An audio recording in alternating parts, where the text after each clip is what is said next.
Mzima Audio Library presents The Big Four by Agatha Christie. Chapter 1. The Unexpected Guest.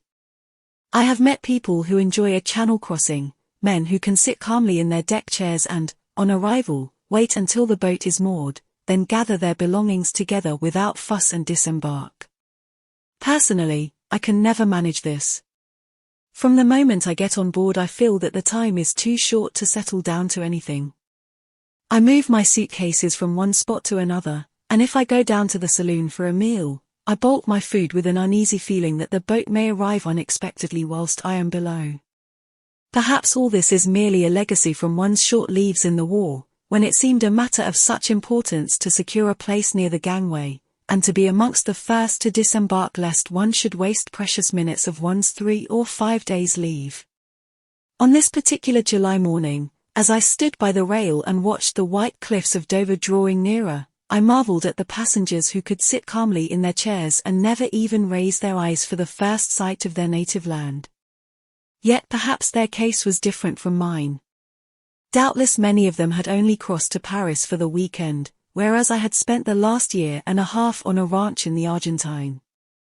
I had prospered there, and my wife and I had both enjoyed the free and easy life of the South American continent. Nevertheless, it was with a lump in my throat that I watched the familiar shore draw nearer and nearer. I had landed in France 2 days before, transacted some necessary business, and was now en route for London. I should be there some months' time enough to look up old friends, and one old friend in particular. A little man with an egg-shaped head and green eyes, Hercule Poirot. I proposed to take him completely by surprise. My last letter from the Argentine had given no hint of my intended voyage, indeed, that had been decided upon hurriedly as a result of certain business complications, and I spent many amused moments picturing to myself his delight and stupefaction on beholding me. He, I knew, was not likely to be far from his headquarters. The time when his cases had drawn him from one end of England to the other was past. His fame had spread, and no longer would he allow one case to absorb all his time. He aimed more and more, as time went on, at being considered a consulting detective as much a specialist as a Harley Street physician. He had always scoffed at the popular idea of the human bloodhound who assumed wonderful disguises to track criminals, and who paused at every footprint to measure it. "No, my friend Hastings," he would say, "we leave that to Giraud and his friends. Hercule Poirot's methods are his own. Order and method, and the little grey cells. Sitting at ease in our own armchairs, we see the things that these others overlook, and we do not jump to the conclusion like the worthy Jap." No, there was little fear of finding Hercule Poirot far afield. On arrival in London, I deposited my luggage at an hotel and drove straight on to the old address. What poignant memories it brought back to me! I hardly waited to greet my old landlady, but hurried up the stairs 2 at a time and rapped on Poirot's door. "Enter, then," cried a familiar voice from within. I strode in. Poirot stood facing me. In his arms he carried a small valise, which he dropped with a crash on beholding me. "Mon ami, Hastings," he cried.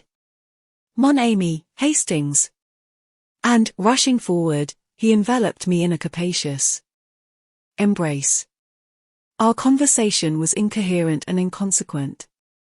Ejaculations, eager questions, incomplete answers, messages from my wife, explanations as to my journey, were all jumbled up together. "I suppose there's someone in my old rooms?" I asked at last, when we had calmed down somewhat. "I'd love to put up here again with you." Poirot's face changed with startling suddenness. "Mon Dieu! But what a chance épouvantable! Regard around you, my friend." For the first time I took note of my surroundings. Against the wall stood a vast ark of a trunk of prehistoric design. Near to it were placed a number of suitcases, ranged neatly in order of size from large to small. The inference was unmistakable. "You are going away?" "Yes." "Where to?" "South America." "What?" "Yes, it is a droll farce, is it not?" "It is to Rio I go, and every day I say to myself, I will write nothing in my letters but oh, the surprise of the good Hastings when he beholds me. But when are you going? Poirot looked at his watch. In an hour's time. I thought you always said nothing would induce you to make a long sea voyage. Poirot closed his eyes and shuddered. Speak not of it to me, my friend. My doctor, he assures me that one dies not of it, and it is for the one time only, you understand, that never shall I return. He pushed me into a chair. Come, I will tell you how it all came about. Do you know who is the richest man in the world? Richer even than Rockefeller. Abe Ryland. The American soap king. Precisely. One of his secretaries approached me. There is some very considerable, as you would call it, hocus-pocus going on in connection with a big company in Rio. He wished me to investigate matters on the spot. I refused. I told him that if the facts were laid before me, I would give him my expert opinion. But that he professed himself unable to do. I was to be put in possession of the facts only on my arrival out there. Normally, that would have closed the matter. To dictate to Hercule Poirot is sheer impertinence. But the sum offered was so stupendous that for the first time in my life I was tempted by mere money. It was a competence of fortune. And there was a second attraction, you, my friend. For this last year and a half I have been a very lonely old man. I thought to myself, why not? I am beginning to weary of this unending solving of foolish problems. I have achieved sufficient fame. Let me take this money and settle down somewhere near my old friend. I was quite affected by this token of Poirot's regard. So I accepted, he continued, and in an hour's time I must leave to catch the boat train. One of life's little ironies, is it not? But I will admit to you, Hastings, that had not the money offered been so big, I might have hesitated, for just lately I have begun a little investigation of my own. Tell me, what is commonly meant by the phrase, the Big Four? I suppose it had its origin at the Versailles Conference, and then there's the famous Big Four in the film world, and the term is used by hosts of smaller fry. I see, said Poirot thoughtfully. I have come across the phrase, you understand, under certain circumstances where none of those explanations would apply. It seems to refer to a gang of international criminals or something of that kind, only what? I asked, as he hesitated. Only that I fancy that it is something on a large scale. Just a little idea of mine, nothing more. Ah, but I must complete my packing. The time advances. Don't go, I urged. Cancel your passage and come out on the same boat with me. Poirot drew himself up and glanced at me reproachfully. Ah, it is that you do not understand. I have passed my word, you comprehend the word of Hercule Poirot. Nothing but a matter of life or death could detain me now. And that's not likely to occur, I murmured ruefully. Unless at the 11th hour the door opens and the unexpected guest comes in. I quoted the old saw with a slight laugh, and then, in the pause that succeeded it, we both started as a sound came from the inner room. What's that? I cried. Ma foi, retorted Poirot. It sounds very like your unexpected guest in my bedroom. But how can anyone be in there? There's no door except into this room. Your memory is excellent, Hastings. Now for the deductions. The window. But it's a burglar then. He must have had a stiff climb of it. I should say it was almost impossible. I had risen to my feet and was striding in the direction of the door when the sound of a fumbling at the handle from the other side arrested me. The door swung slowly open. Framed in the doorway stood a man. He was coated from head to foot with dust and mud, his face was thin and emaciated. He stared at us for a moment, and then swayed and fell. Poirot hurried to his side, then he looked up and spoke to me. Brandy quickly. I dashed some brandy into a glass and brought it. Poirot managed to administer a little, and together we raised him and carried him to the couch. In a few minutes he opened his eyes and looked round him with an almost vacant stare. "What is it you want, monsieur?" said Poirot. The man opened his lips and spoke in a queer mechanical voice. Hercule Poirot, 14, Faraway Street. Yes, I am he." The man did not seem to understand, and merely repeated in exactly the same tone. Hercule Poirot, 14, Faraway Street. Poirot tried him with several questions. Sometimes the man did not answer at all, sometimes he repeated the same phrase. Poirot made a sign to me to ring up on the telephone. "Get Dr. Ridgway to come round." The doctor was in luckily, and as his house was only just round the corner, few minutes elapsed before he came bustling in. "What's all this, eh?" Poirot gave a brief explanation, and the doctor started examining our strange visitor, who seemed quite unconscious of his presence or ours. Said Dr. Ridgway, when he had finished. "Curious case. Brain fever," I suggested. The doctor immediately snorted with contempt. "Brain fever. Brain fever. No such thing as brain fever. An invention of novelists. No, the man's had a shock of some kind. He's come here under the force of a persistent idea to find Hercule Poirot, 14, Faraway Street, and he repeats those words mechanically without in the least knowing what they mean." "Aphasia?" I said eagerly. This suggestion did not cause the doctor to snort quite as violently as my last one had done. He made no answer, but handed the man a sheet of paper and a pencil. "Let's see what he'll do with that," he remarked. The man did nothing with it for some moments, then he suddenly began to write feverishly. With equal suddenness he stopped and let both paper and pencil fall to the ground. The doctor picked it up, and shook his head. "Nothing here. Only the figure 4 scrawled a dozen times, each one bigger than the last. Wants to write 14, Faraway Street, I expect. It's an interesting case, very interesting. Can you possibly keep him here until this afternoon? I'm due at the hospital now, but I'll come back this afternoon and make all arrangements about him. It's too interesting a case to be lost sight of." I explained Poirot's departure and the fact that I proposed to accompany him to Southampton. "That's all right. Leave the man here. He won't get into mischief. He's suffering from complete exhaustion. Will probably sleep for 8 hours on end. I'll have a word with that excellent Mrs. Funny Face of yours, and tell her to keep an eye on him." And Dr. Ridgway bustled out with his usual celerity.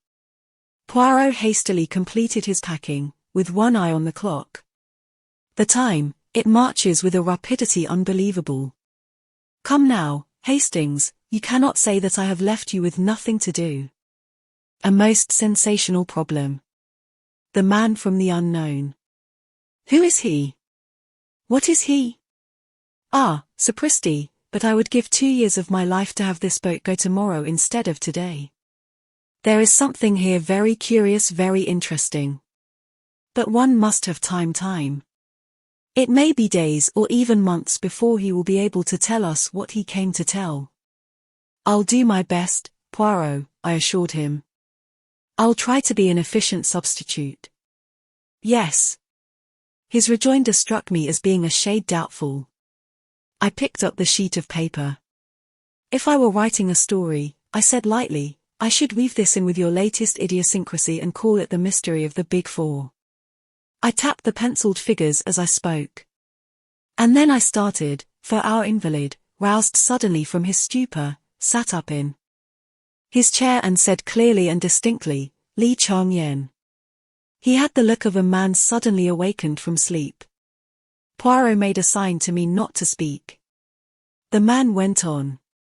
He spoke in a clear, high voice, and something in his enunciation made me feel that he was quoting from some written report or lecture. Li Chang-yen may be regarded as representing the brains of the Big Four. He is the controlling and motive force. I have designated him, therefore, as number 1. Number 2 is seldom mentioned by name.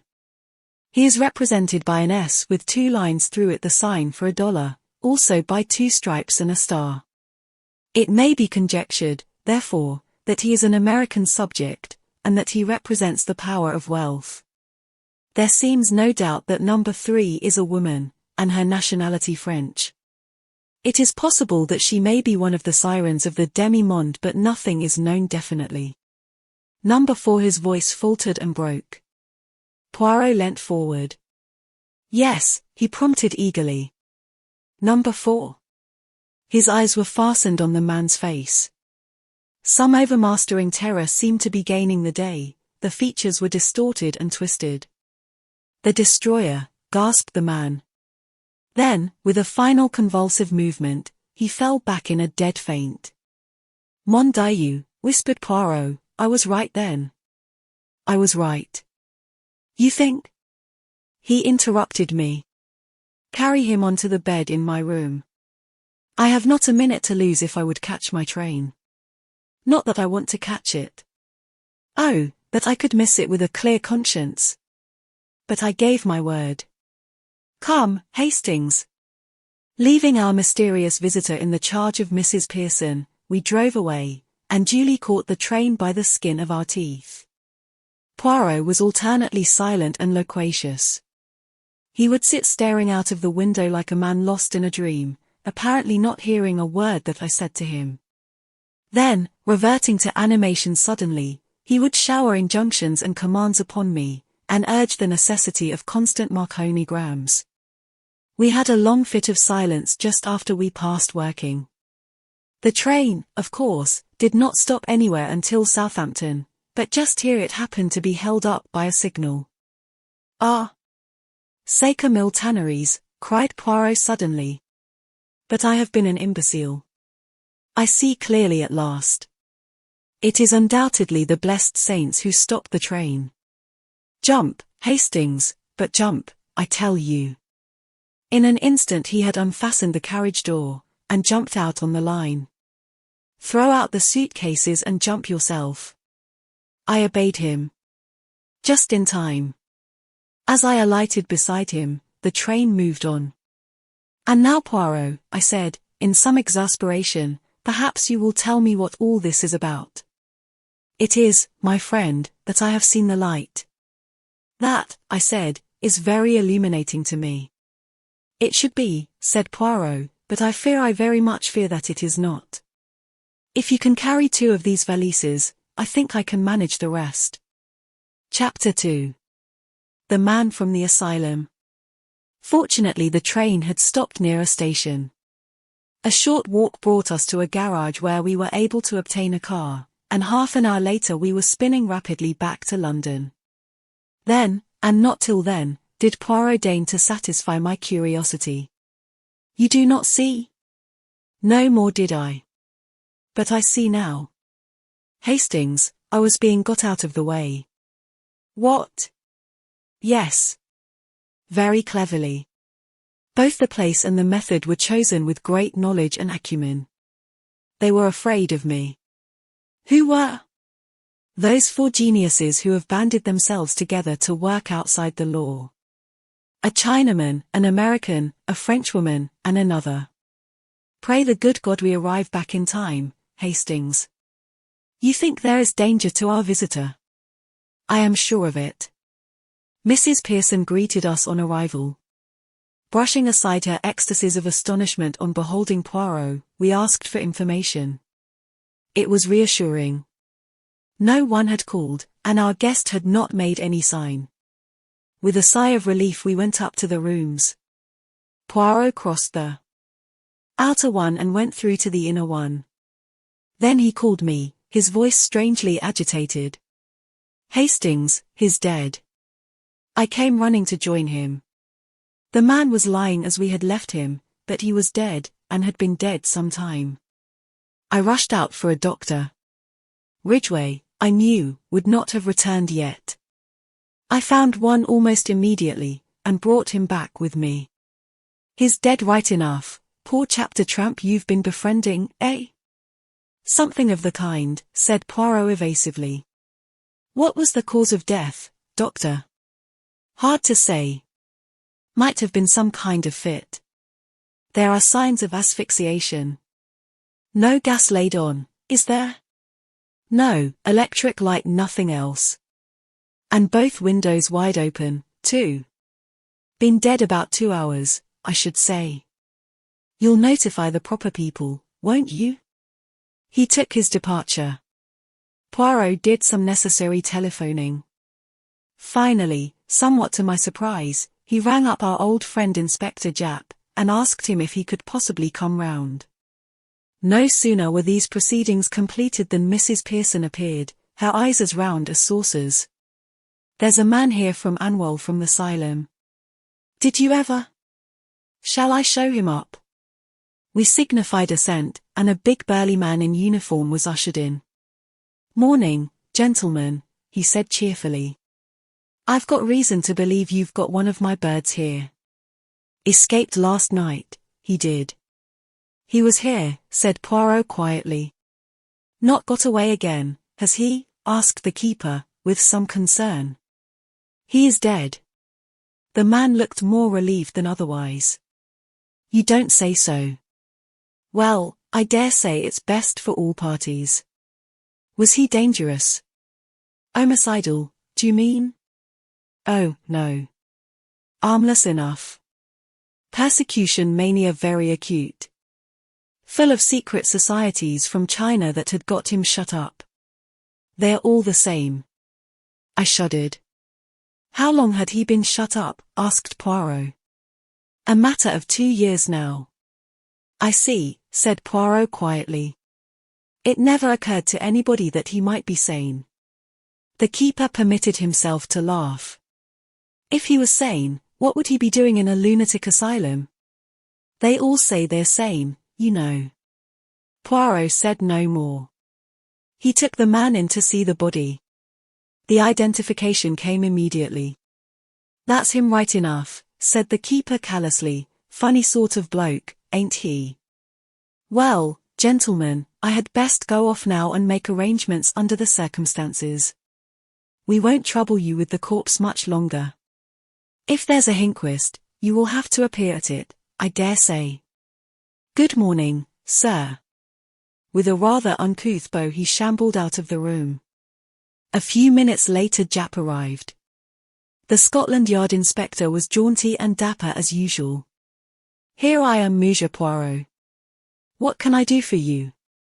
Thought you were off to the coral strands of somewhere or other today. My good Japp, I want to know if you have ever seen this man before. He led Japp into the bedroom. Ed down at the figure on the bed with a puzzled face. Let me see now, he seemed sort of familiar, and I pride myself on my memory, too. Why, God bless my soul, it's Meiling. And who is or was Meiling? Secret Service chap, not one of our people. Went to Russia 5 years ago. Never heard of again. Always thought the Bolsheviks had done him in. It all fits in, said Poirot, when Japp had taken his leave, except for the fact that he seems to have died a natural death. He stood looking down on the motionless figure with a dissatisfied frown. A puff of wind set the window curtains flying out, and he looked up sharply. I suppose you opened the windows when you laid him down on the bed, Hastings?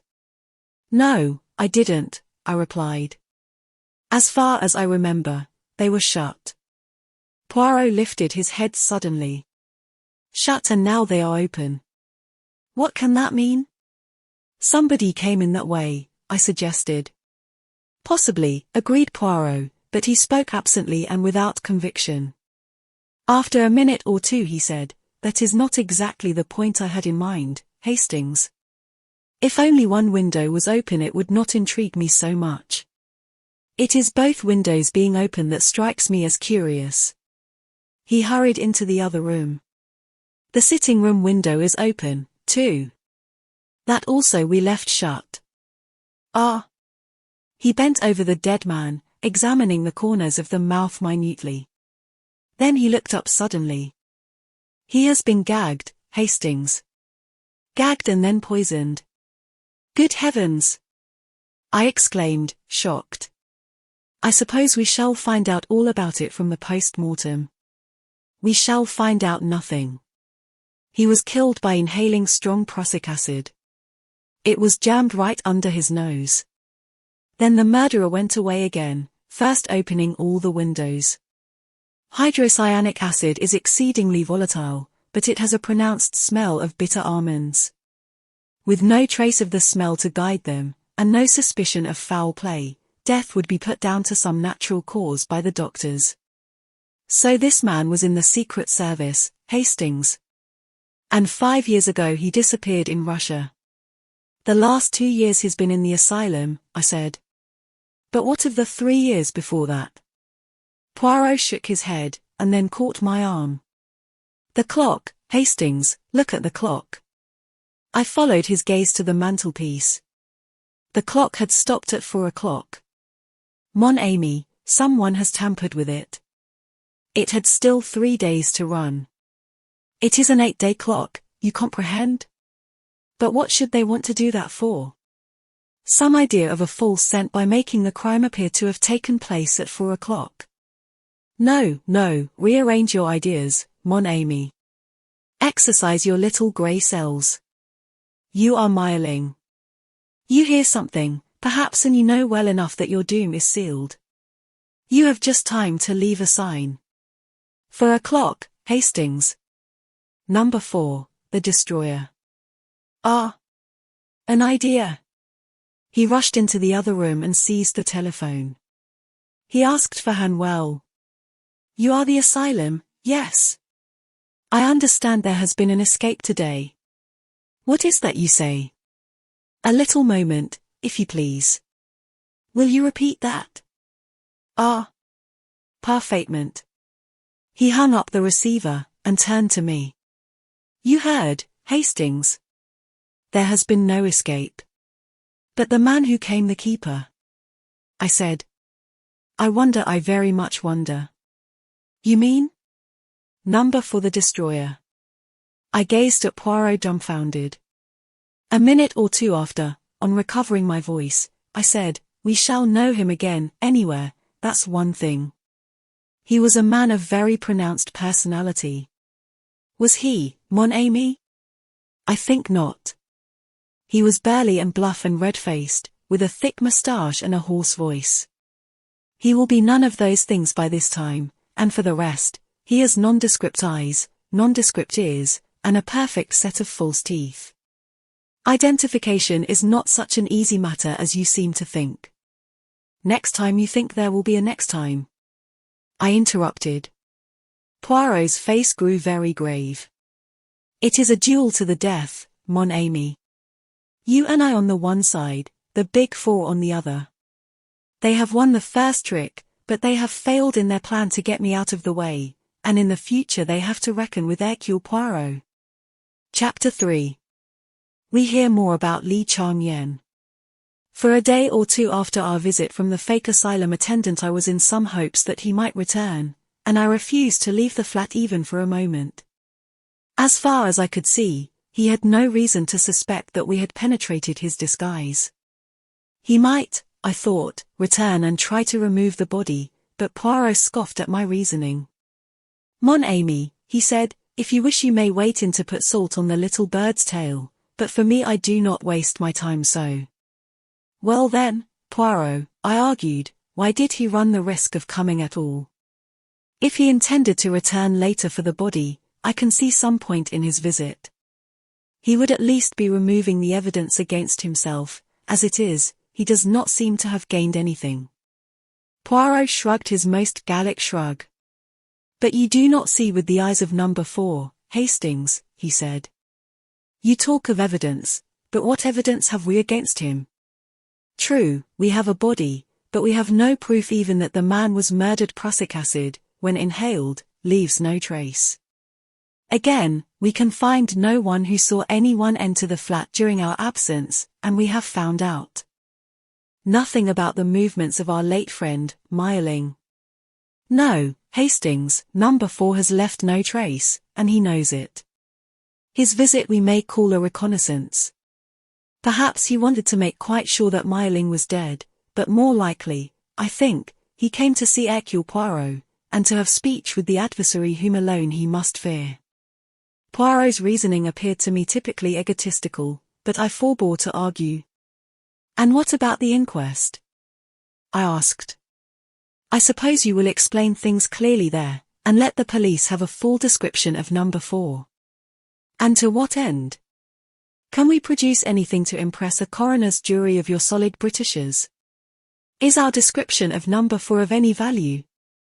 No, we shall allow them to call it accidental death, and maybe, although I have not much hope, our clever murderer will pat himself on the back that he deceived Hercule Poirot in the first round." Poirot was right as usual. We saw no more of the man from the asylum, and the inquest, at which I gave evidence, but which Poirot did not even attend, aroused no public interest. As, in view of his intended trip to South America, Poirot had wound up his affairs before my arrival, he had at this time no cases on hand, but although he spent most of his time in the flat I could get little out of him. He remained buried in an armchair, and discouraged my attempts at conversation. And then one morning, about a week after the murder, he asked me if I would care to accompany him on a visit he wished to make. I was pleased, for I felt he was making a mistake in trying to work things out so entirely on his own, and I wished to discuss the case with him. But I found he was not communicative. Even when I asked where we were going, he would not answer. Poirot loves being mysterious. He will never part with a piece of information until the last possible moment. In this instance, having taken successively a bus and 2 trains, and arrived in the neighbourhood of one of London's most depressing southern suburbs, he consented at last to explain matters. "We go, Hastings, to see the one man in England who knows most of the underground life of China." "Indeed. Who is he?" "A man you have never heard of, a Mr. John Ingalls. To all intents and purposes, he is a retired civil servant of mediocre intellect, with a house full of Chinese curios with which he bores his friends and acquaintances. Nevertheless, I am assured by those who should know that the only man capable of giving me the information I seek is this same John Ingalls." A few moments more saw us ascending the steps of the Laurels, as Mr. Ingles's residence was called. Personally, I did not notice a laurel bush of any kind, so deduced that it had been named according to the usual obscure nomenclature of the suburbs. We were admitted by an impassive-faced Chinese servant and ushered into the presence of his master. Mr. Ingalls was a squarely built man, somewhat yellow of countenance, with deep-set eyes that were oddly reflective in character. He rose to greet us, setting aside an open letter which he had held in his hand. He referred to it after his greeting. "Sit down, won't you? Halsey tells me that you want some information and that I may be useful to you in the matter." "That is so, monsieur. I ask of you if you have any knowledge of a man named Li Changyan?" "That's rum, very rum indeed. How did you come to hear about the man? You know him, then?" "I've met him once. And I know something of him, not quite as much as I should like to. But it surprises me that anyone else in England should even have heard of him. He's a great man in his way, Mandarin class and all that, you know, but that's not the crux of the matter. There's good reason to suppose that he's the man behind it all." "Behind what?" "Everything. The worldwide unrest, the labor troubles that beset every nation, and the revolutions that break out in some. There are people, not scaremongers, who know what they are talking about, and they say that there is a force behind the scenes which aims at nothing less than the disintegration of civilization. In Russia, you know, there were many signs that Lenin and Trotsky were mere puppets whose every action was dictated by another's brain. I have no definite proof that would count with you, but I am quite convinced that this brain was Li Changyan's." "Oh, come," I protested, "isn't that a bit far-fetched? How would a Chinaman cut any ice in Russia?" Poirot frowned at me irritably. "For you, Hastings," he said, "everything is far-fetched that comes not from your own imagination. For me, I agree with this gentleman. But continue, I pray, monsieur. What exactly he hopes to get out of it all I cannot pretend to say for certain," went on Mr. Ingalls, but I assume his disease is one that has attacked great brains from the time of Akbar and Alexander to Napoleon, a lust for power and personal supremacy. Up to modern times armed force was necessary for conquest, but in this century of unrest a man like Li Chang-yen can use other means. I have evidence that he has unlimited money behind him for bribery and propaganda, and there are signs that he controls some scientific force more powerful than the world has dreamed of. Poirot was following Mr. Ingles's words with the closest attention. "And in China?" he asked. "He moves there too?" The other nodded in emphatic assent. "There," he said, "although I can produce no proof that would count in a court of law, I speak from my own knowledge. I know personally every man who counts for anything in China today, and this I can tell you, the men who loom most largely in the public eye are men of little or no personality. They are marionettes who dance to the wires pulled by a master hand, and that hand is Li Chang-yen's. His is the controlling brain of the East today. We don't understand the East, we never shall, but Li Chang-yen is its moving spirit. Not that he comes out into the limelight, oh, not at all, he never moves from his palace in Pekin. But he pulls strings, that's it, pulls strings and things happen far away."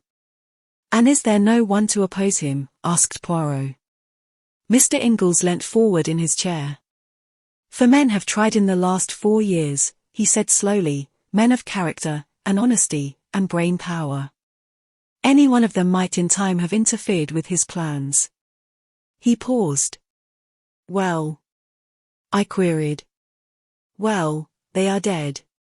One wrote an article, and mentioned Li Chang-yen's name in connection with the riots in Pekin, and within 2 days he was stabbed in the street.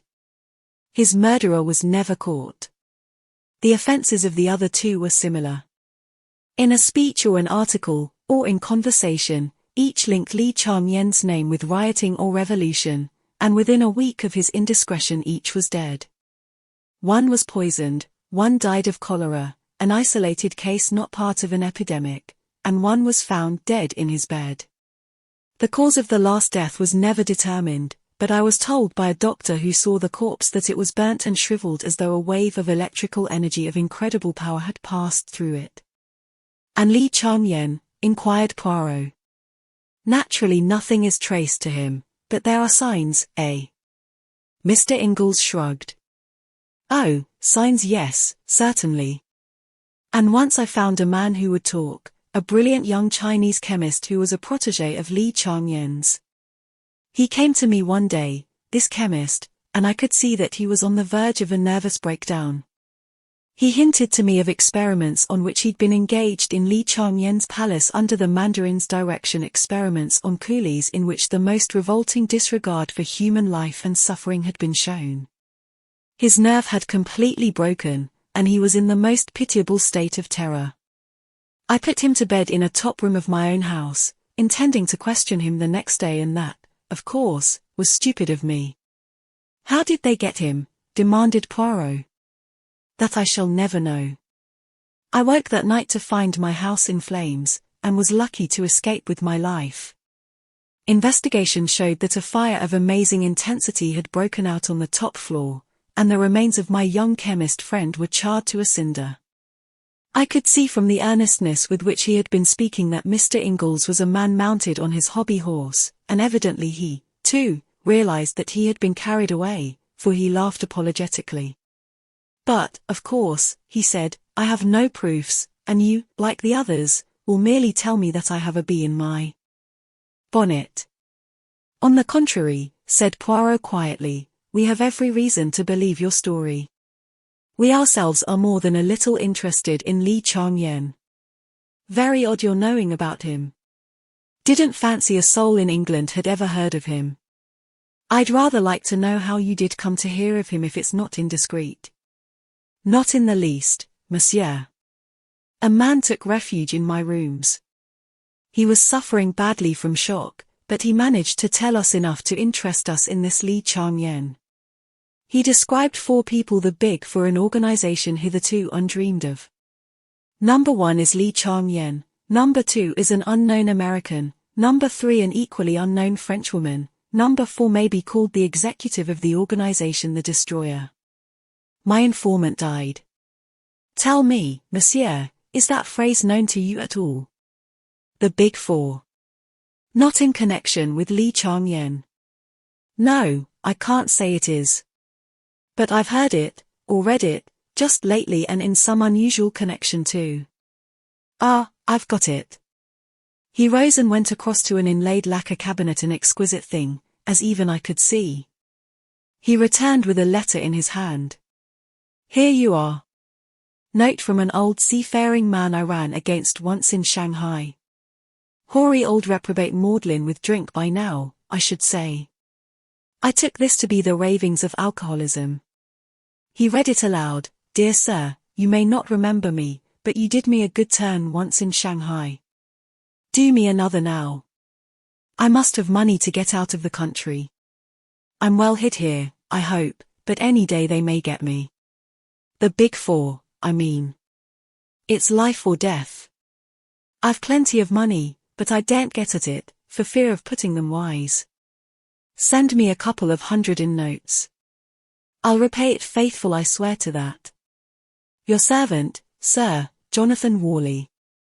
Dated from Granite Bungalow, Hopperton, Dartmoor.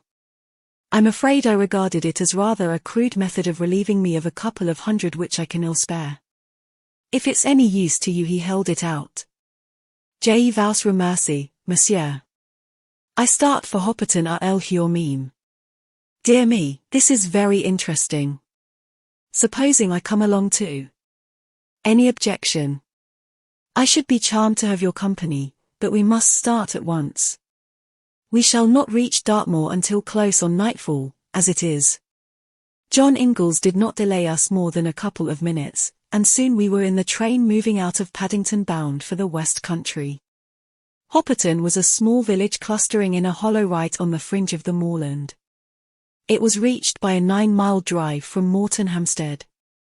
It was about 8 o'clock when we arrived, but as the month was July, the daylight was still abundant. We drove into the narrow street of the village and then stopped to ask our way of an old rustic. Granite Bungalow, said the old man reflectively, it be Granite Bungalow you do want? Eh? We assured him that this was what we did want. The old man pointed to a small grey cottage at the end of the street. There be tea bungalow. Do you want to see tea, Inspector? What inspector? Asked Poirot sharply. What do you mean?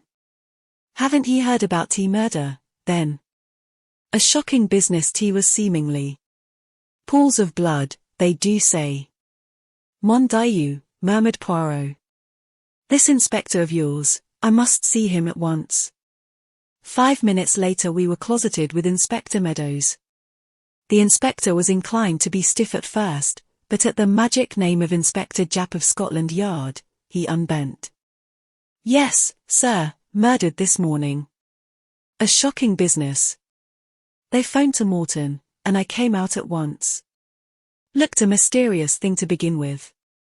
The old man, he was about 70, you know, and fond of his glass, from all I hear was lying on the floor of the living room. There was a bruise on his head and his throat was cut from ear to ear. Blood all over the place, as you can understand.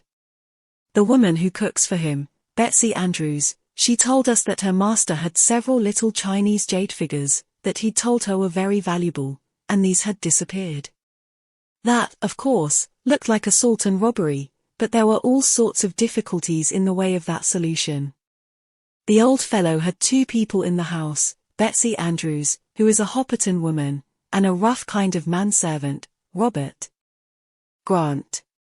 Grant had gone to the farm to fetch the milk, which he does every day, and Betsy had stepped out to have a chat with a neighbor.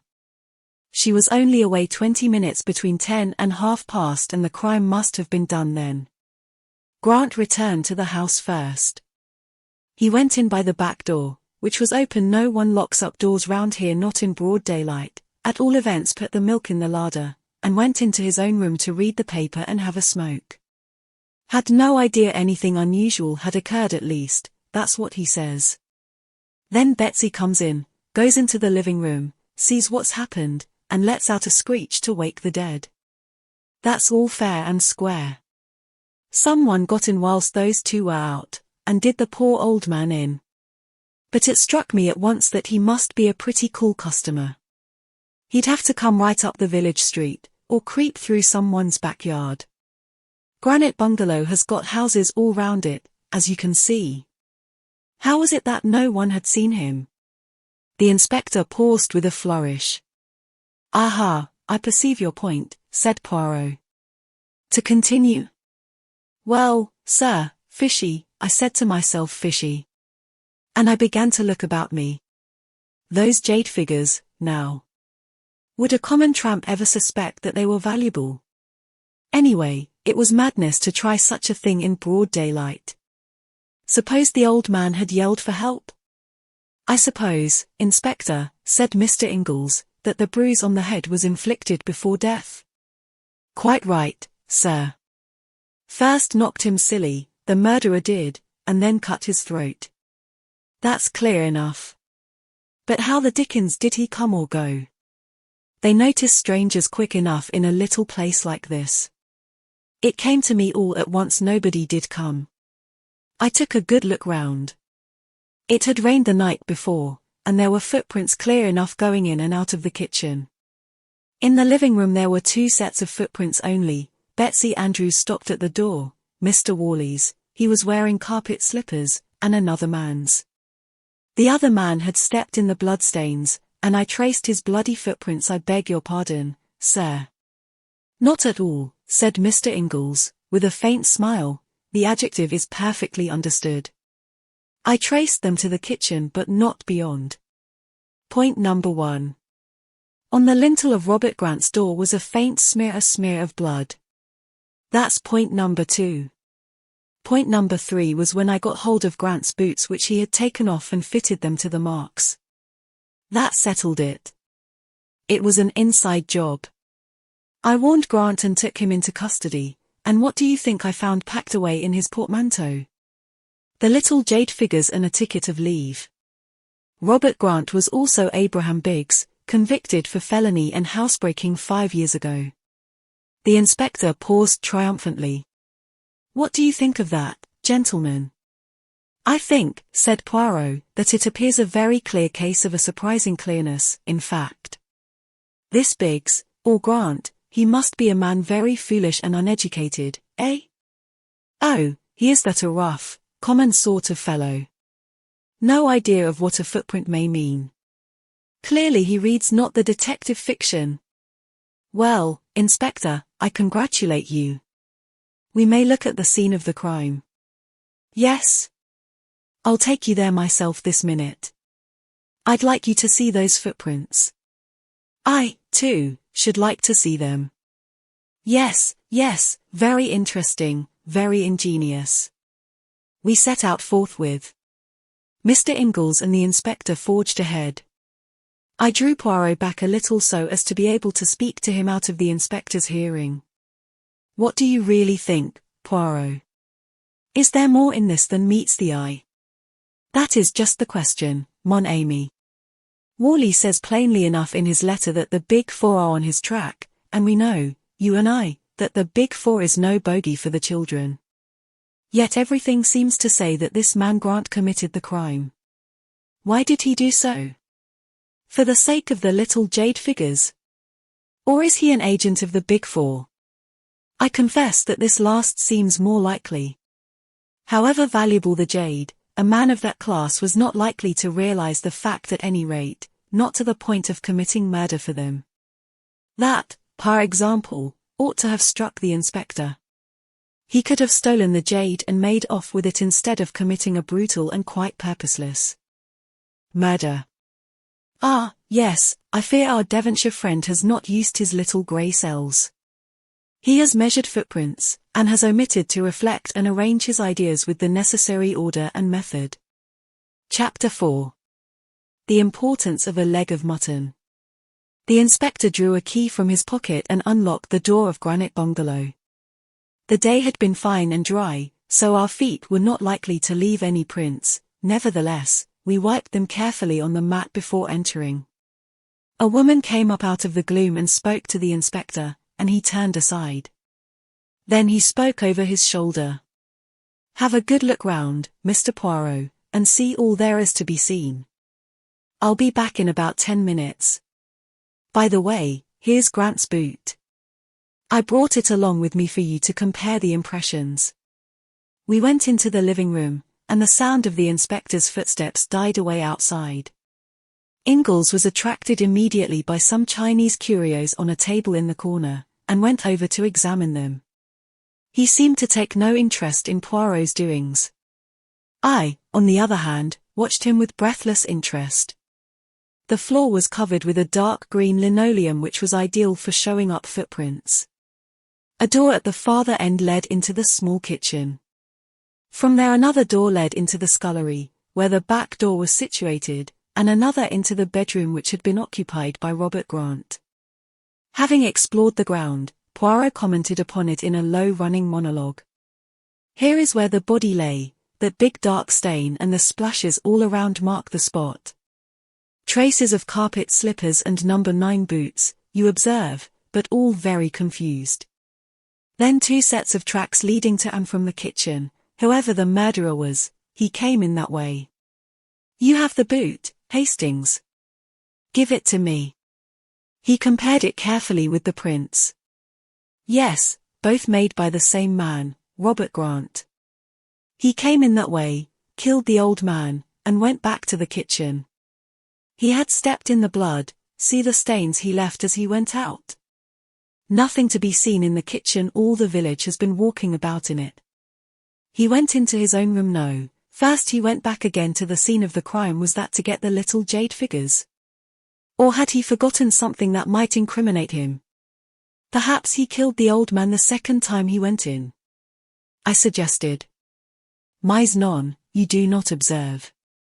On one of the outgoing footmarks stained with blood there is superimposed an ingoing one. I wonder what he went back for the little jade figures as an afterthought. It is all ridiculous, stupid. Well, he's given himself away pretty hopelessly. N'est-ce pas? I tell you, Hastings, it goes against reason. It offends my little grey cells. Let us go into his bedroom. Yes, there is the smear of blood on the lintel and just a trace of footmarks, the blood stained. Robert Grant's footmarks, and his only, near the body. Robert Grant the only man who went near the house. Yes, it must be so. What about the old woman?" I said suddenly. "She was in the house alone after Grant had gone for the milk.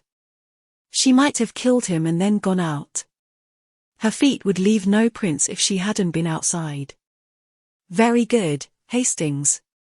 I wondered whether that hypothesis would occur to you.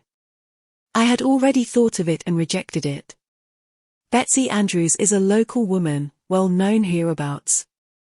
She can have no connection with the Big Four, and, besides, old Worley was a powerful fellow, by all accounts. This is a man's work, not a woman's. I suppose the Big Four couldn't have had some diabolical contrivance concealed in the ceiling, something which descended automatically and cut the old man's throat and was afterwards drawn up again. Like Jacob's ladder. I know, Hastings, that you have an imagination of the most fertile, but I implore of you to keep it within bounds." I subsided, abashed. Poirot continued to wander about, poking into rooms and cupboards with a profoundly dissatisfied expression on his face. Suddenly he uttered an excited yelp, reminiscent of a Pomeranian dog. I rushed to join him. He was standing in the larder in a dramatic attitude. In his hand he was brandishing a leg of mutton. "My dear Poirot," I cried. "What is the matter? Have you suddenly gone mad? Regard, I pray you, this mutton. But regard it closely." I regarded it as closely as I could, but could see nothing unusual about it. It seemed to me a very ordinary leg of mutton. I said as much. Poirot threw me a withering glance. "But do you not see this and this and this?" He illustrated each this with a jab at the unoffending joint, dislodging small icicles as he did so. Poirot had just accused me of being imaginative, but I now felt that he was far more wildly so than I had ever been. Did he seriously think these slivers of ice were crystals of a deadly poison? That was the only construction I could put upon his extraordinary agitation. It's frozen meat, I explained gently. Imported, you know. New Zealand. He stared at me for a moment or two and then broke into a strange laugh. How marvelous is my friend Hastings. He knows everything but everything. How do they say inquire within upon everything? That is my friend Hastings. He flung down the leg of mutton onto its dish again and left the larder. Then he looked through the window. Here comes our friend the inspector. It is well. I have seen all I want to see here. He drummed on the table absent-mindedly, as though absorbed in calculation, and then asked suddenly, "What is the day of the week, mon ami?" "Monday," I said, rather astonished. "What? Ah. Monday, is it? A bad day of the week. To commit a murder on a Monday is a mistake." Passing back to the living room, he tapped the glass on the wall and glanced at the thermometer. Set fair, and 70 degrees Fahrenheit. An orthodox English summer's day. Ingalls was still examining various pieces of Chinese pottery. "You do not take much interest in this inquiry, monsieur," said Poirot. The other gave a slow smile. "It's not my job, you see. I'm a connoisseur of some things, but not of this. So I just stand back and keep out of the way. I've learnt patience in the East." The inspector came bustling in, apologizing for having been so long away. He insisted on taking us over most of the ground again, but finally we got away. "I must appreciate your 1,000 politenesses, Inspector," said Poirot, as we were walking down the village street again. "There is just one more request I should like to put to you. You want to see the body, perhaps, sir?" "Oh, dear me, no. I have not the least interest in the body. I want to see Robert Grant." "You'll have to drive back with me to Morton to see him, sir." "Very well, I will do so. But I must see him and be able to speak to him alone." The inspector caressed his upper lip. "Well, I don't know about that, sir. I assure you that if you can get through to Scotland Yard you will receive full authority. I've heard of you, of course, sir, and I know you've done us a good turn now and again. But it's very irregular." "Nevertheless, it is necessary," said Poirot calmly. "It is necessary for this reason: Grant is not the murderer." "What? Who is, then?" "The murderer was, I should fancy, a youngish man. He drove up to Granite Bungalow in a trap, which he left outside. He went in, committed the murder, came out, and drove away again. He was bareheaded, and his clothing was slightly blood-stained. But the whole village would have seen him. Not under certain circumstances. Not if it was dark, perhaps, but the crime was committed in broad daylight." Poirot merely smiled. "And the horse and trap, sir, how could you tell that? Any amount of wheeled vehicles have passed along outside. There's no mark of one in particular to be seen. Not with the eyes of the body, perhaps, but with the eyes of the mind, yes." The inspector touched his forehead significantly with a grin at me. I was utterly bewildered, but I had faith in Poirot. Further discussion ended in our all driving back to Morton with the inspector.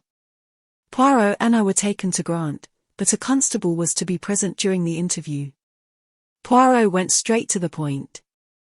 "Grant, I know you to be innocent of this crime. Relate to me in your own words exactly what happened." The prisoner was a man of medium height, with a somewhat unpleasing cast of features.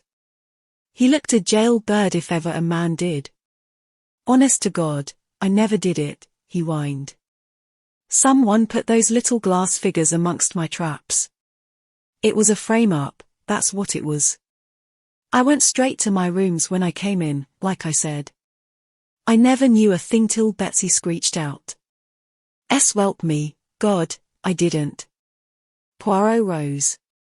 "If you can't tell me the truth, that is the end of it. But, Governor, you did go into the room, you did know your master was dead, and you were just preparing to make a bolt of it when the good Betsy made her terrible discovery. The man stared at Poirot with a dropped jaw. Come now, is it not so? I tell you solemnly on my word of honor that to be frank now is your only chance. I'll risk it, said the man suddenly. It was just as you say. I came in, and went straight to the master, and there he was, dead on the floor and blood all round. Then I got the wind up proper. They'd ferret out my record, and for a certainty they'd say it was me as had done him in. My only thought was to get away at once before he was found and the jade figures. The man hesitated. You see, you took them by a kind of reversion to instinct, as it were. You had heard your master say that they were valuable, and you felt you might as well go the whole hog. That, I understand. Now, answer me this. Was it the second time that you went into the room that you took the figures? I didn't go in a second time. Once was enough for me. You are sure of that? Absolutely certain. Good. Now, when did you come out of prison?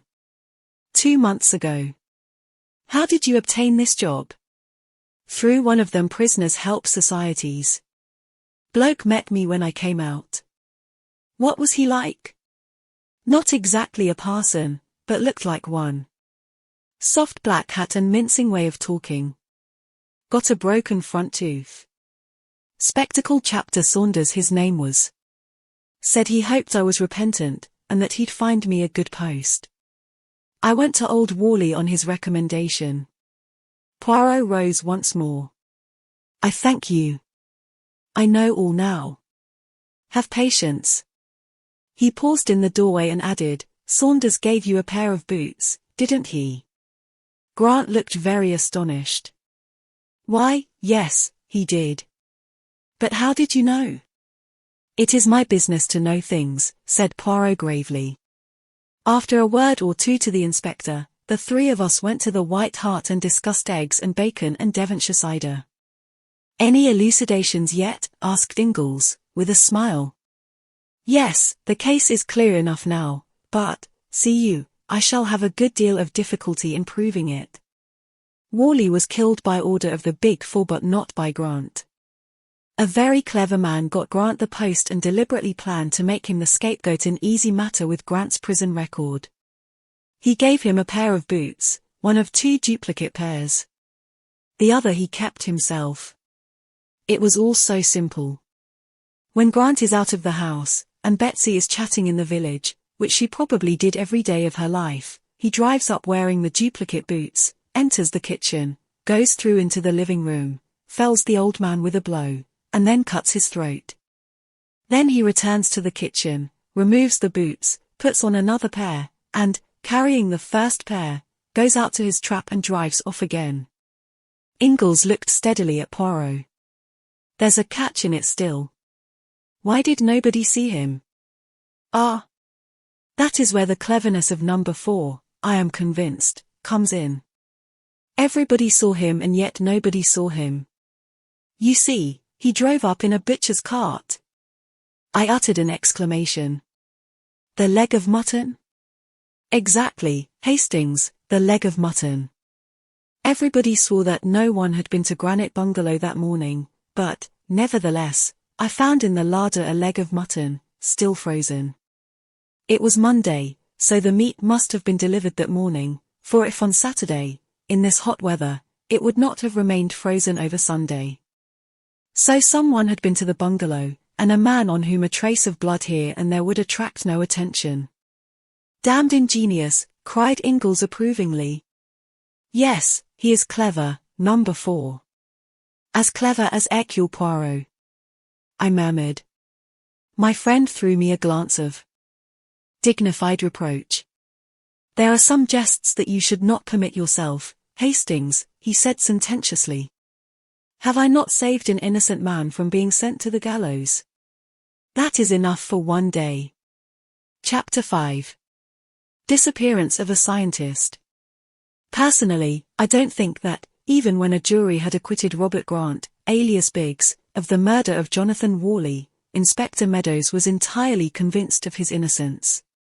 The case which he had built up against Grant, the man's record, the jade which he had stolen, the boots which fitted the footprints so exactly, was to his matter-of-fact mind too complete to be easily upset. But Poirot, compelled much against his inclination to give evidence, convinced the jury. 2 witnesses were produced who had seen a butcher's cart drive up to the bungalow on that Monday morning, and the local butcher testified that his cart only called there on Wednesdays and Fridays. A woman was actually found who, when questioned, remembered seeing the butcher's man leaving the bungalow, but she could furnish no useful description of him. The only impression he seemed to have left on her mind was that he was clean-shaven, of medium height, and looked exactly like a butcher's man. At this description Poirot shrugged his shoulders philosophically. "It is as I tell you, Hastings," he said to me, after the trial. "He is an artist, this one. He disguises himself not with the false beard and the blue spectacles. He alters his features, yes, but that is the least part. For the time being he is the man he would be. He lives in his part." Certainly I was compelled to admit that the man who had visited us from Hanwell had fitted in exactly with my idea of what an asylum attendant should look like. I should never for a moment have dreamt of doubting that he was genuine. It was all a little discouraging, and our experience on Dartmoor did not seem to have helped us at all.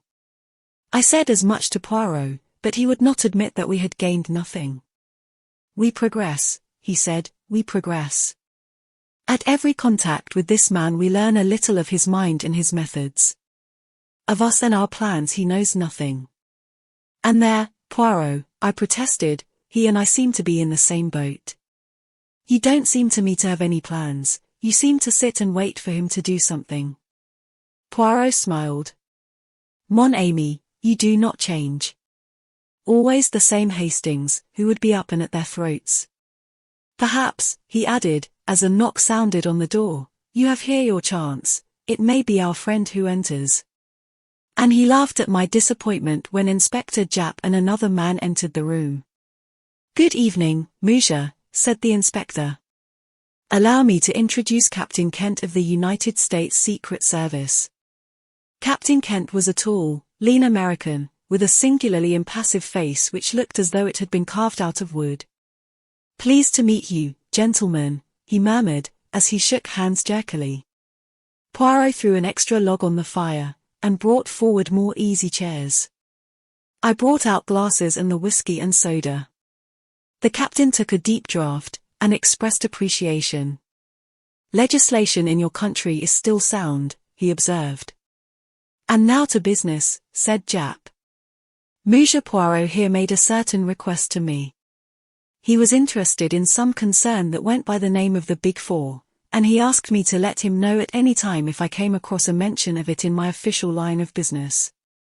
I didn't take much stock in the matter, but I remembered what he said, and when the captain here came over with rather a curious story, I said at once, "We'll go round to Monsieur Poirot's." Poirot looked across at Captain Kent, and the American took up the tale. "You may remember reading, M. Poirot, that a number of torpedo boats and destroyers were sunk by being dashed upon the rocks off the American coast. It was just after the Japanese earthquake, and the explanation given was that the disaster was the result of a tidal wave. Now, a short time ago, a roundup was made of certain crooks and gunmen, and with them were captured some papers which put an entirely new face upon the matter.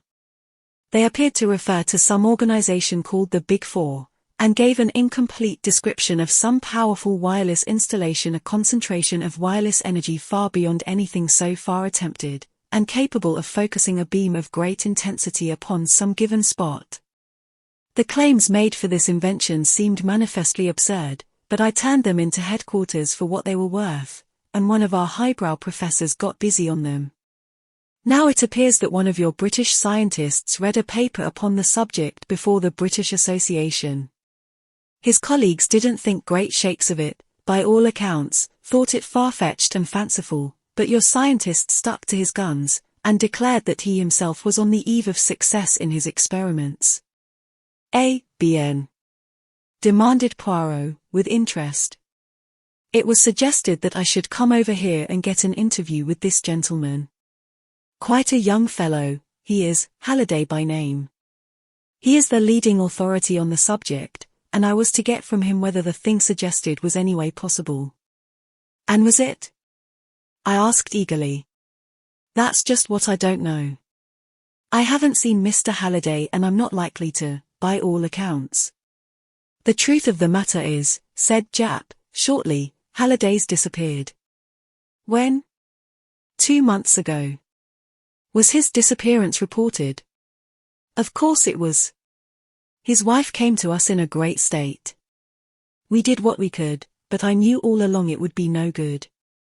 Why not? Never is when a man disappears that way. Jap winked. What way? Paris. So Halliday disappeared in Paris? Yes. Went over there on scientific work, so he said. Of course, he'd have to say something like that. But you know what it means when a man disappears over there. Either it's Apache work, and that's the end of it, or else it's voluntary disappearance, and that's a great deal the commoner of the two, I can tell you. Gapery and all that, you know. Sick of home life. Halliday and his wife had had a tiff before he started, which all helps to make it a pretty clear case. I wonder, said Poirot thoughtfully. The American was looking at him curiously. Say, mister, he drawled, what's this Big Four idea? The Big Four, said Poirot, is an international organization which has at its head a Chinaman. He is known as number 1. Number 2 is an American. Number 3 is a Frenchwoman. Number 4, the destroyer, is an Englishman. A Frenchwoman, eh? The American whistled. And Halliday disappeared in France. Maybe there's something in this. What's her name? I don't know. I know nothing about her. But it's a mighty big proposition, eh? Suggested the other. Poirot nodded, as he arranged the glasses in a neat row on the tray. His love of order was as great as ever. What was the idea in sinking those boats? Are the Big Four a German stunt?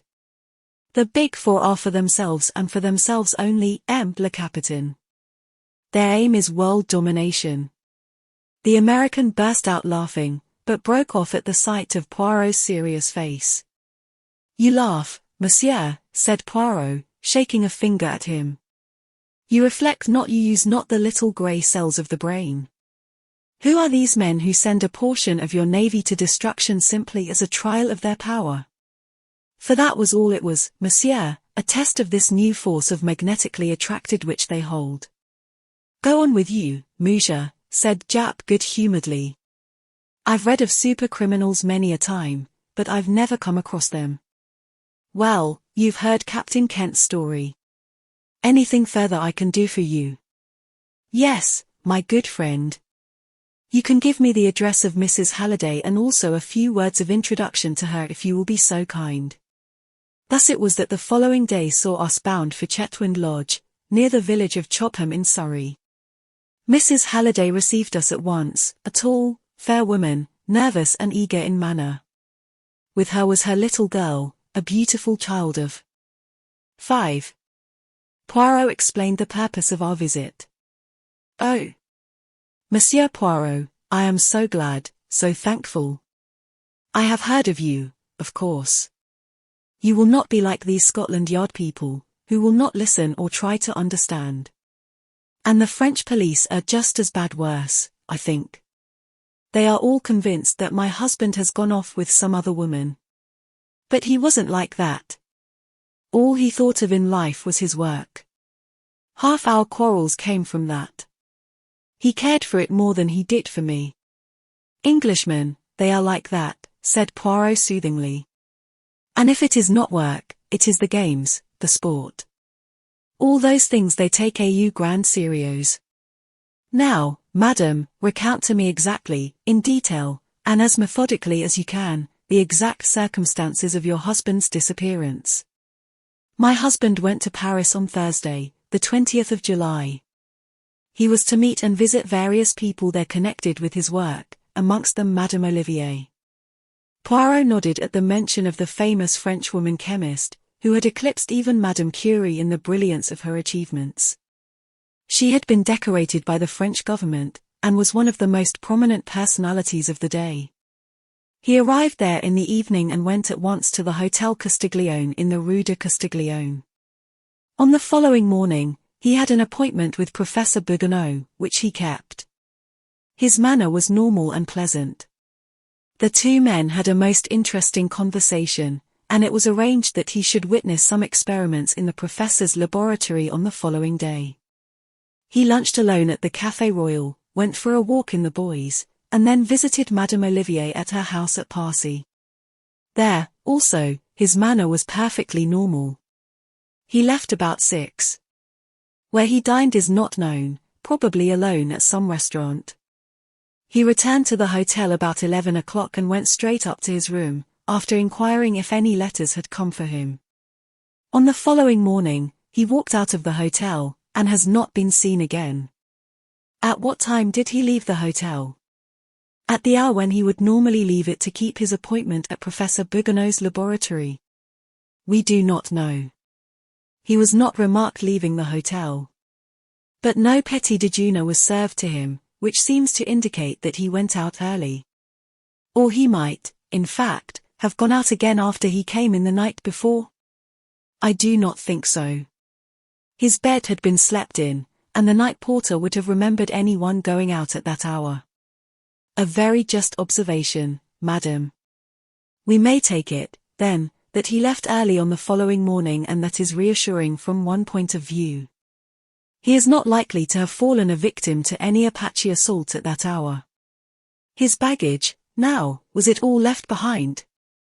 Mrs. Halliday seemed rather reluctant to answer, but at last she said, no, he must have taken one small suitcase with him. Said Poirot thoughtfully, I wonder where he was that evening. If we knew that, we should know a great deal. Whom did he meet? There lies the mystery. Madam, myself I do not of necessity accept the view of the police, with them is it always cherchez la femme. Yet it is clear that something occurred that night to alter your husband's plans. You say he asked for letters on returning to the hotel. Did he receive any? One only, and that must have been the one I wrote him on the day he left England. Poirot remained sunk in thought for a full minute, then he rose briskly to his feet. Well, madam, the solution of the mystery lies in Paris, and to find it I myself journey to Paris on the instant. It is all a long time ago, monsieur. Yes, yes. Nevertheless, it is there that we must seek. He turned to leave the room, but paused with his hand on the door. Tell me, madam, do you ever remember your husband mentioning the phrase, the Big Four? The Big Four, she repeated thoughtfully. No, I can't say I do. Chapter 6. The Woman on the Stairs. That was all that could be elicited from Mrs. Halliday. We hurried back to London, and the following day saw us en route for the continent. With rather a rueful smile, Poirot observed, this Big Four, they make me to bestir myself, mon ami. I run up and down, all over the ground, like our old friend the human foxhound. Perhaps you'll meet him in Paris, I said, knowing that he referred to a certain Giraud, one of the most trusted detectives of the short, whom he had met on a previous occasion. Poirot made a grimace. I devoutly hope not. He loved me not, but one. Won't it be a very difficult task? I asked. To find out what an unknown Englishman did on an evening 2 months ago. Very difficult, mon ami. But, as you know well, difficulties rejoice the heart of Hercule Poirot. You think the Big Four kidnapped him? Poirot nodded. Our inquiries necessarily went over old ground, and we learnt little to add to what Mrs. Halliday had already told us. Poirot had a lengthy interview with Professor Bouguereau, during which he sought to elicit whether Halliday had mentioned any plan of his own for the evening, but we drew a complete blank. Our next source of information was the famous Madame Olivier. I was quite excited as we mounted the steps of her villa at Passy. It has always seemed to me extraordinary that a woman should go so far in the scientific world. I should have thought a purely masculine brain was needed for such work. The door was opened by a young lad of 17 or thereabouts, who reminded me vaguely of an acolyte, so ritualistic was his manner. Poirot had taken the trouble to arrange our interview beforehand, as he knew Madame Olivier never received anyone without an appointment, being immersed in research work most of the day. We were shown into a small salon, and presently the mistress of the house came to us there. Madame Olivier was a very tall woman, her tallness accentuated by the long white overall she wore, and a coif like a nun's that shrouded her head. She had a long pale face, and wonderful dark eyes that burnt with a light almost fanatical. She looked more like a priestess of old than a modern Frenchwoman. One cheek was disfigured by a scar, and I remembered that her husband and co-worker had been killed in an explosion in the laboratory 3 years before, and that she herself had been terribly burned. Ever since then she had shut herself away from the world, and plunged with fiery energy into the work of scientific research. She received us with cold politeness. "I have been interviewed by the police many times, Messrs. I think it hardly likely that I can help you, since I have not been able to help them. Madam, it is possible that I shall not ask you quite the same questions. To begin with, of what did you talk together, you and M. Halliday?" She looked a trifle surprised. "But of his work." "His work and also mine. Did he mention to you the theories he had embodied recently in his paper read before the British Association?" "Certainly he did. It was chiefly of those we spoke." "His ideas were somewhat fantastic, were they not?" asked Poirot carelessly. "Some people have thought so. I do not agree." "You considered them practicable?" "Perfectly practicable. My own line of research has been somewhat similar, though not undertaken with the same end in view. I have been investigating the gamma rays emitted by the substance usually known as radium-C, a product of radium emanation, and in doing so I have come across some very interesting magnetical phenomena. Indeed, I have a theory as to the actual nature of the force we call magnetism, but it is not yet time for my discoveries to be given to the world. Mr. Halliday's experiments and views were exceedingly interesting to me." Poirot nodded. Then he asked a question which surprised me. "Madam, where did you converse on these topics?" "In here?" "No, monsieur. In the laboratory." "May I see it?" "Certainly." She led the way to the door from which she had entered. It opened on a small passage. We passed through 2 doors and found ourselves in the big laboratory, with its array of beakers and crucibles and 100 appliances of which I did not even know the names. There were 2 occupants, both busy with some experiment. Madame Olivier introduced them.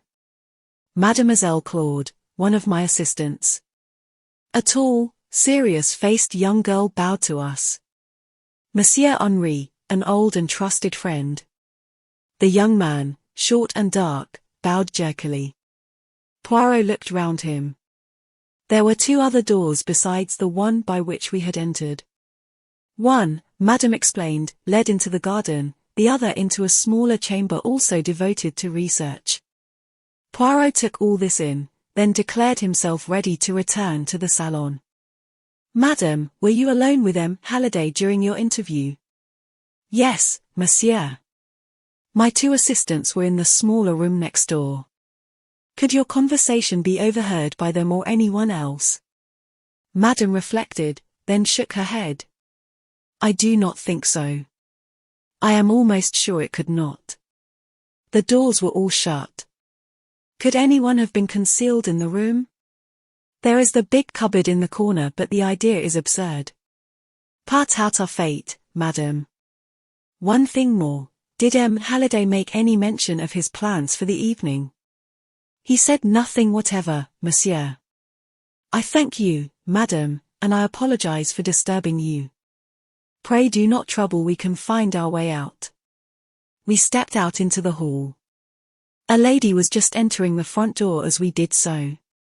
She ran quickly up the stairs, and I was left with an impression of the heavy mourning that denotes a French widow. A most unusual type of woman, that, remarked Poirot, as we walked away. Madame Olivier? Yes, she mise non, not Madame Olivier. Cela vie sans dire. There are not many geniuses of her stamp in the world. No, I referred to the other lady, the lady on the stairs. I didn't see her face, I said, staring. And I hardly see how you could have done. She never looked at us. That is why I said she was an unusual type, said Poirot placidly. A woman who enters her home, for I presume that it is her home since she enters with a key and runs straight upstairs without even looking at two strange visitors in the hall to see who they are, is a very unusual type of woman, quite unnatural, in fact. Miltonaires. What is that? He dragged me back just in time. A tree had crashed down onto the sidewalk, just missing us. Poirot stared at it, pale and upset. It was a near thing that. But clumsy, all the same, for I had no suspicion, at least hardly any suspicion. Yes, but for my quick eyes, the eyes of a cat, Hercule Poirot might now be crushed out of existence, a terrible calamity for the world. And you, too, mon ami, though that would not be such a national catastrophe. Thank you, I said coldly. And what are we going to do now? Do, cried Poirot. We are going to think. Yes, here and now, we are going to exercise our little grey cells. This Halliday now, was he really in Paris? Yes, for Professor Bouguereau, who knows him, saw and spoke to him. What on earth are you driving at? I cried. That was Friday morning. He was last seen at 11 Friday night, but was he seen then? The porter, a night porter who had not previously seen Halliday. A man comes in, sufficiently like Halliday we may trust, number 4 for that, asks for letters, goes upstairs, packs a small suitcase, and slips out the next morning. Nobody saw Halliday all that evening, no, because he was already in the hands of his enemies. Was it Halliday whom Madame Olivier received? Yes, for though she did not know him by sight, an impostor could hardly deceive her on her own special subject. He came here, he had his interview, he left. What happened next? Seizing me by the arm, Poirot was fairly dragging me back to the villa. Now, mon ami, imagine that it is the day after the disappearance, and that we are tracking footprints. You love footprints, do you not? See, here they go, a man's, Mr. Halliday's. He turns to the right as we did, he walks briskly, other footsteps following behind very quickly, small footsteps, a woman's. See, she catches him up, a slim young woman, in a widow's veil. Pardon, monsieur, Madame Olivier desires that I recall you. He stops, he turns. Now where would the young woman take him? She does not wish to be seen walking with him. Is it coincidence that she catches up with him just where a narrow alleyway opens, dividing two gardens? She leads him down it. It is shorter this way, monsieur. On the right is the garden of Madame Olivier's villa, on the left the garden of another villa, and from that garden, mark you, the tree fell so nearly on us. Garden doors from both open on the alley. The ambush is there. Men pour out, overpower him, and carry him into the strange villa. Good gracious, Poirot, I cried, are you pretending to see all this? I see it with the eyes of the mind, mon ami. So, and only so, could it have happened. Come, let us go back to the house. You want to see Madame Olivier again? Poirot gave a curious smile. No, Hastings, I want to see the face of the lady on the stairs. Who do you think she is, a relation of Madame Olivier's? More probably a secretary, and a secretary engaged not very long ago. The same gentle acolyte opened the door to us. Can you tell me, said Poirot, the name of the lady, the widow lady, who came in just now? Madame Veroni. Madame's secretary. That is the lady. Would you be so kind as to ask her to speak to us for a moment? The youth disappeared. He soon reappeared. I am sorry. Madame Veroni must have gone out again. I think not, said Poirot quietly. Will you give her my name, Hercule Poirot, and say that it is important I should see her at once, as I am just going to the prefecture. Again our messenger departed. This time the lady descended.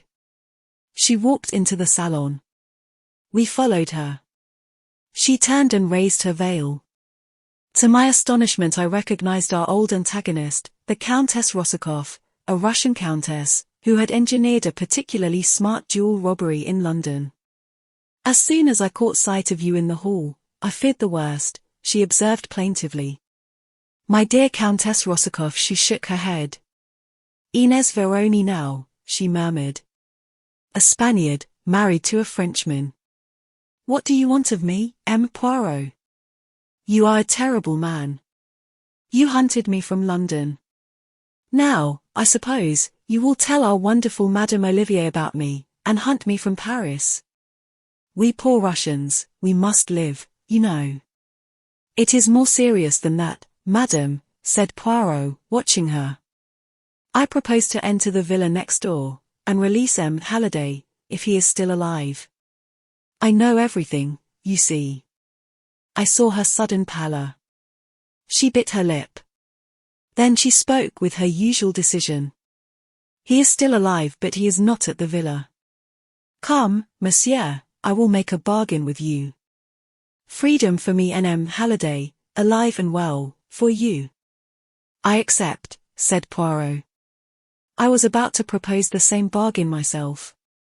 By the way, are the big for your employers, madam? Again I saw that deathly pallor creep over her face, but she left his question unanswered. Instead, you permit me to telephone, she asked, and crossing to the instrument she rang up a number. The number of the villa, she explained, where our friend is now imprisoned.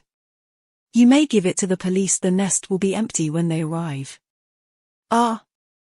I am through. Is that you, André? It is I, Inez. The little Belgian knows all. Send Halliday to the hotel, and clear out. She replaced the receiver, and came towards us, smiling. You will accompany us to the hotel, madam? Naturally. I expected that. I got a taxi, and we drove off together. I could see by Poirot's face that he was perplexed. The thing was almost too easy. We arrived at the hotel. The porter came up to us. A gentleman has arrived. He is in your rooms. He seems very ill. A nurse came with him, but she has left. That is all right, said Poirot, he is a friend of mine. We went upstairs together. Sitting in a chair by the window was a haggard young fellow who looked in the last stages of exhaustion. Poirot went over to him. Are you John Halliday? The man nodded. Show me your left arm. John Halliday has a mole just below the left elbow. The man stretched out his arm. The mole was there. Poirot bowed to the Countess. She turned and left the room. A glass of brandy revived Halliday somewhat. My God, he muttered. I have been through hell. Those fiends are devils incarnate. My wife, where is she? What does she think? They told me that she would believe she does not, said Poirot firmly. Her faith in you has never wavered. She is waiting for you, she and the child. Thank God for that. I can hardly believe that I am free once more. Now that you are a little recovered, monsieur, I should like to hear the whole story from the beginning. Halliday looked at him with an indescribable expression.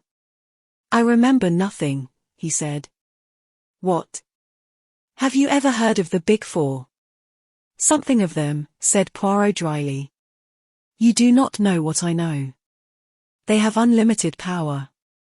If I remain silent, I shall be safe. If I say one word, not only I, but my nearest and dearest will suffer unspeakable things.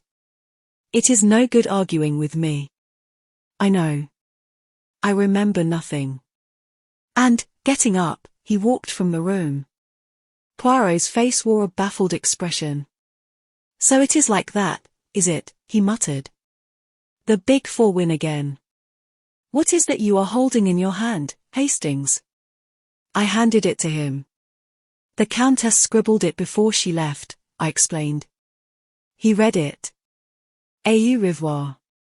IV." Signed with her initials IV. Just a coincidence, perhaps, that they also stand for four. I wonder, Hastings, I wonder. Chapter 7. The Radium Thieves. On the night of his release, Halliday slept in the room next to ours at the hotel, and all night long I heard him moaning and protesting in his sleep. Undoubtedly his experience in the villa had broken his nerve, and in the morning we failed completely to extract any information from him. He would only repeat his statement about the unlimited power at the disposal of the Big Four, and his assurance of the vengeance which would follow if he talked. After lunch he departed to rejoin his wife in England, but Poirot and I remained behind in Paris. I was all for energetic proceedings of some kind or other, and Poirot's quiescence annoyed me. "For heaven's sake, Poirot," I urged, "let us be up and at them." "Admirable, mon ami, admirable." "Up where, and at whom?" "Be precise, I beg of you." "At the Big Four, of course." "Cela va sans dire." "But how would you set about it?" "The police," I hazarded doubtfully. Poirot smiled. "They would accuse us of romancing. We have nothing to go upon, nothing whatever. We must wait." "Wait for what?" "Wait for them to make a move. See now, in England you all comprehend and adore la boxe. If one man does not make a move, the other must, and by permitting the adversary to make the attack one learns something about him. That is our part, to let the other side make the attack." "You think they will?" I said doubtfully. "I have no doubt whatever of it. To begin with, see, they try to get me out of England. That fails.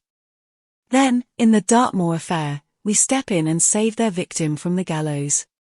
And yesterday, once again, we interfere with their plans. Assuredly, they will not leave the matter there." As I reflected on this, there was a knock on the door. Without waiting for a reply, a man stepped into the room and closed the door behind him. He was a tall, thin man, with a slightly hooked nose and a sallow complexion. He wore an overcoat buttoned up to his chin, and a soft hat well pulled down over his eyes. "Excuse me, gentlemen, for my somewhat unceremonious entry," he said in a soft voice, "but my business is of a rather unorthodox nature." Smiling, he advanced to the table and sat down by it. I was about to spring up, but Poirot restrained me with a gesture. "As you say, monsieur, your entry is somewhat unceremonious. Will you kindly state your business?" "My dear M. Poirot, it is very simple. You have been annoying my friends." "In what way?" Come, Monsieur Poirot. You do not seriously ask me that. You know as well as I do. It depends, monsieur, upon who these friends of yours are." Without a word, the man drew from his pocket a cigarette case, and, opening it, took out 4 cigarettes and tossed them on the table. Then he picked them up and returned them to his case, which he replaced in his pocket. "Aha," said Poirot, "so it is like that, is it? And what do your friends suggest?" "They suggest, monsieur, that you should employ your talents, your very considerable talents, in the detection of legitimate crime, return to your former avocations, and solve the problems of London society ladies." "A peaceful programme," said Poirot. "And supposing I do not agree?" The man made an eloquent gesture. "We should regret it, of course, exceedingly," he said. "So would all the friends and admirers of the great Hercule Poirot. But regrets, however poignant, do not bring a man to life again." "But very delicately," said Poirot, nodding his head. "And supposing I accept?" "In that case I am empowered to offer you compensation." He drew out a pocketbook, and threw 10 notes on the table. They were for 10,000 francs each. That is merely as a guarantee of our good faith, he said. 10 times that amount will be paid you. Good God, I cried, springing up, you dare to think. Sit down, Hastings, said Poirot autocratically. Subdue your so beautiful and honest nature and sit down. To you, monsieur, I will say this. What is to prevent me ringing up the police and giving you into their custody, whilst my friend here prevents you from escaping? By all means do so if you think it advisable, said our visitor calmly. Oh. Look here, Poirot, I cried. I can't stand this. Ring up the police and have done with it. Rising swiftly, I strode to the door and stood with my back against it. It seems the obvious course, murmured Poirot, as though debating with himself. But you distrust the obvious, eh? Said our visitor, smiling. Go on, Poirot, I urged. It will be your responsibility, mon ami. As he lifted the receiver, the man made a sudden, cat-like jump at me. I was ready for him. In another minute we were locked together, staggering round the room. Suddenly I felt him slip and falter. I pressed my advantage. He went down before me. And then, in the very flush of victory, an extraordinary thing happened. I felt myself flying forwards. Head first, I crashed into the wall in a complicated heap. I was up in a minute, but the door was already closing behind my late adversary. I rushed to it and shook it. It was locked on the outside. I seized the telephone from Poirot. Is that the bureau? Stop a man who is coming out. A tall man, with a buttoned-up overcoat and a soft hat. He is wanted by the police. Very few minutes elapsed before we heard a noise in the corridor outside. The key was turned and the door flung open. The manager himself stood in the doorway. The man, you have got him? I cried. No, monsieur. No one has descended. You must have passed him. We have passed no one, monsieur. It is incredible that he can have escaped. You have passed someone, I think, said Poirot, in his gentle voice. One of the hotel staff, perhaps. Only a waiter carrying a tray, monsieur. Ah, said Poirot, in a tone that spoke infinitese. So that was why he wore his overcoat buttoned up to his chin, mused Poirot, when we had finally got rid of the excited hotel officials. I'm awfully sorry, Poirot, I murmured, rather crestfallen. I thought I'd downed him all right. Yes, that was a Japanese trick, I fancy. Do not distress yourself, mon ami. All went according to his plan. That is what I wanted. What's this? I cried, pouncing on a brown object that lay on the floor. It was a slim pocketbook of brown leather, and had evidently fallen from our visitor's pocket during his struggle with me. It contained 2 receipted bills in the name of M. Felix Lane, and a folded-up piece of paper which made my heart beat faster. It was a half-sheet of notepaper on which a few words were scrawled in pencil, but they were words of supreme importance. The next meeting of the council will be on Friday at 34 Rue des Seychelles at 11 a.m. It was signed with a big figure 4. And today was Friday, and the clock on the mantelpiece showed the hour to be 10:30. My God, what a chance! I cried. Fate is playing into our hands. We must start at once though. What stupendous luck! So that was why he came, murmured Poirot. I see it all now. See what? Come on, Poirot, don't stay daydreaming there. Poirot looked at me, and slowly shook his head, smiling as he did so. Will you walk into my parlour, said the spider to the fly? That is your little English. Nursery rhyme, is it not? No, they are subtle but not so subtle as Hercule Poirot.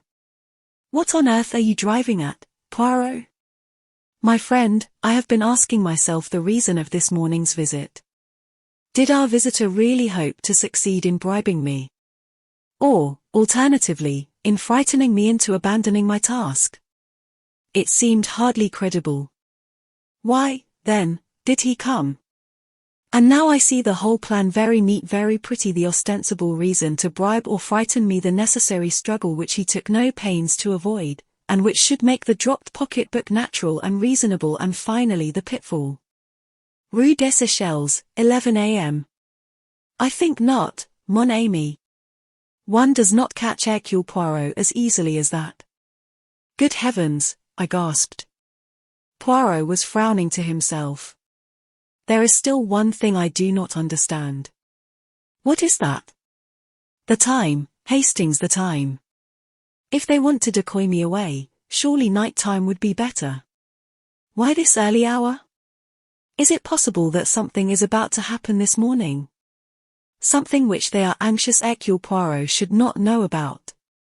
He shook his head. We shall see. Here I sit, mon ami. We do not stir out this morning. We await events here. It was at 11:30 exactly that the summons came. A petit bleu. Poirot tore it open, then handed it to me. It was from Madame Olivier, the world-famous scientist, whom we had visited yesterday in connection with the Halliday case. It asked us to come out to Passy at once. We obeyed the summons without an instant's delay. Madame Olivier received us in the same small salon. I was struck anew with the wonderful power of this woman, with her long nun's face and burning eyes, this brilliant successor of Becquerel and the Curies. She came to the point at once. Messrs, you interviewed me yesterday about the disappearance of M. Halliday. I now learn that you returned to the house a second time, and asked to see my secretary, Inez Veroni. She left the house with you, and has not returned here since. Is that all, madam? No, monsieur, it is not. Last night the laboratory was broken into, and several valuable papers and memoranda were stolen. The thieves had a try for something more precious still, but luckily they failed to open the big safe. Madam, these are the facts of the case. Your late secretary, Madame Veroni, was really the Countess Rossakoff, an expert thief, and it was she who was responsible for the disappearance of M. Halliday. How long had she been with you? 5 months, monsieur. What you say amazes me. It is true, nevertheless. These papers, were they easy to find? Or do you think an inside knowledge was shown? It is rather curious that the thieves knew exactly where to look.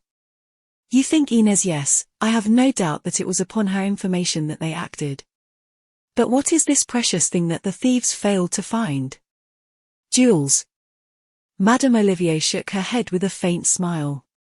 Something much more precious than that, monsieur. She looked round her, then bent forward, lowering her voice. Radium, monsieur. Radium. Yes, monsieur. I am now at the crux of my experiments. I possess a small portion of radium myself. More has been lent to me for the process I am at work upon. Small though the actual quantity is, it comprises a large amount of the world's stock and represents a value of millions of francs. And where is it? In its leaden case in the big safe. The safe purposely appears to be of an old and worn-out pattern, but it is really a triumph of the safe maker's art.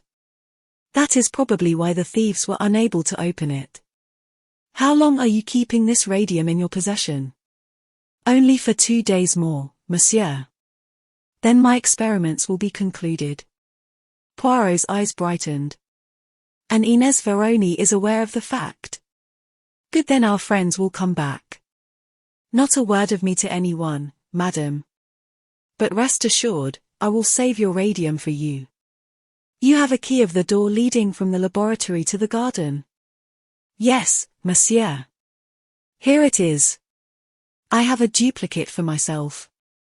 And here is the key of the garden door leading out into the alleyway between this villa and the next one.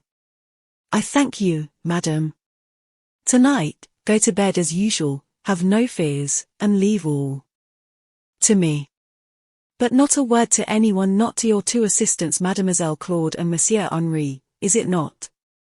Particularly not a word to them. Poirot left the villa rubbing his hands in great satisfaction.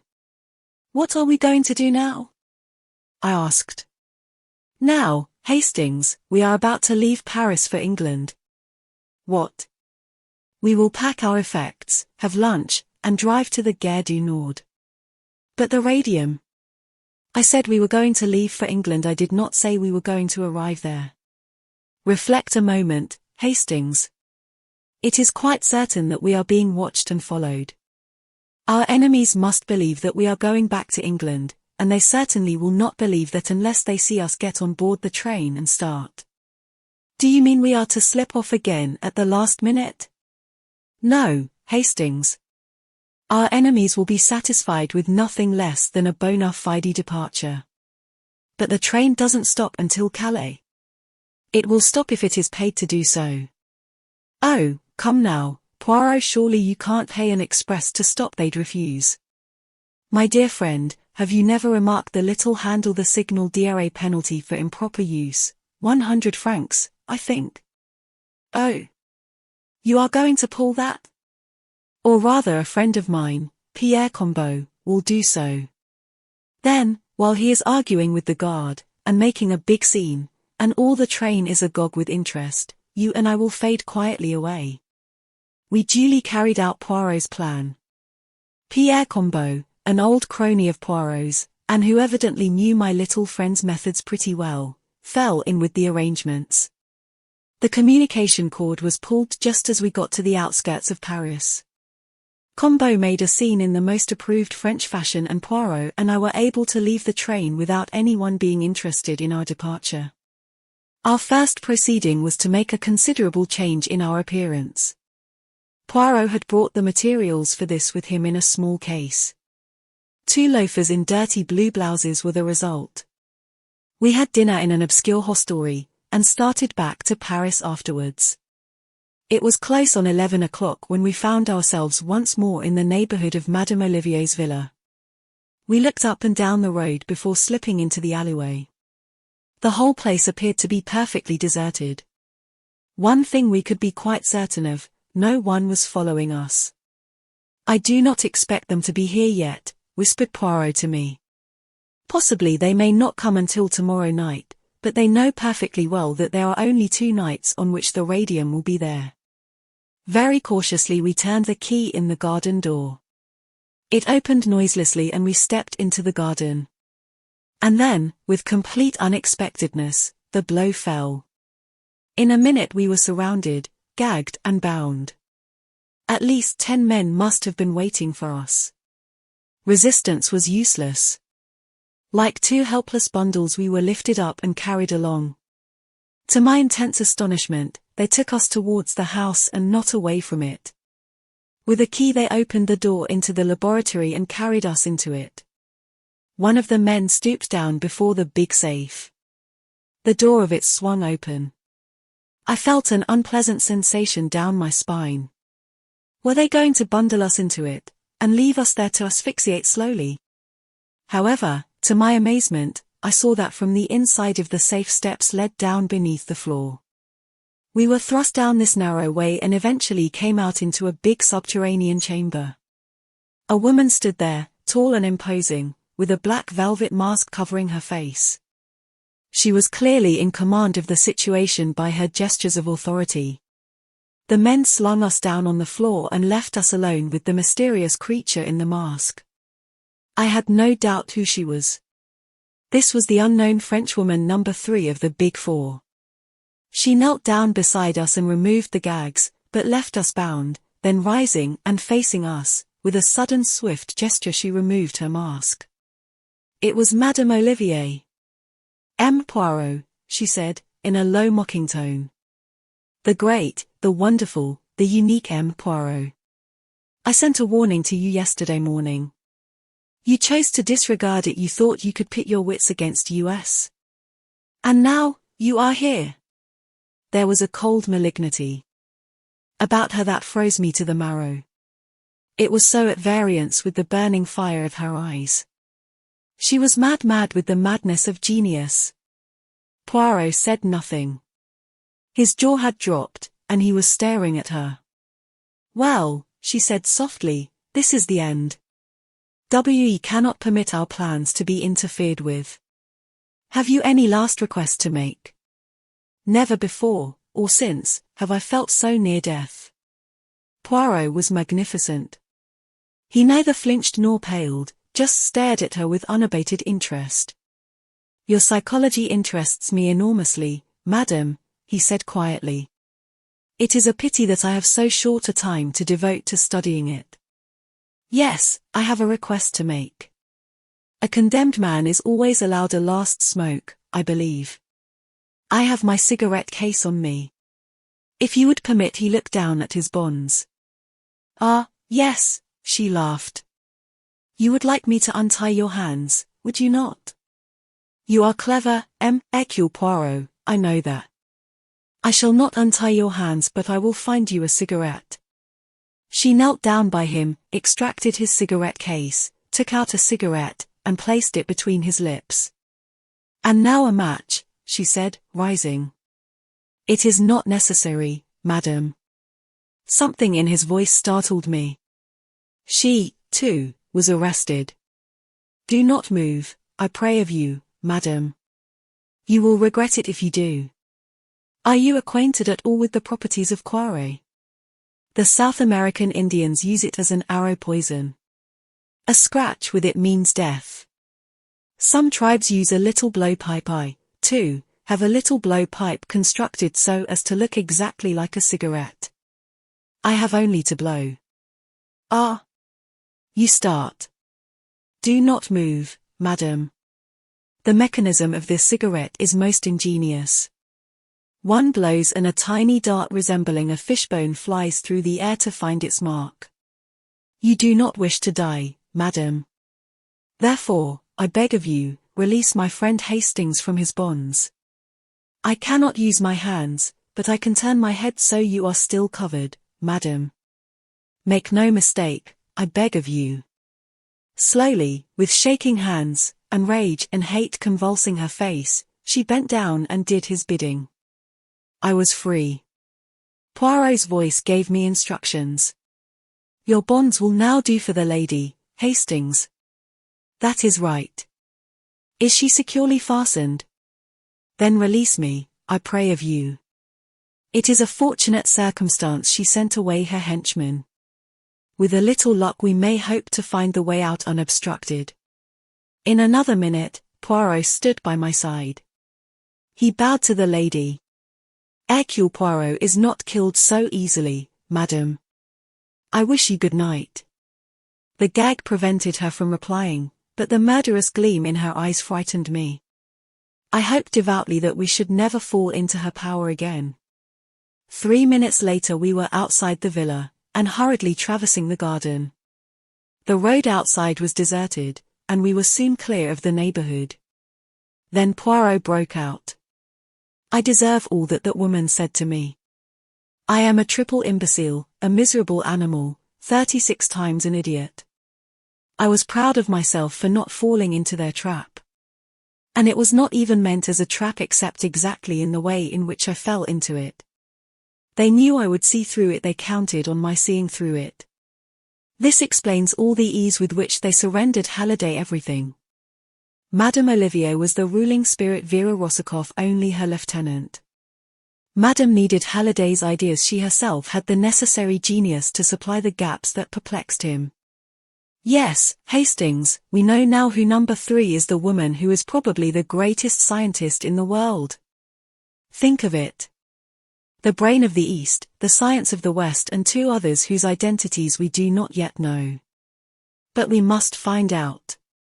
Tomorrow we will return to London and set about it. You are not going to denounce Madame Olivier to the police? I should not be believed. That woman is one of the idols of France. And we can prove nothing. We are lucky if she does not denounce us. What? Think of it. We are found at night upon the premises with keys in our possession which she will swear she never gave us. She surprises us at the safe, and we gag and bind her and make away. Have no illusions, Hastings. The boot is not upon the right leg, is that how you say it? Chapter 8. In the house of the enemy. After our adventure in the villa at Parsi, we returned post-haste to London. Several letters were awaiting Poirot. He read one of them with a curious smile, and then handed it to me. "Read this, mon ami." I turned first to the signature, Abe Ryland, and recalled Poirot's words, "the richest man in the world." Mr. Ryland's letter was curt and incisive.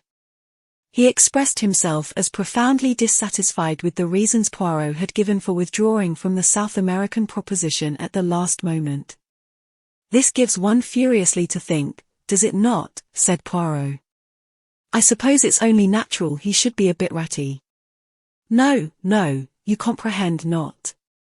Remember the words of Mei Ling, the man who took refuge here only to die by the hands of his enemies. Number 2 is represented by an S with 2 lines through it, the sign for $1, also by 2 stripes and a star. It may be conjectured therefore that he is an American subject, and that he represents the power of wealth. Add to those words the fact that Ryland offered me a huge sum to tempt me out of England, and what about it, Hastings?"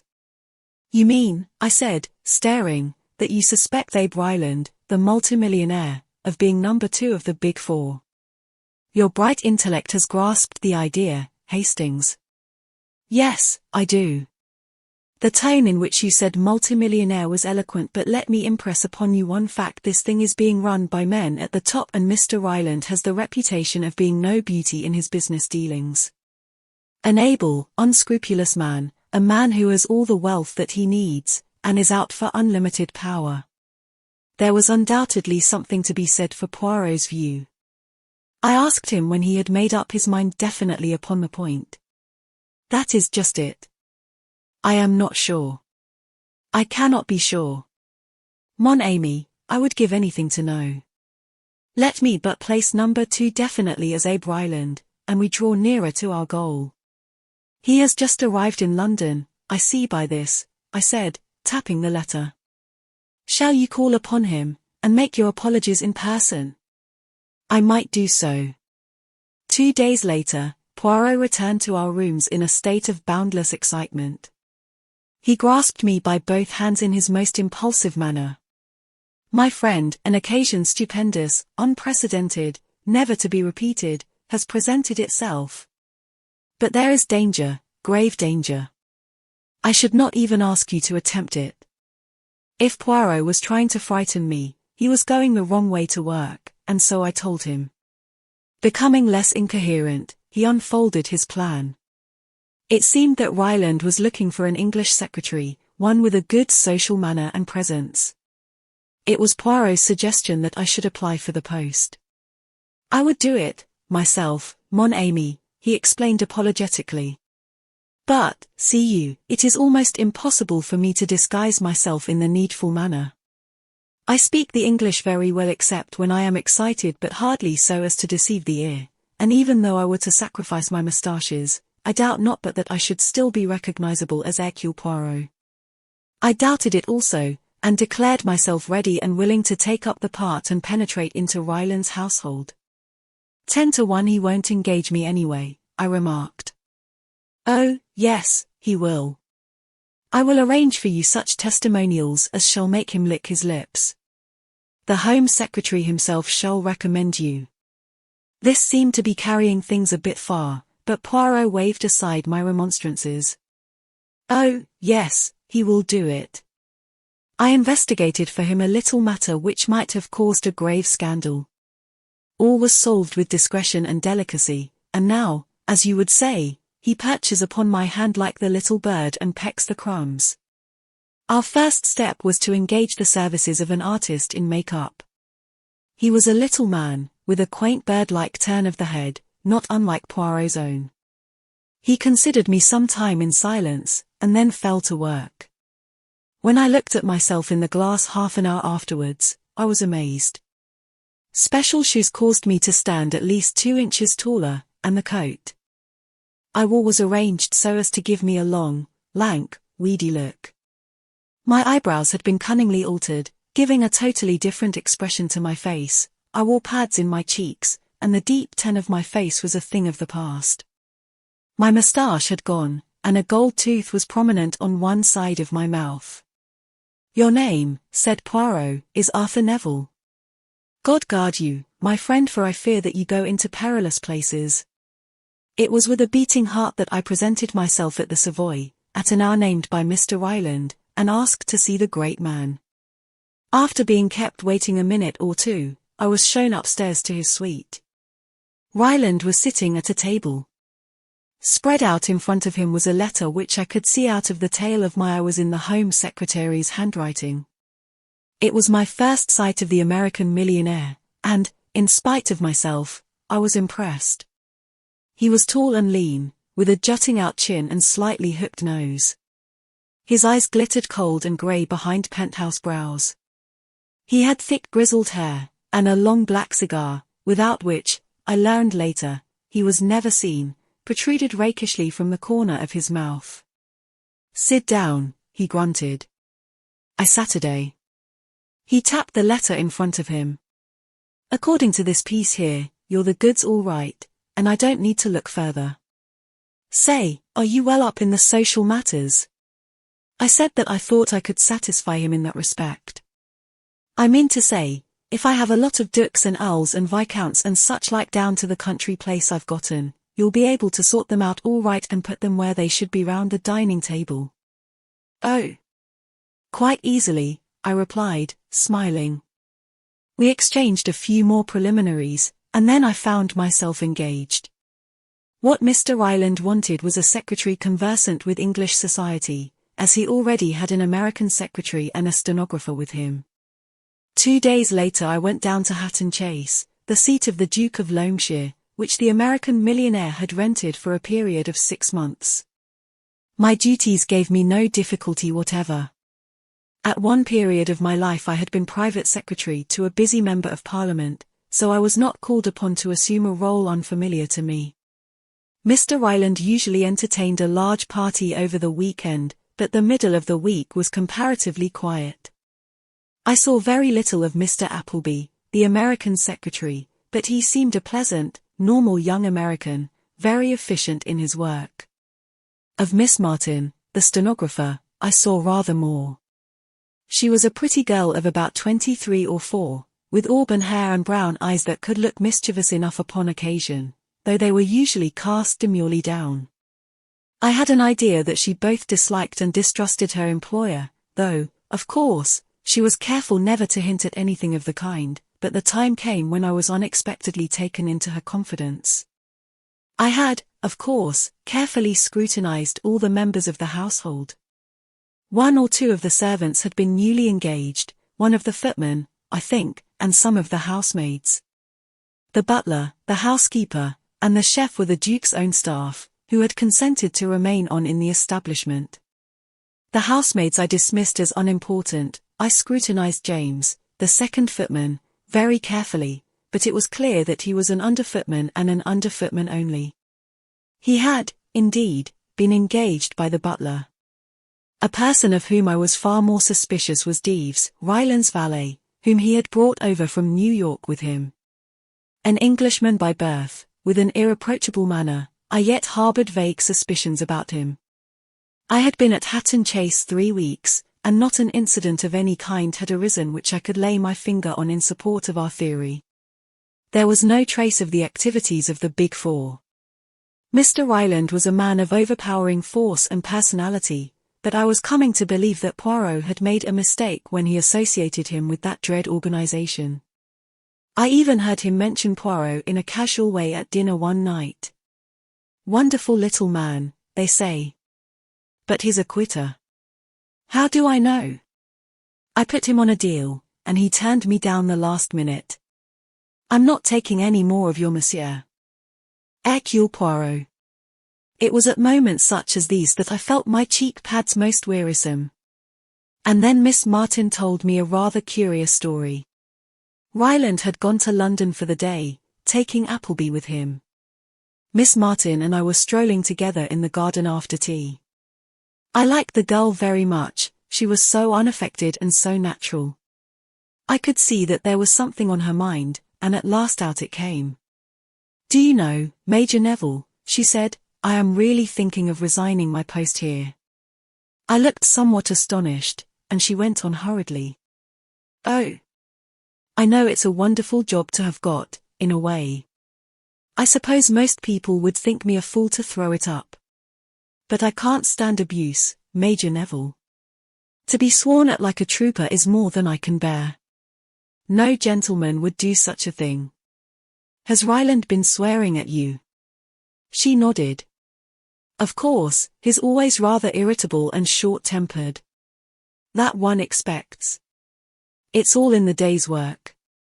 But to fly into such an absolute fury over nothing at all. He really looked as though he could have murdered me. And, as I say, over nothing at all." "Tell me about it," I said, keenly interested. "As you know, I open all Mr. Ryland's letters. Some I hand on to Mr. Appleby, others I deal with myself, but I do all the preliminary sorting. Now there are certain letters that come, written on blue paper, and with a tiny 4 marked on the corner. I beg your pardon, did you speak?" I had been unable to repress a stifled exclamation, but I hurriedly shook my head, and begged her to continue. "Well, as I was saying, these letters come, and there are strict orders that they are never to be opened, but to be handed over to Mr. Ryland intact. And, of course, I always do so. But there was an unusually heavy mail yesterday morning, and I was opening the letters in a terrific hurry. By mistake I opened one of these letters. As soon as I saw what I had done, I took it to Mr. Ryland and explained. To my utter amazement he flew into the most awful rage. As I tell you, I was quite frightened. What was there in the letter, I wonder, to upset him so? Absolutely nothing. That's just the curious part of it. I had read it before I discovered my mistake. It was quite short. I can still remember it word for word, and there was nothing in it that could possibly upset anyone. You can repeat it, you say? I encouraged her. Yes. She paused a minute and then repeated slowly, whilst I noted down the words unobtrusively, the following: Dear Sir, the essential thing now, I should say, is to see the property. If you insist on the quarry being included, then 17,000 seems reasonable. 11% commission too much, for percent is ample. Yours truly, Arthur Levisham. Miss Martin went on, evidently about some property Mr. Ryland was thinking of buying. But really, I do feel that a man who can get into a rage over such a trifle is, well, dangerous. What do you think I ought to do, Major Neville? You've more experience of the world than I have. I soothed the girl down, pointed out to her that Mr. Ryland had probably been suffering from the enemy of his race, dyspepsia. In the end I sent her away quite comforted. But I was not so easily satisfied myself. When the girl had gone, and I was alone, I took out my notebook, and ran over the letter which I had jotted down. What did it mean, this apparently innocent-sounding missive? Did it concern some business deal which Ryland was undertaking, and was he anxious that no details about it should leak out until it was carried through? That was a possible explanation. But I remembered the small figure 4 with which the envelopes were marked, and I felt that, at last, I was on the track of the thing we were seeking. I puzzled over the letter all that evening, and most of the next day, and then suddenly the solution came to me. It was so simple, too. The figure 4 was the clue. Read every 4th word in the letter, and an entirely different message appeared. Essential should see you quarry 1711-4. The solution of the figures was easy. 17 stood for the 17th of October, which was tomorrow, 11 was the time, and 4 was the signature, either referring to the mysterious number 4 himself or else it was the trade mark, so to speak, of the Big Four. The quarry was also intelligible.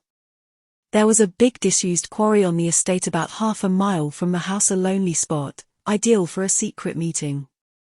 For a moment or two I was tempted to run the show myself. It would be such a feather in my cap, for once, to have the pleasure of crowing over Poirot. But in the end I overcame the temptation. This was a big business, I had no right to play a lone hand, and perhaps jeopardize our chances of success. For the first time, we had stolen a march upon our enemies. We must make good this time, and, disguise the fact as I might, Poirot had the better brain of the two. I wrote off post-haste to him, laying the facts before him, and explaining how urgent it was that we should overhear what went on at the interview. If he liked to leave it to me, well and good, but I gave him detailed instructions how to reach the quarry from the station in case he should deem it wise to be present himself. I took the letter down to the village and posted it myself.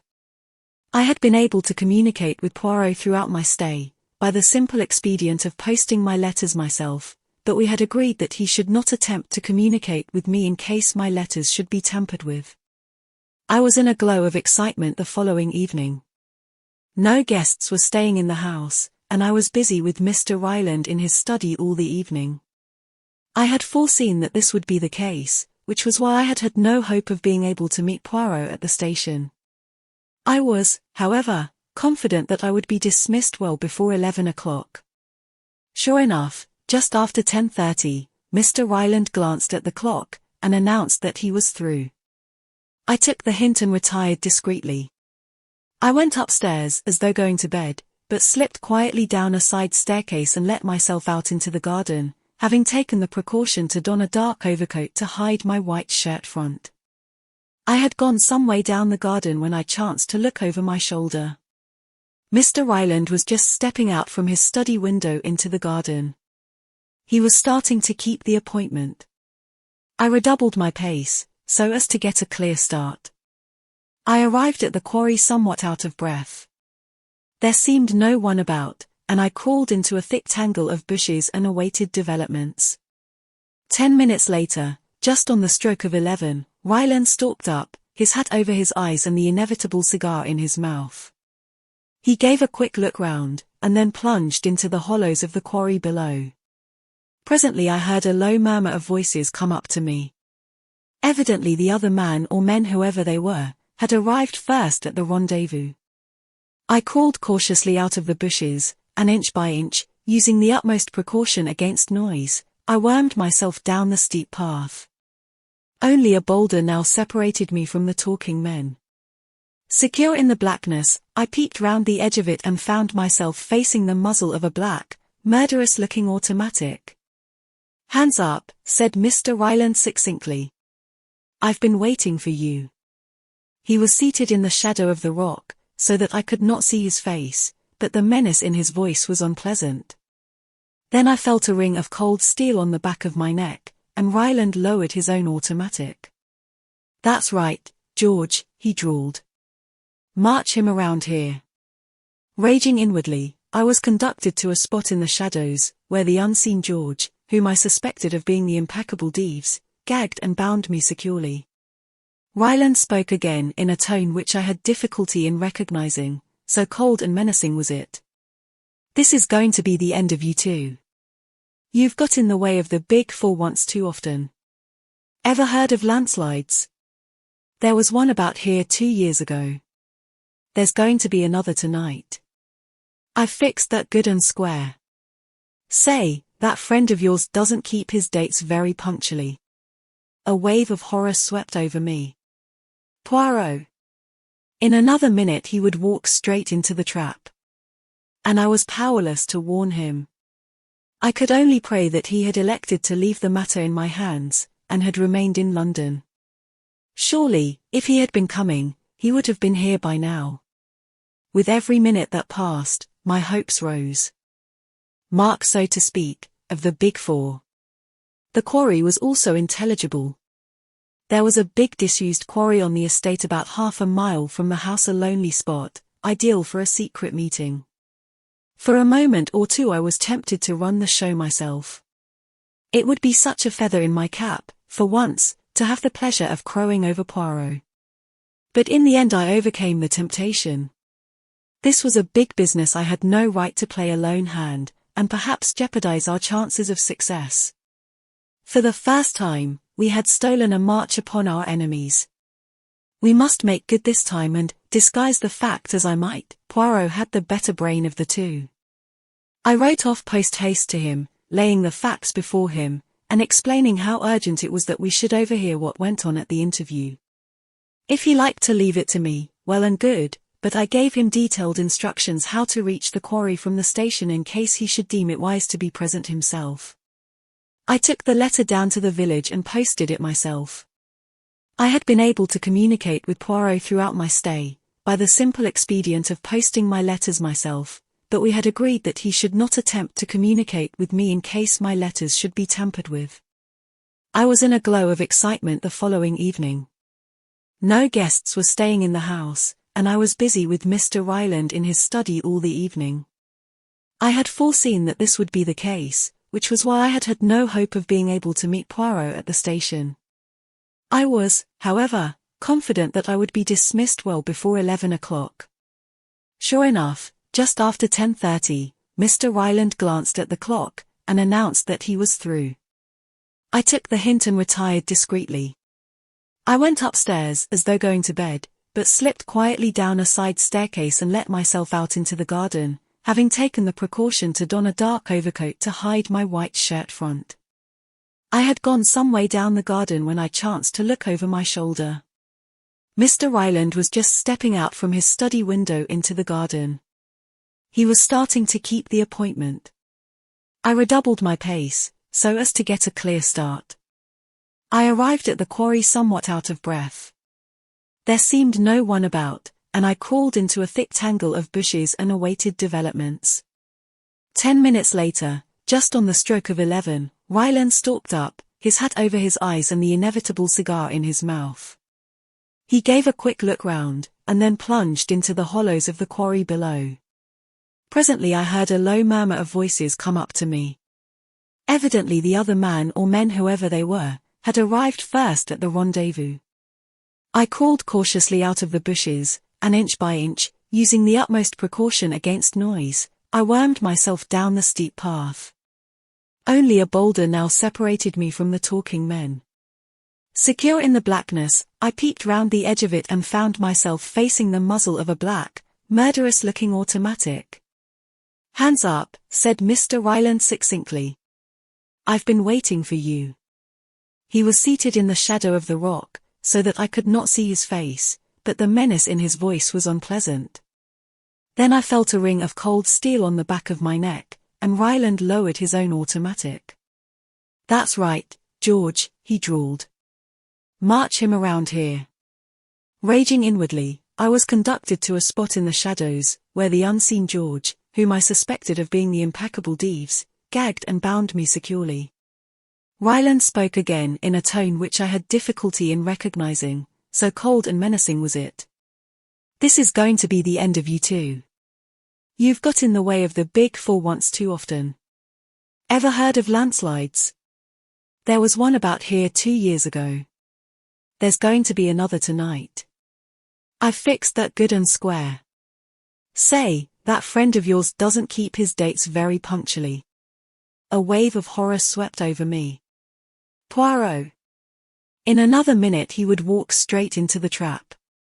And I was powerless to warn him. I could only pray that he had elected to leave the matter in my hands, and had remained in London.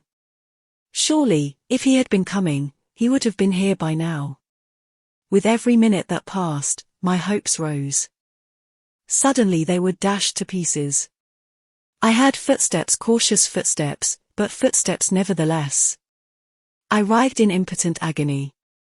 They came down the path, paused, and then Poirot himself appeared, his head a little on one side, peering into the shadows. I heard the growl of satisfaction Ryland gave as he raised the big automatic and shouted, "Hands up." Deves sprang forward as he did so, and took Poirot in the rear. The ambush was complete. "Pleased to meet you, Mr. Hercule Poirot," said the American grimly. Poirot's self-possession was marvelous. He did not turn a hair. But I saw his eyes searching in the shadows. "My friend. He is here. Yes, you are both in the trap of the Big Four." He laughed. "A trap?" queried Poirot. "Say, haven't you tumbled to it yet?" "I comprehend that there is a trap, yes," said Poirot gently. "But you are in error, monsieur. It is you who are in it, not I and my friend. What? Ryland raised the big automatic, but I saw his gaze falter. If you fire, you commit murder watched by 10 pairs of eyes, and you will be hanged for it. This place is surrounded, has been for the last hour, by Scotland Yard men. It is checkmate, Mr. Abe Ryland. He uttered a curious whistle, and as though by magic, the place was alive with men. They seized Ryland and the valet and disarmed them. After speaking a few words to the officer in charge, Poirot took me by the arm, and led me away. Once clear of the quarry, he embraced me with vigor. You are alive, you are unhurt. It is magnificent. Often have I blamed myself for letting you go. I'm perfectly all right, I said, disengaging myself. But I'm just a bit fogged. You tumbled to their little scheme, did you? But I was waiting for it. For what else did I permit you to go there? Your false name, your disguise, not for a moment was it intended to deceive. What? I cried. You never told me.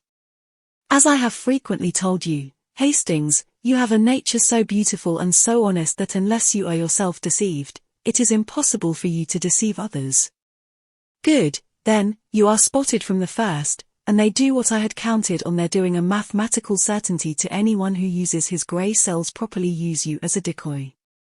They set the girl on, by the way, mon ami, as an interesting fact psychologically, has she got red hair? If you mean Miss Martin, I said coldly. Her hair is a delicate shade of auburn, but they are impotent, these people. They have even studied your psychology. Oh. Yes, my friend, Miss Martin was in the plot, very much so. She repeats the letter to you, together with her tale of Mr. Ryland's wrath. You write it down, you puzzle your brains, the cipher is nicely arranged, difficult, but not too difficult, you solve it, and you send for me.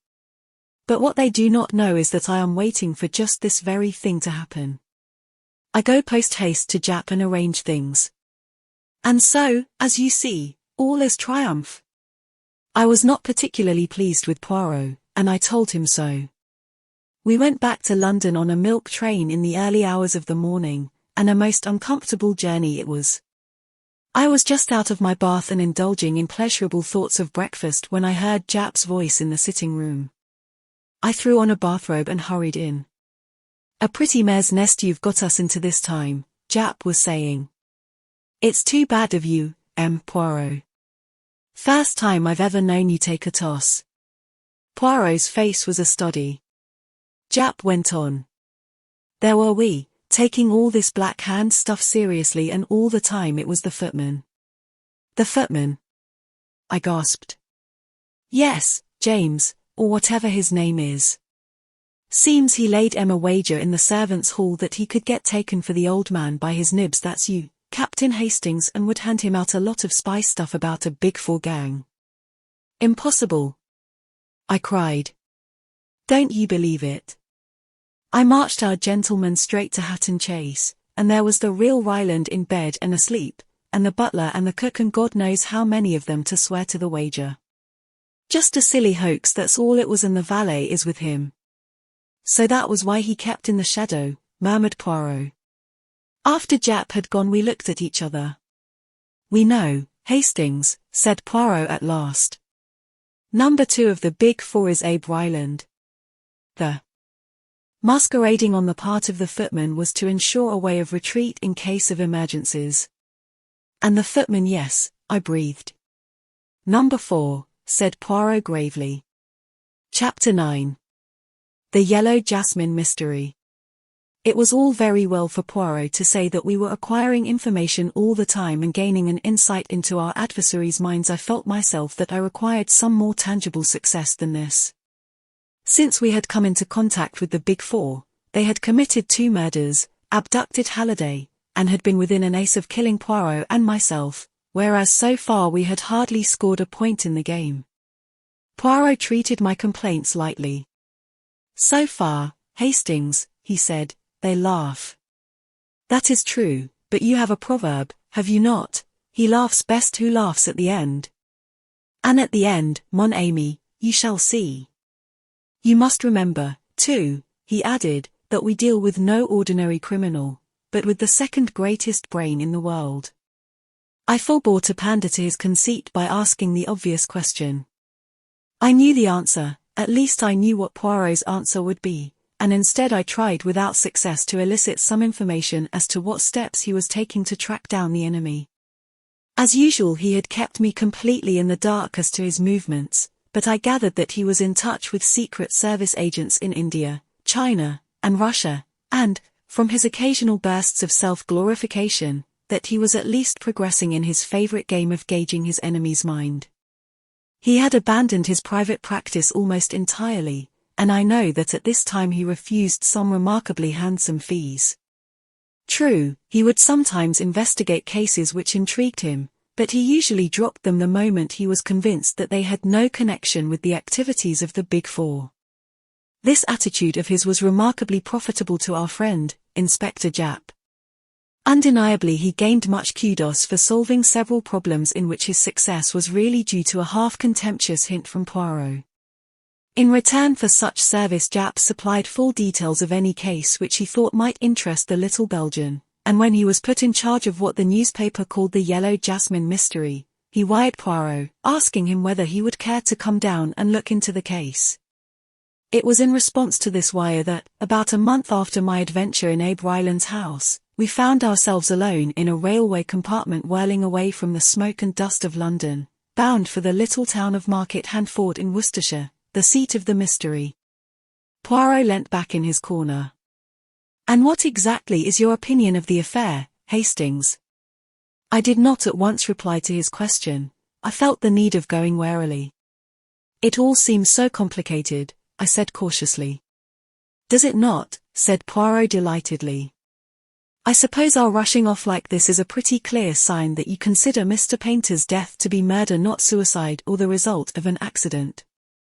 No, you misunderstand me, Hastings.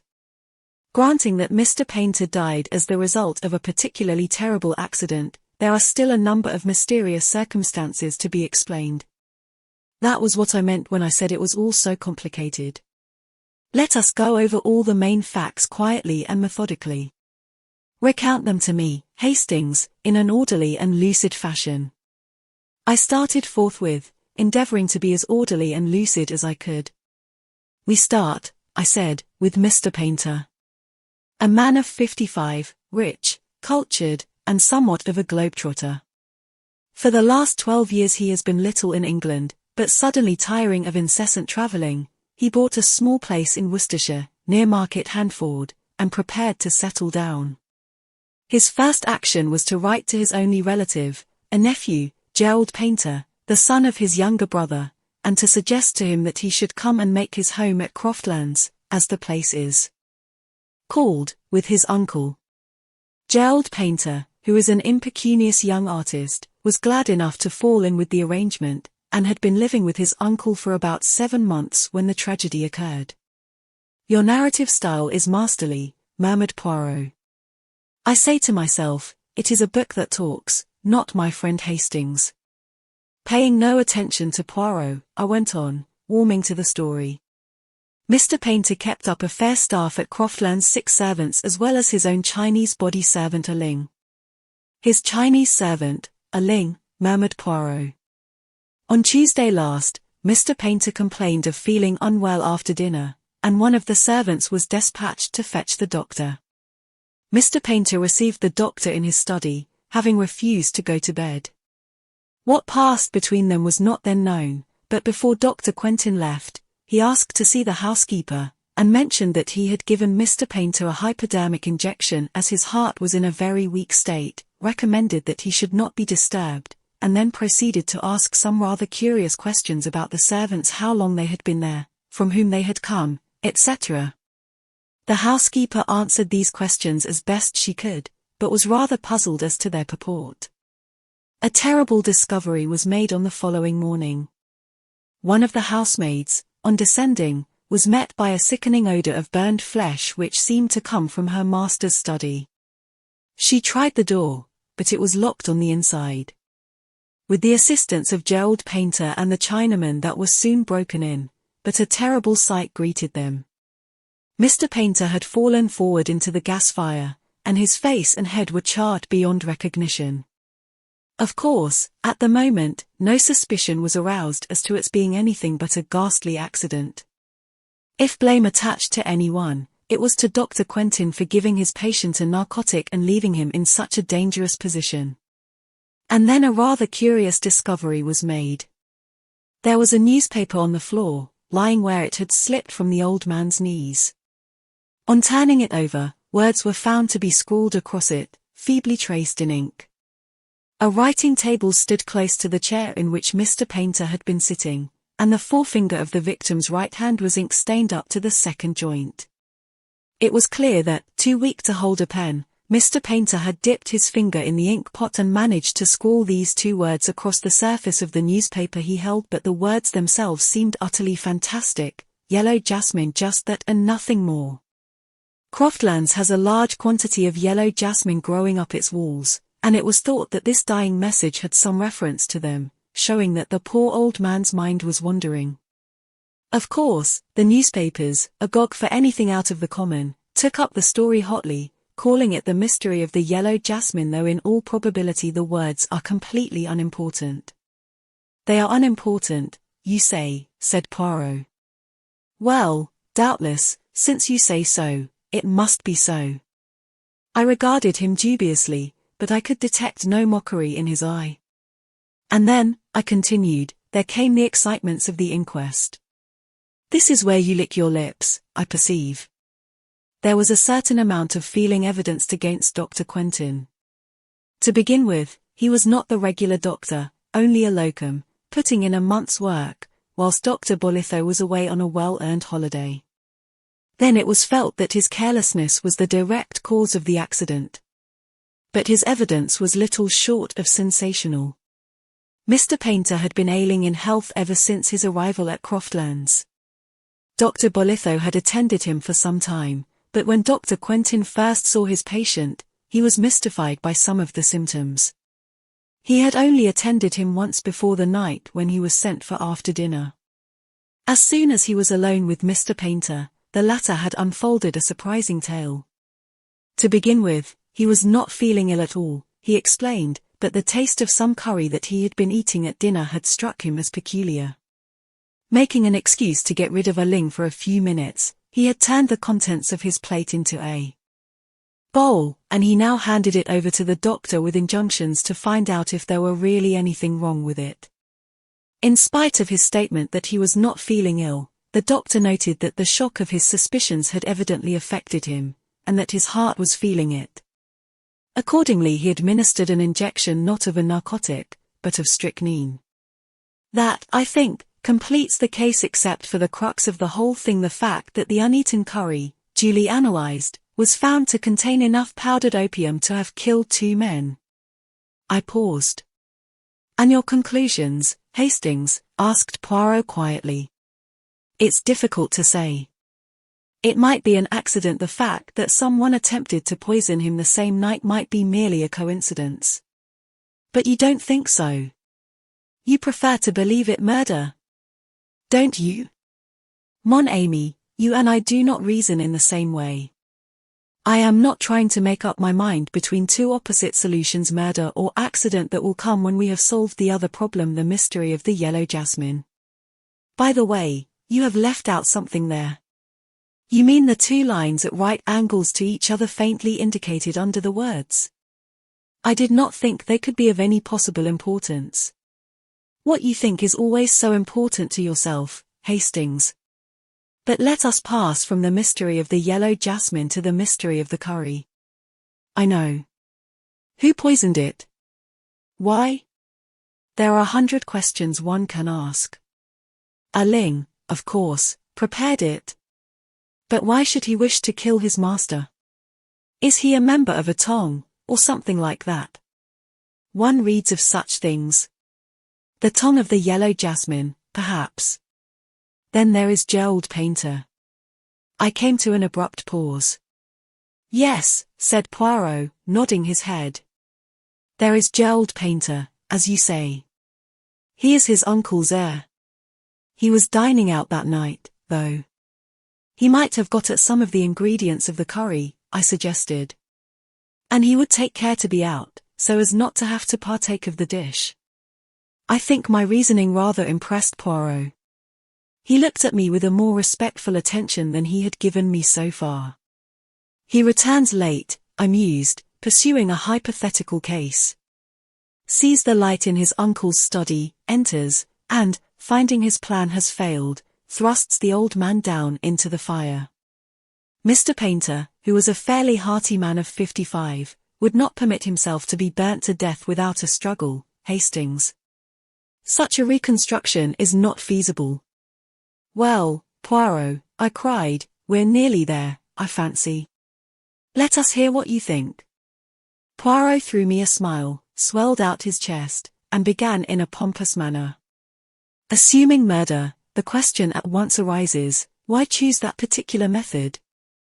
I can think of only one reason to confuse identity, the face being charred beyond recognition. What? I cried. You think a moment's patience, Hastings. I was going on to say that I examine that theory. Is there any ground for believing that the body is not that of Mr. Painter? Is there anyone else whose body it possibly could be? I examine these two questions and finally I answer them both in the negative. Oh, I said, rather disappointed. And then? Poirot's eyes twinkled a little.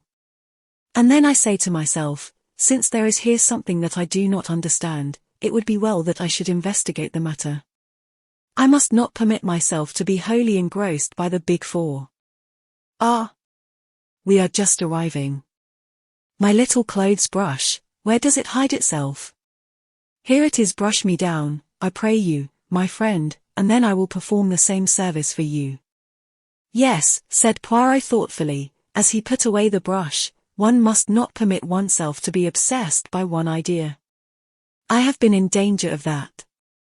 Figure to yourself, my friend, that even here, in this case, I am in danger of it. Those two lines you mentioned, a downstroke and a line at right angles to it, what are they but the beginning of a four? Good gracious, Poirot, I cried, laughing. Is it not absurd? I see the hand of the Big Four everywhere. It is well to employ one's wits in a totally different milieu. Ah! There is Jap come to meet us. Chapter 10. We investigate at Croftlands. The Scotland Yard inspector was, indeed, waiting on the platform, and greeted us warmly. Well, Monsieur Poirot, this is good. Thought you'd like to be let in on this. Tip-top mystery, isn't it? I read this aright as showing Jap to be completely puzzled and hoping to pick up a pointer from Poirot. Jap had a car waiting, and we drove up in it to Croftlands. It was a square, white house, quite unpretentious, and covered with creepers, including the starry yellow jasmine. Jap looked up at it as we did. Must have been balmy to go writing that, poor old cove, he remarked. Hallucinations, perhaps, and thought he was outside. Poirot was smiling at him. Which was it, my good Jap? He asked, accident or murder? The inspector seemed a little embarrassed by the question. Well, if it weren't for that curry business, I'd be for accident every time. There's no sense in holding a live man's head in the fire. Why, he'd scream the house down. Ah, said Poirot in a low voice. Fool that I have been. Triple imbecile. You are a cleverer man than I am, Jap. Jap was rather taken aback by the compliment Poirot being usually given to exclusive self-praise. He reddened and muttered something about there being a lot of doubt about that. He led the way through the house to the room where the tragedy had occurred, Mr. Painter's study. It was a wide, low room, with book-lined walls and big leather armchairs. Poirot looked across at once to the window which gave upon a gravelled terrace.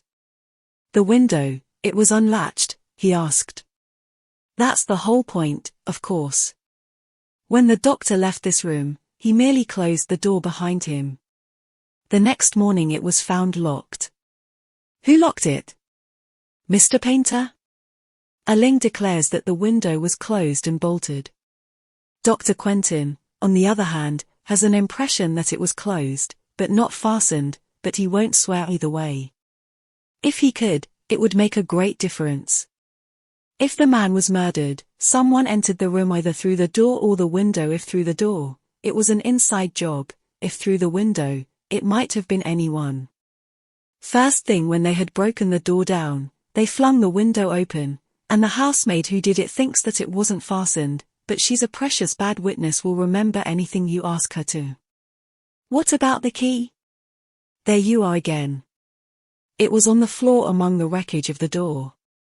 Might have fallen from the keyhole, might have been dropped there by one of the people who entered, might have been slipped underneath the door from the outside. In fact, everything is might have been. You've hit it, Monsieur Poirot. That's just what it is. Poirot was looking round him, frowning unhappily. I cannot see light, he murmured. Just now, yes, I got a gleam, but now all is darkness once more. I have not the clue, the motive. Young Gerald Painter had a pretty good motive, remarked Japp grimly. He's been wild enough in his time, I can tell you. And extravagant. You know what artists are, too, no morals at all. Poirot did not pay much attention to Japp's sweeping strictures on the artistic temperament. Instead he smiled knowingly. My good Japp, is it possible that you throw the mud in my eyes? I know well enough that it is the Chinaman you suspect. But you are so artful. You want me to help you and yet you drag the red kipper across the trail. Japp burst out laughing. That's you all over, Mr. Poirot. Yes, I'd bet on the chink, I'll admit it now. It stands to reason that it was he who doctored the curry, and if he'd try once in an evening to get his master out of the way, he'd try twice. I wonder if he would, said Poirot softly. But it's the motive that beats me. Some heathen revenge or other, I suppose. I wonder, said Poirot again. There has been no robbery. Nothing has disappeared? No jewelry, or money, or papers? No, that is, not exactly. I pricked up my ears, so did Poirot. There's been no robbery, I mean, explained Japp. But the old boy was writing a book of some sort. We only knew about it this morning when there was a letter from the publishers asking about the manuscript. It was just completed, it seems. Young Painter and I have searched high and low, but can't find a trace of it. He must have hidden it away somewhere. Poirot's eyes were shining with the green light I knew so well. How was it called, this book? He asked. The Hidden Hand in China, I think it was called. Aha, said Poirot, with almost a gasp. Then he said quickly, let me see the Chinaman, Ling. The Chinaman was sent for and appeared, shuffling along, with his eyes cast down, and his pigtail swinging. His impassive face showed no trace of any kind of emotion. Ling, said Poirot, are you sorry your master is dead? I well sorry. He good master. You know who kill him? I not know. I tell placeman if I know. The questions and answers went on. With the same impassive face, Ling described how he had made the curry. The cook had had nothing to do with it, he declared, no hand had touched it but his own. I wondered if he saw where his admission was leading him. He stuck to it too, that the window to the garden was bolted that evening.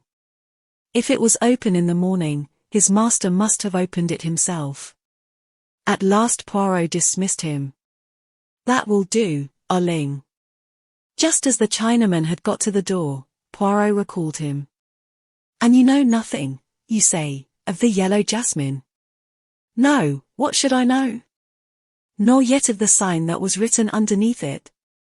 Poirot leant forward as he spoke, and quickly traced something on the dust of a little table. I was near enough to see it before he rubbed it out.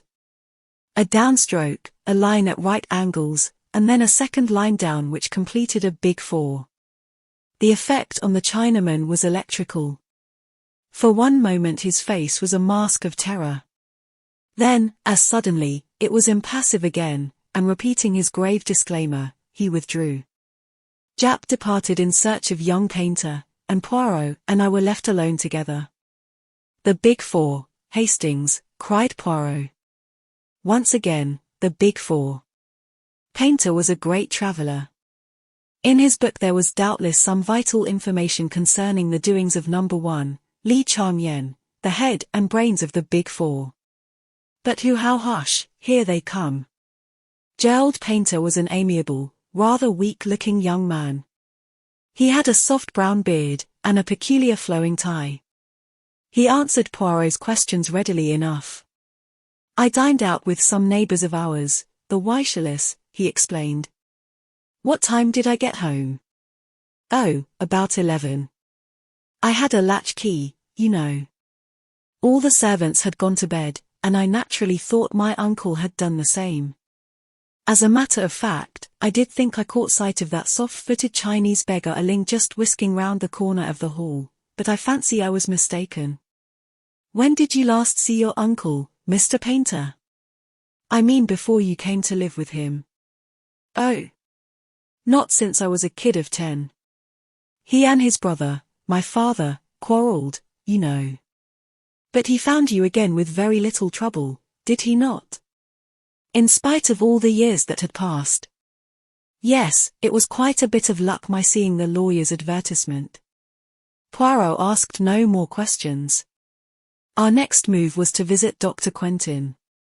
His story was substantially the same as he had told at the inquest, and he had little to add to it. He received us in his surgery, having just come to the end of his consulting patients. He seemed an intelligent man. A certain primness of manner went well with his pince-nez, but I fancied that he would be thoroughly modern in his methods. "I wish I could remember about the window," he said frankly. "But it's dangerous to think back, one becomes quite positive about something that never existed.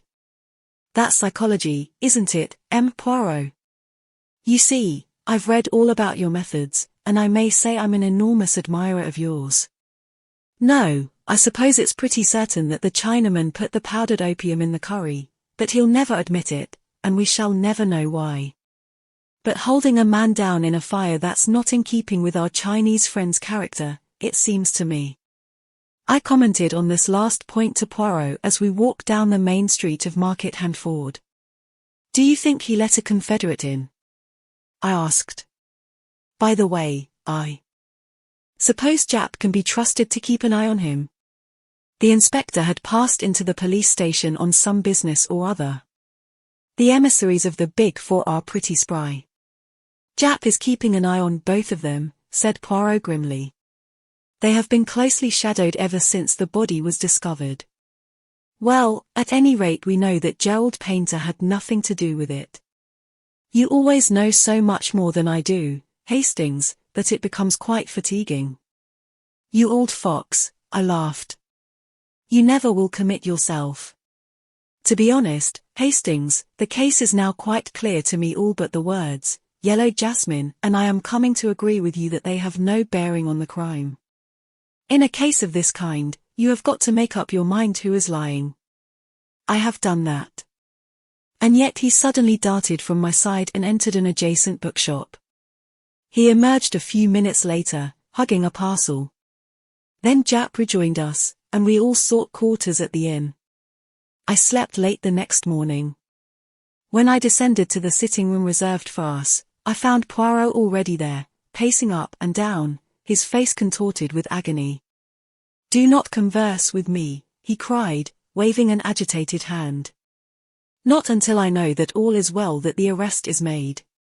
"Ah. But my psychology has been weak. Hastings, if a man writes a dying message, it is because it is important. Everyone has said yellow jasmine.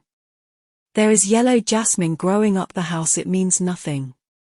"Well, what does it mean?" "Just what it says. Listen." He held up a little book he was holding. "My friend, it struck me that it would be well to inquire into the subject. What exactly is yellow jasmine? This little book has told me. Listen." He read. Gelseminis radix. Yellow jasmine. Composition: alkaloids gelsmin C22H26N2O3, a potent poison acting like codeine, gelsmin C12H14 number 2, acting like strychnine, gelsemic acid, etc. Gelsemium is a powerful depressant to the central nervous system. At a late stage in its action it paralyzes the motor nerve endings, and in large doses causes giddiness and loss of muscular power. Death is due to paralysis of the respiratory center.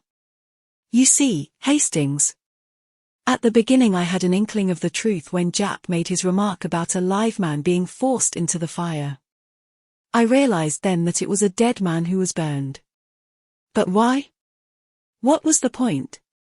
My friend, if you were to shoot a man, or stab a man after he were dead, or even knock him on the head, it would be apparent that the injuries were inflicted after death.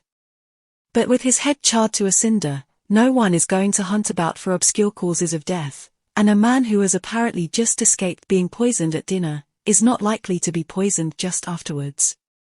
Who is lying? That is always the question. I decided to believe Ling. What? I exclaimed. You are surprised, Hastings. Ling knew of the existence of the Big Four. That was evident, so evident that it was clear he knew nothing of their association with the crime until that moment. Had he been the murderer, he would have been able to retain his impassive face perfectly. So I decided then, to believe Ling, and I fixed my suspicions on Gerald Painter. It seemed to me that number 4 would have found an impersonation of a long-lost nephew very easy. What? I cried. Number 4? No, Hastings, not number 4. As soon as I had read up the subject of yellow jasmine, I saw the truth. In fact, it leapt to the eye.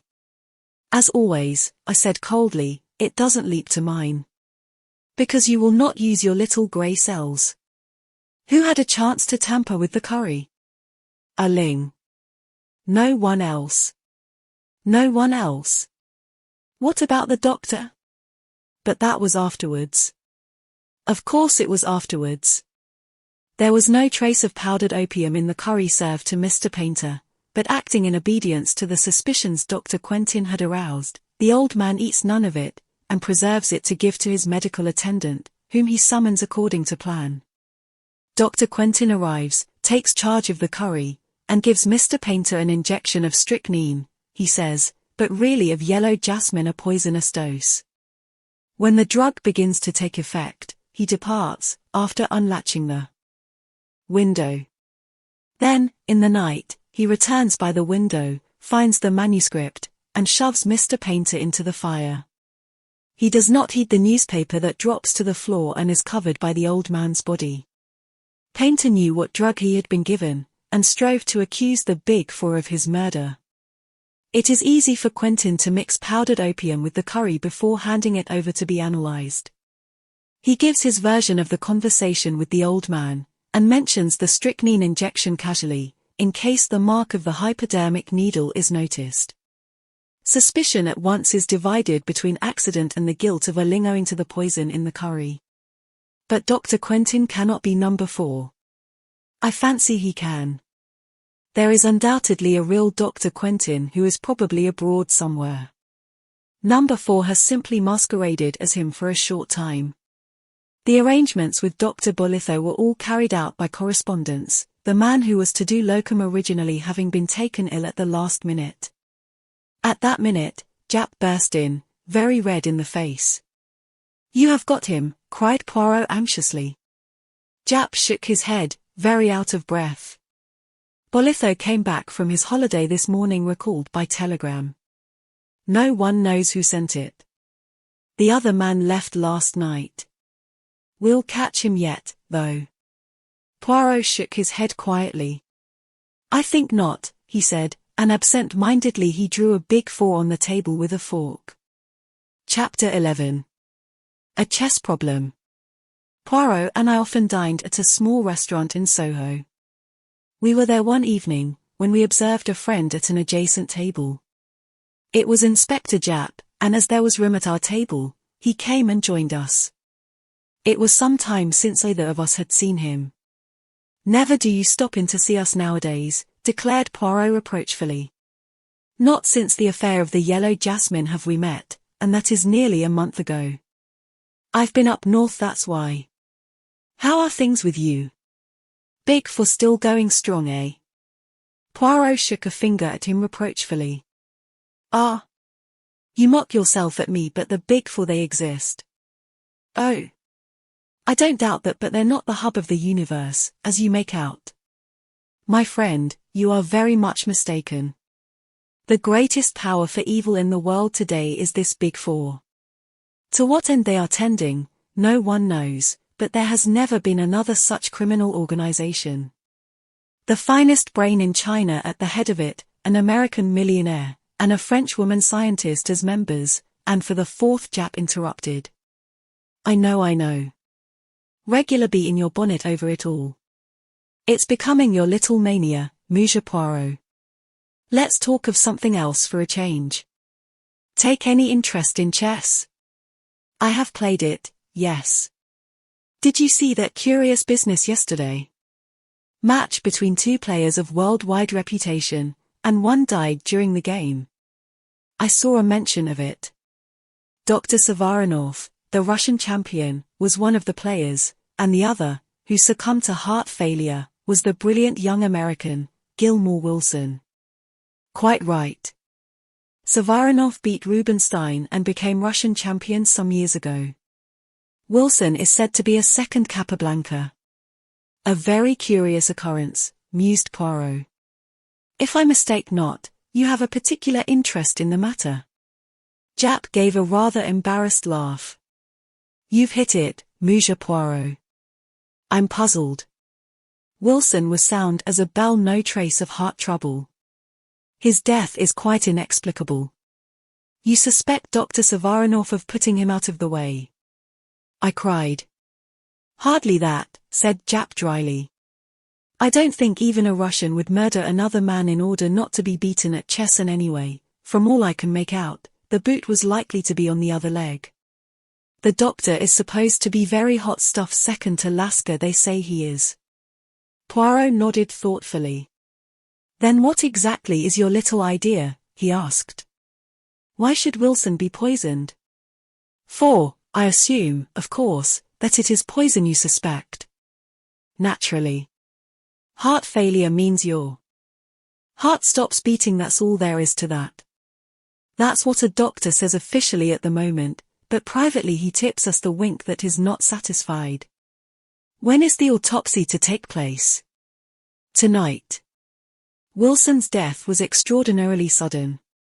He seemed quite as usual and was actually moving one of the pieces when he suddenly fell forward dead. There are very few poisons would act in such a fashion, objected Poirot.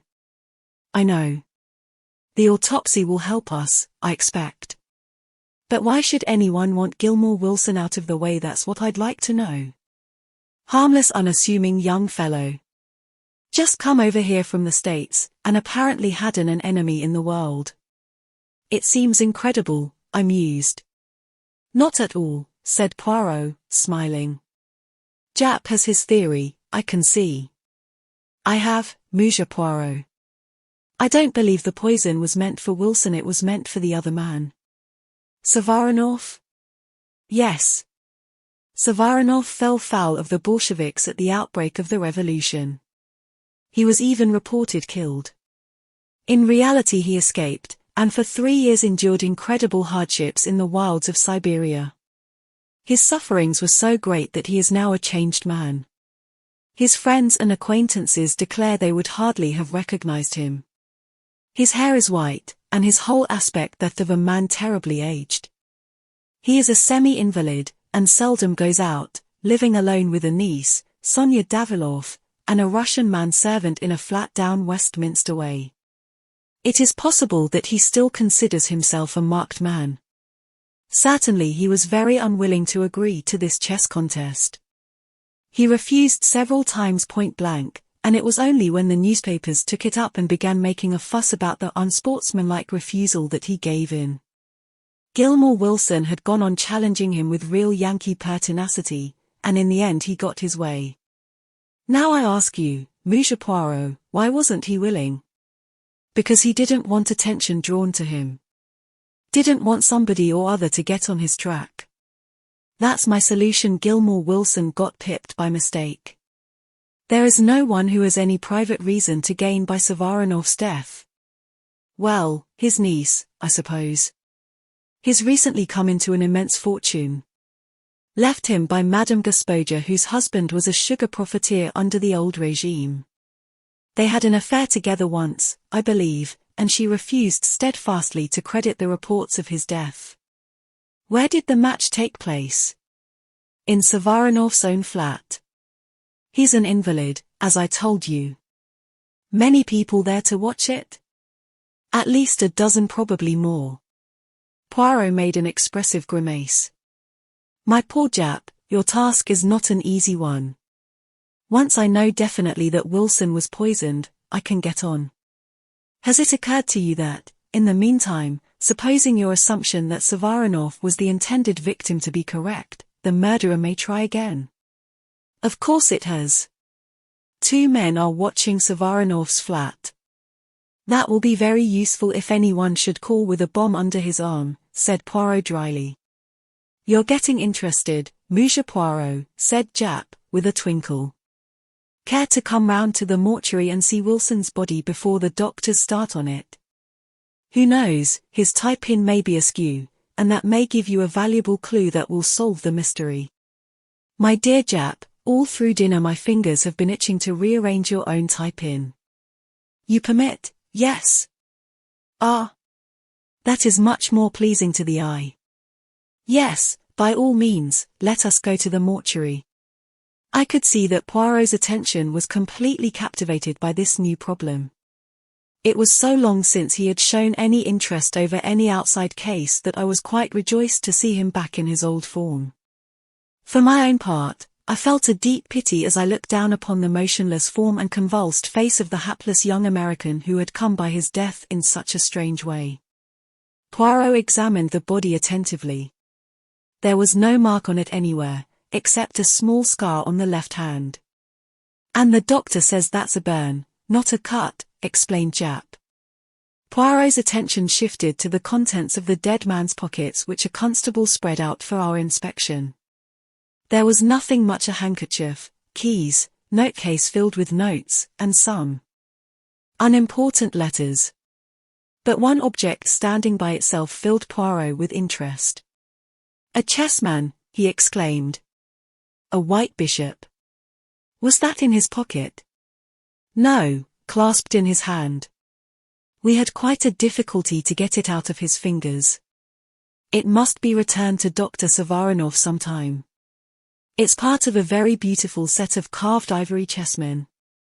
Permit me to return it to him. It will make an excuse for my going there. Aha, cried Jap. So you want to come in on this case? I admit it. So skillfully have you aroused my interest. That's fine. Got you away from your brooding. Captain Hastings is pleased, too, I can see. Quite right, I said, laughing. Poirot turned back towards the body. No other little detail you can tell me about him, he asked. I don't think so. Not even that he was left-handed. You're a wizard, Monsieur Poirot. How did you know that? He was left-handed. Not that it's anything to do with the case. Nothing whatever, agreed Poirot hastily, seeing that Jap was slightly ruffled. My little joke, that was all. I like to play you the trick, see you. We went out upon an amicable understanding. The following morning saw us wending our way to Dr. Savaronov's flat in Westminster. Sonia Davilov, I mused. It's a pretty name. Poirot stopped, and threw me a look of despair. Always looking for romance. You are incorrigible. It would serve you right if Sonia Davilov turned out to be our friend and enemy, the Countess Vera Rosikoff. At the mention of the Countess, my face clouded over. Surely, Poirot, you don't suspect? But, no. It was a joke. I have not the big four on the brain to that extent, whatever Jap may say. The door of the flat was opened to us by a manservant with a peculiarly wooden face. It seemed impossible to believe that impassive countenance could ever display emotion. Poirot presented a card on which Jap had scribbled a few words of introduction, and we were shown into a low, long room furnished with rich hangings and curios. One or two wonderful icons hung upon the walls, and exquisite Persian rugs lay upon the floor. A samovar stood upon a table. I was examining one of the icons which I judged to be of considerable value, and turned to see Poirot prone upon the floor. Beautiful as the rug was, it hardly seemed to me to necessitate such close attention. "Is it such a very wonderful specimen?" I asked. "Eh?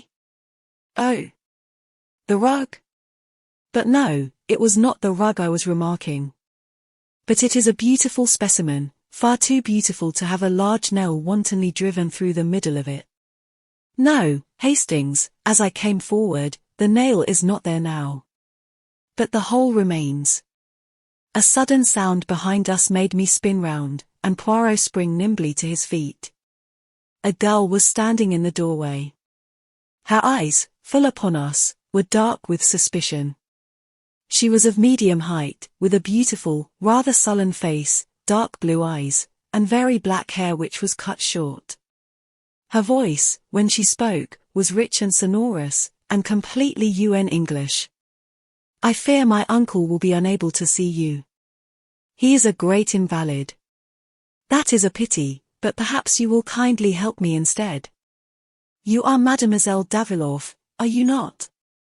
"Yes, I am Sonia Davilorf." "What is it you want to know?" "I am making some inquiries about that sad affair the night before last, the death of M. Gilmore Wilson." "What can you tell me about it?" The girl's eyes opened wide. "He died of heart failure as he was playing chess." "The police are not so sure that it was heart failure, mademoiselle." The girl gave a terrified gesture. "It was true then," she cried. "Ivan was right." "Who is Ivan, and why do you say he was right?" "It was Ivan who opened the door to you, and he has already said to me that in his opinion Gilmore Wilson did not die a natural death, that he was poisoned by mistake." "By mistake?" "Yes, the poison was meant for my uncle." She had quite forgotten her first distrust now, and was speaking eagerly. "Why do you say that, mademoiselle? Who should wish to poison Dr. Savarinov?" She shook her head. "I do not know. I am all in the dark. And my uncle, he will not trust me. It is natural, perhaps. You see, he hardly knows me. He saw me as a child, and not since till I came to live with him here in London. But this much I do know, he is in fear of something. We have many secret societies in Russia, and one day I overheard something which made me think it was of just such a society he went in fear. Tell me, monsieur," she came a step nearer, and dropped her voice, "have you ever heard of a society called the Big Four?" Poirot jumped nearly out of his skin. His eyes positively bulged with astonishment. What do you know of the Big Four, mademoiselle?" "There is such an association, then. I overheard a reference to them, and asked my uncle about it afterwards. Never have I seen a man so afraid. He turned all white and shaking. He was in fear of them, monsieur, in great fear, I am sure of it. And, by mistake, they killed the American, Wilson." "The Big Four," murmured Poirot. "Always the Big Four. An astonishing coincidence, mademoiselle, your uncle is still in danger. I must save him. Now recount to me exactly the events of that fatal evening. Show me the chessboard, the table, how the two men sat, everything." She went to the side of the room and brought out a small table. The top of it was exquisite, inlaid with squares of silver and black to represent a chessboard. "This was sent to my uncle a few weeks ago as a present, with the request that he would use it in the next match he played. It was in the middle of the room so." Poirot examined the table with what seemed to me quite unnecessary attention. He was not conducting the inquiry at all as I would have done. Many of his questions seemed to me pointless, and upon really vital matters he seemed to have no questions to ask. I concluded that the unexpected mention of the Big Four had thrown him completely off his balance. After a minute examination of the table and the exact position it had occupied, he asked to see the chessmen. Sonia Davilov brought them to him in a box. He examined one or two of them in a perfunctory manner. An exquisite set, he murmured absent-mindedly. Still not a question as to what refreshments there had been, or what people had been present. I cleared my throat significantly. Don't you think, Poirot, that he interrupted me peremptorily. Do not think, my friend. Leave all to me. Mademoiselle, is it quite impossible that I should see your uncle? A faint smile showed itself on her face. He will see you, yes. You understand, it is my part to interview all strangers first. She disappeared. I heard a murmur of voices in the next room, and a minute later she came back and motioned us to pass into the adjoining room. The man who lay there on a couch was an imposing figure. Tall, gaunt, with huge bushy eyebrows and white beard, and a face haggard as the result of starvation and hardships. Dr. Savarinov was a distinct personality. I noted the peculiar formation of his head, its unusual height. A great chess player must have a great brain, I knew. I could easily understand Dr. Savarinov being the second greatest player in the world. Poirot bowed. Le docteur, may I speak to you alone? Savarinov turned to his niece. Leave us, Sonia. She disappeared obediently. Now, sir, what is it? Dr. Savarinov, you have recently come into an enormous fortune. If you should die unexpectedly, who inherits it? I have made a will leaving everything to my niece, Sonia Davilov. You do not suggest I suggest nothing, but you have not seen your niece since she was a child. It would have been easy for anyone to impersonate her. Savarinov seemed thunderstruck by the suggestion. Poirot went on easily. Enough as to that. I give you the word of warning, that is all. What I want you to do now is to describe to me the game of chess the other evening. How do you mean describe it? Well, I do not play the chess myself, but I understand that there are various regular ways of beginning the gambit, do they not call it? Dr. Savarinov smiled a little. Ah. I comprehend you now. Wilson opened Ruy Lopez, one of the soundest openings there is, and one frequently adopted in tournaments and matches. And how long had you been playing when the tragedy happened? It must have been about the third or fourth move when Wilson suddenly fell forward over the table, stone dead. Poirot rose to depart. He flung out his last question as though it was of absolutely no importance, but I knew better. Had he had anything to eat or drink? A whiskey and soda, I think. Thank you, Dr. Savarinov. I will disturb you no longer. Ivan was in the hall to show us out. Poirot lingered on the threshold. The flat below this, do you know who lives there? Sir Charles Kingwell, a member of Parliament, sir. It has been let furnished lately, though. Thank you. We went out into the bright winter sunlight. Well, really, Poirot, I burst out. I don't think you've distinguished yourself this time. Surely your questions were very inadequate.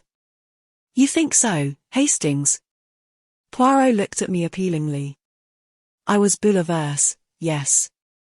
What would you have asked? I considered the question carefully, and then outlined my scheme to Poirot. He listened with what seemed to be close interest. My monologue lasted until we had nearly reached home. Very excellent, very searching, Hastings, said Poirot, as he inserted his key in the door and preceded me up the stairs. But quite unnecessary. Unnecessary? I cried, amazed.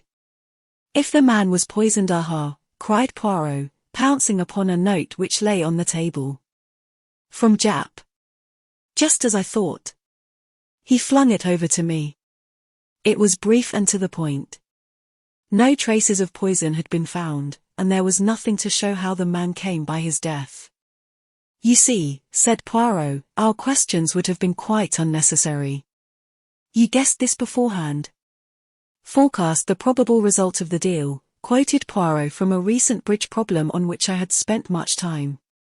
Mon ami, when you do that successfully, you do not call it guessing. Don't let's split hairs, I said impatiently. You foresaw this? I did. Why? Poirot put his hand into his pocket and pulled out a white bishop.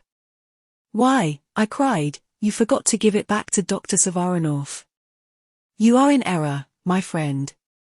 That bishop still reposes in my left-hand pocket. I took its fellow from the box of chessmen Mademoiselle Davilov kindly permitted me to examine. The plural of one bishop is two bishops. He sounded the final S with a great hiss. I was completely mystified. But why did you take it? Parbleu, I wanted to see if they were exactly alike. He stood them on the table side by side. Well, they are, of course, I said, exactly alike. Poirot looked at them with his head on one side. They seem so, I admit. But one should take no fact for granted until it is proved. Bring me, I pray you, my little scales. With infinite care he weighed the two chessmen, then turned to me with a face alight with triumph. I was right. See you, I was right. Impossible to deceive Hercule Poirot. He rushed to the telephone, waited impatiently. Is that Jap? Ah. Jap, it is you. Hercule Poirot speaks. Watch the manservant, Ivan. On no account let him slip through your fingers. Yes, yes, it is as I say. He dashed down the receiver and turned to me. You see it not, Hastings? I will explain. Wilson was not poisoned, he was electrocuted. A thin metal rod passes up the middle of one of those chessmen. The table was prepared beforehand and set upon a certain spot on the floor. When the bishop was placed upon one of the silver squares, the current passed through Wilson's body, killing him instantly. The only mark was the electric burn upon his left hand, because he was left-handed. The special table was an extremely cunning piece of mechanism. The table I examined was a duplicate, perfectly innocent. It was substituted for the other immediately after the murder. The thing was worked from the flat below, which, if you remember, was let furnished. But one accomplice at least was in Savarinoff's flat. The girl is an agent of the Big Four, working to inherit Savarinoff's money. And Ivan?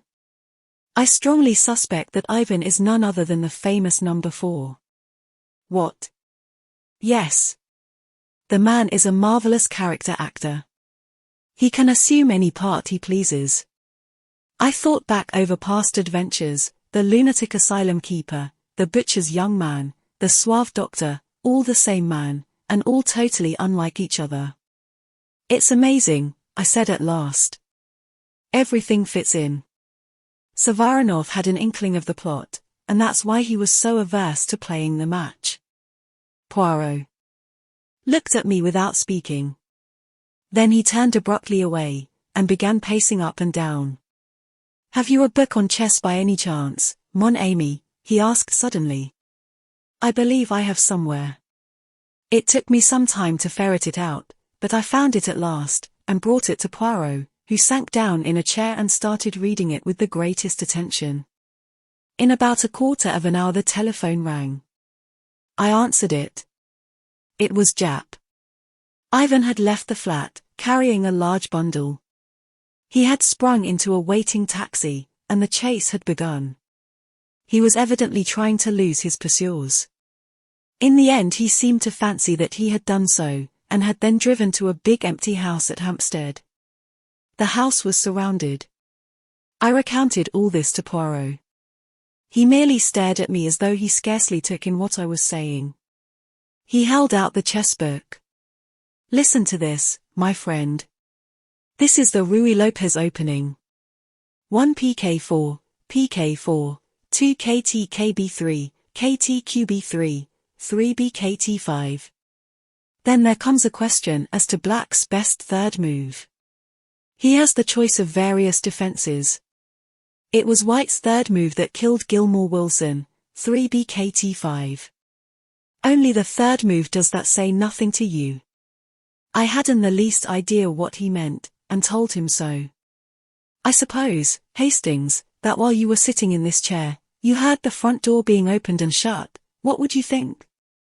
I should think someone had gone out, I suppose. Yes, but there are always two ways of looking at things. Someone gone out, someone come in, two totally different things, Hastings. But if you assumed the wrong one, presently some little discrepancy would creep in and show you that you were on the wrong track.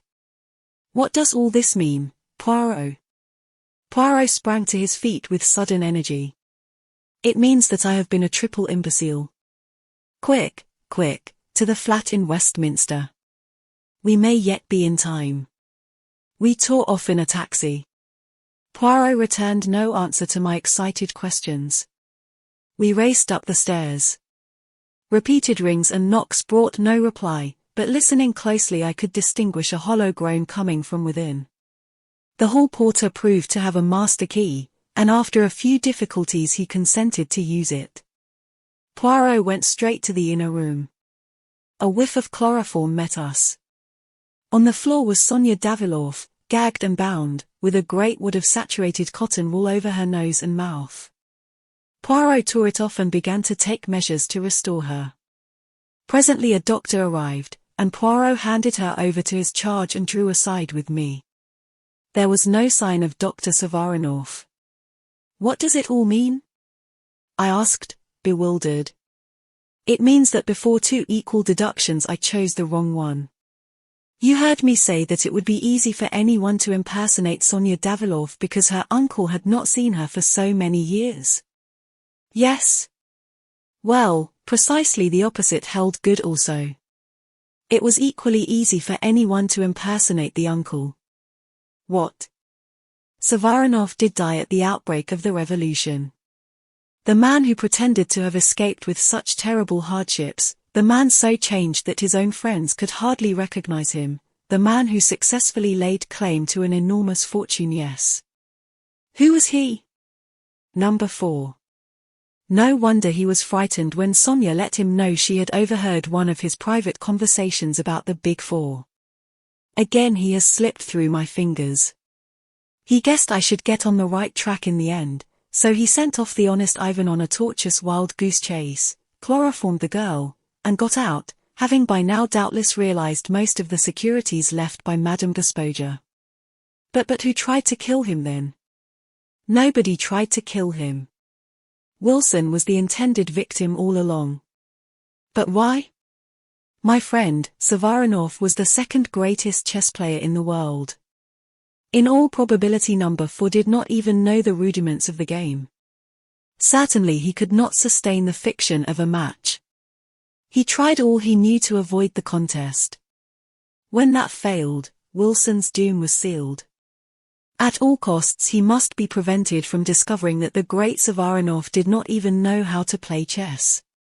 Wilson was fond of the Ruy Lopez opening, and was certain to use it. Number 4. Arranged for death to come with the third move, before any complications of defense set in. But, my dear Poirot, I persisted, are we dealing with a lunatic? I quite follow your reasoning, and admit that you must be right, but to kill a man just to sustain his role.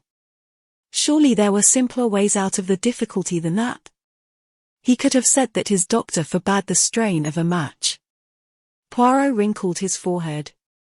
Certainement, Hastings, he said, there were other ways, but none so convincing. Besides, you are assuming that to kill a man is a thing to avoid, are you not? Number 4's mind, it does not act that way. I put myself in his place, a thing impossible for you. I picture his thoughts. He enjoys himself as the professor at that match. I doubt not he has visited the chess tourneys to study his part. He sits and frowns in thought, he gives the impression that he is thinking great plans, and all the time he laughs in himself. He is aware that 2 moves are all that he knows and all that he need know. Again, it would appeal to his mind to foresee the events and to make the man his own executioner at the exact time that suits number 4. Oh, yes, Hastings, I begin to understand our friend and his psychology. I shrugged. Well, I suppose you're right, but I can't understand anyone running a risk he could so easily avoid. Risk? Poirot snorted. Where then lay the risk? Would Jap have solved the problem? No, if number 4 had not made one small mistake he would have run no risk. And his mistake? I asked, although I suspected the answer. Mon ami, he overlooked the little grey cells of Hercule Poirot. Poirot has his virtues, but modesty is not one of them. Chapter 12. The Baited Trap. It was mid-January, a typical English winter day in London, damp and dirty. Poirot and I were sitting in 2 chairs well drawn up to the fire. I was aware of my friend looking at me with a quizzical smile, the meaning of which I could not fathom. A penny for your thoughts, I said lightly. I was thinking, my friend, that at midsummer, when you first arrived, you told me that you proposed to be in this country for a couple of months only. Did I say that? I asked, rather awkwardly. I don't remember. Poirot's smile broadened. You did, mon ami. Since then, you have changed your plan, is it not so? Yes, I have. And why is that? Dash it all, Poirot, you don't think I'm going to leave you all alone when you're up against a thing like the Big Four, do you? Poirot nodded gently. Just as I thought. You are a staunch friend, Hastings. It is to serve me that you remain on here. And your wife, little Cinderella as you call her, what does she say? I haven't gone into details, of course, but she understands. She'd be the last one to wish me to turn my back on a pal. Yes, she, too, is a loyal friend. But it is going to be a long business, perhaps. I nodded, rather discouraged. 6 months already, I mused, and where are we? You know, Poirot, I can't help thinking that we ought to do something. Always so energetic, Hastings. And what precisely would you have me do? This was somewhat of a poser, but I was not going to withdraw from my position. We ought to take the offensive, I urged. What have we done all this time? More than you think, my friend. After all, we have established the identity of number 2 and number 3, and we have learnt more than a little about the ways and methods of number 4. I brightened up a little. As Poirot put it, things didn't sound so bad. Oh. Yes, Hastings, we have done a great deal. It is true that I am not in a position to accuse either Ryland or Madame Olivier, who would believe me. You remember I thought once I had Ryland successfully cornered. Nevertheless, I have made my suspicions known in certain quarters. The highest Lord Aldington, who enlisted my help in the matter of the stolen submarine plans, is fully cognizant of all my information. Respecting the Big Four, and while others may doubt, he believes. Ryland and Madame Olivier, and Li Chang-yin himself may go their ways, but there is a searchlight turned on all their movements. And number 4? I asked. As I said just now, I am beginning to know and understand his methods. You may smile, Hastings, but to penetrate a man's personality, to know exactly what he will do under any given circumstances, that is the beginning of success. It is a duel between us, and whilst he is constantly giving away his mentality to me, I endeavour to let him know little or nothing of mine. He is in the light, I in the shade. I tell you, Hastings, that every day they fear me the more for my chosen inactivity. They've let us alone, anyway, I observed. There have been no more attempts on your life, and no ambushes of any kind. No, said Poirot thoughtfully. On the whole, that rather surprises me. Especially as there are 1 or 2 fairly obvious ways of getting at us which I should have thought certain to have occurred to them. You catch my meaning, perhaps? An infernal machine of some kind. I hazarded. Poirot made a sharp click with his tongue expressive of impatience. But no. I appeal to your imagination, and you can suggest nothing more subtle than bombs in the fireplace. Well, I have need of some matches. I will promenade myself despite the weather. Pardon, my friend, but is it possible that you read the future of the Argentine, mirror of society, cattle breeding, the clue of crimson and sport in the Rockies at one and the same time? I laughed, and admitted that the clue of crimson was at present engaging my sole attention. Poirot shook his head sadly. But replace then the others on the bookshelf. Never shall I see you embrace the order and the method. Mon Dieu, what then is a bookshelf for? I apologized humbly, and Poirot, after replacing the offending volumes, each in its appointed place, went out and left me to uninterrupted enjoyment of my selected book. I must admit, however, that I was half asleep when Mrs. Pearson's knock at the door aroused me. A telegram for you, Captain. I tore the orange envelope open without much interest. Then I sat as though turned to stone. It was a cable from Bronson, my manager out at the South American ranch, and it ran as follows: Mrs. Hastings disappeared yesterday, feared been kidnapped by some gang calling itself Big Four. Cable instructions have notified police but no clue as yet. Bronson. I waved Mrs. Pearson out of the room, and sat as though stunned, reading the words over and over again. Cinderella kidnapped. In the hands of the infamous Big Four. God, what could I do? Poirot. I must have Poirot. He would advise me. He would checkmate them somehow. In a few minutes now, he would be back. I must wait patiently until then. But Cinderella in the hands of the Big Four. Another knock. Mrs. Pearson put her head in once more. A note for you, Captain, brought by a heathen Chinaman. He's awaiting downstairs. I seized it from her. It was brief and to the point. If you ever wish to see your wife again, go with the bearer of this note immediately. Leave no message for your friend or she will suffer. It was signed with a Big Four. What ought I to have done? What would you who read have done in my place? I had no time to think.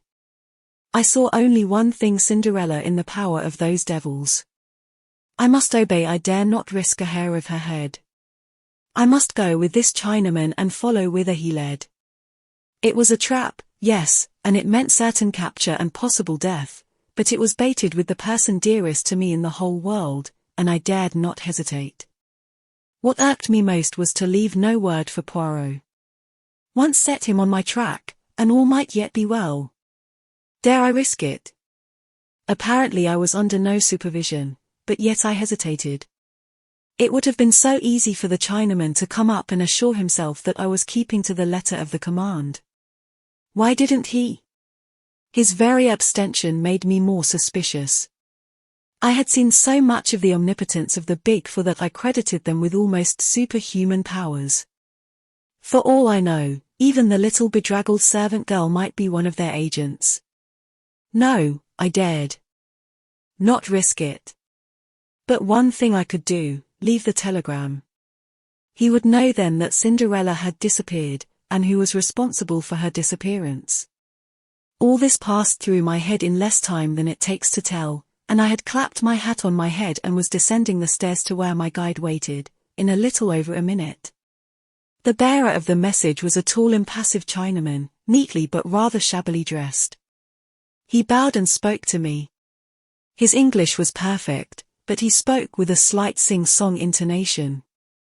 You Captain Hastings? Yes, I said. You give me note, please. I had foreseen the request, and handed him over the scrap of paper without a word. But that was not all. You have telegram today, yes. Come along just now? From South America, yes. I realized anew the excellence of their espionage system, or it might have been a shrewd guess. Bronson was bound to cable me. They would wait until the cable was delivered and would strike hard upon it. No good could come of denying what was palpably true. Yes, I said. I did get a telegram. You fetch him, yes. Fetch him now. I ground my teeth, but what could I do? I ran upstairs again. As I did so, I thought of confiding in Mrs. Pearson, at any rate as far as Cinderella's disappearance went. She was on the landing, but close behind her was the little maid-servant, and I hesitated. If she was a spy, the words of the note danced before my eyes. She will suffer. I passed into the sitting room without speaking. I took up the telegram and was about to pass out again when an idea struck me. Could I not leave some sign which would mean nothing to my enemies but which Poirot himself would find significant? I hurried across to the bookcase and tumbled out 4 books onto the floor. No fear of Poirot's not seeing them. They would outrage his eyes immediately, and coming on top of his little lecture, surely he would find them unusual. Next I put a shovelful of coal on the fire and managed to spill 4 knobs into the grate. I had done all I could. Pray heaven Poirot would read the sign aright. I hurried down again. The Chinaman took the telegram from me, read it, then placed it in his pocket and with a nod beckoned me to follow him. It was a long weary march that he led me. Once we took a bus and once we went for some considerable way in a train, and always our route led us steadily eastward. We went through strange districts, the existence of which I had never dreamed of. We were down by the docks now, I knew, and I realized that I was being taken into the heart of Chinatown. In spite of myself I shivered. Still my guide plodded on, turning and twisting through mean streets and byways, until at last he stopped at a dilapidated house and rapped 4 times upon the door. It was opened immediately by another Chinaman who stood aside to let us pass in. The clanging to of the door behind me was the knell of my last hopes. I was indeed in the hands of the enemy. I was now handed over to the second Chinaman. He led me down some rickety stairs and into a cellar which was filled with bales and casks and which exhaled a pungent odor, as of Eastern spices. I felt wrapped all round with the atmosphere of the East, tortuous, cunning, sinister. Suddenly my guide rolled aside 2 of the casks, and I saw a low tunnel-like opening in the wall. He motioned me to go ahead. The tunnel was of some length, and it was just too low for me to stand upright. At last, however, it broadened out into a passage, and a few minutes later we stood in another cellar. My Chinaman went forward, and rapped 4 times on one of the walls. A whole section of the wall swung out, leaving a narrow doorway. I passed through, and to my utter astonishment found myself in a kind of Arabian Nights palace. A low long subterranean chamber hung with rich oriental silks, brilliantly lighted and fragrant with perfumes and spices. There 5 or 6 silk-covered divans, and exquisite carpets of Chinese workmanship covered the ground. At the end of the room was a curtained recess. From behind these curtains came a voice. "You have brought our honored guest." "Excellency, he is here," replied my guide. "Let our guest enter," was the answer. At the same moment, the curtains were drawn aside by an unseen hand, and I was facing an immense cushioned divan on which sat a tall thin Oriental dressed in wonderfully embroidered robes, and clearly, by the length of his fingernails, a great man. "Be seated, I pray you, Captain Hastings," he said, with a wave of his hand. "You acceded to my request to come immediately, I am glad to see." "Who are you?" I asked. "Li Cheng-yen?" "Indeed no, I am but the humblest of the master's servants. I carry out his behests, that is all, as do other of his servants in other countries in South America, for instance." I advanced a step. "Where is she? What have you done with her out there?" "She is in a place of safety where none will find her.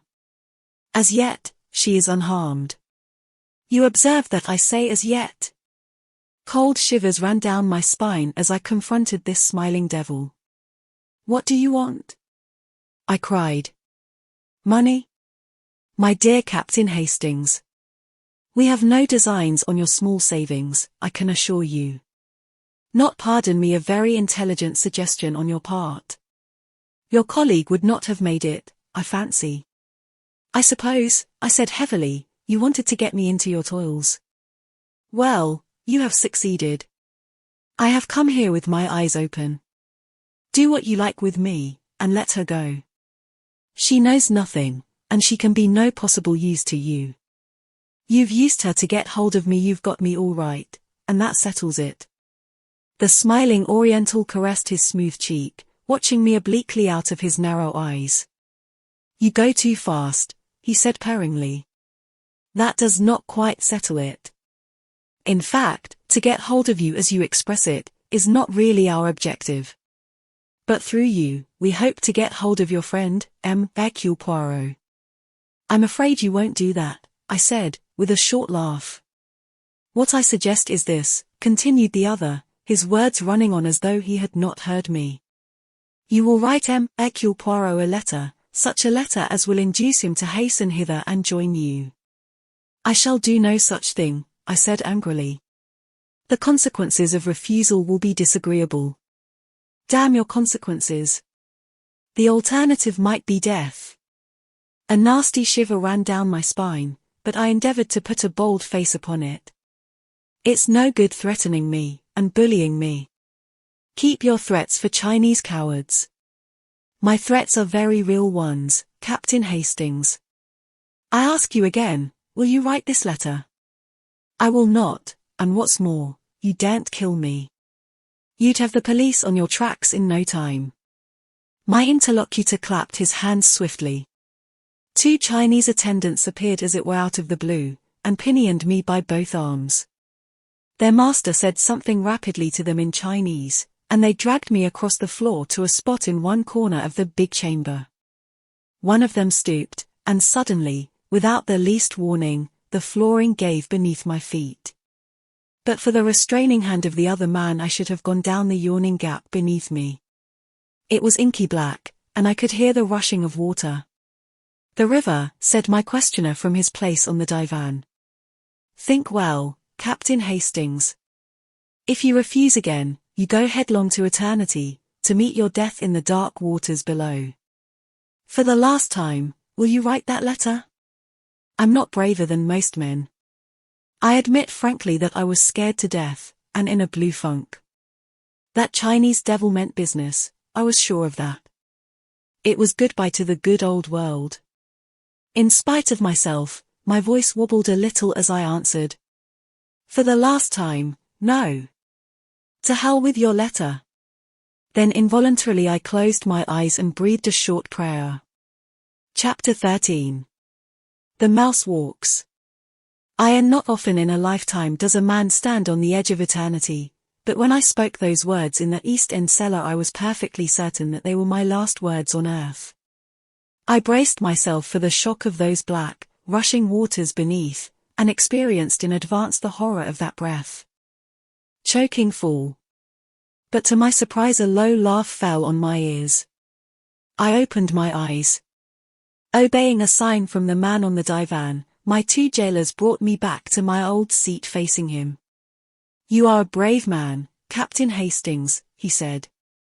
We of the East appreciate bravery. I may say that I expected you to act as you have done. That brings us to the appointed second act of our little drama. Death for yourself you have faced, will you face death for another? What do you mean? I asked hoarsely, a horrible fear creeping over me. Surely you have not forgotten the lady who is in our power, the rose of the garden. I stared at him in dumb agony. I think, Captain Hastings, that you will write that letter. See, I have a cable form here. The message I shall write on it depends on you, and means life or death for your wife. The sweat broke out on my brow. My tormentor continued, smiling amiably, and speaking with perfect sang-froid. There, Captain, the pen is ready to your hand. You have only to write. If not. I echoed. If not, that lady that you love dies and dies slowly.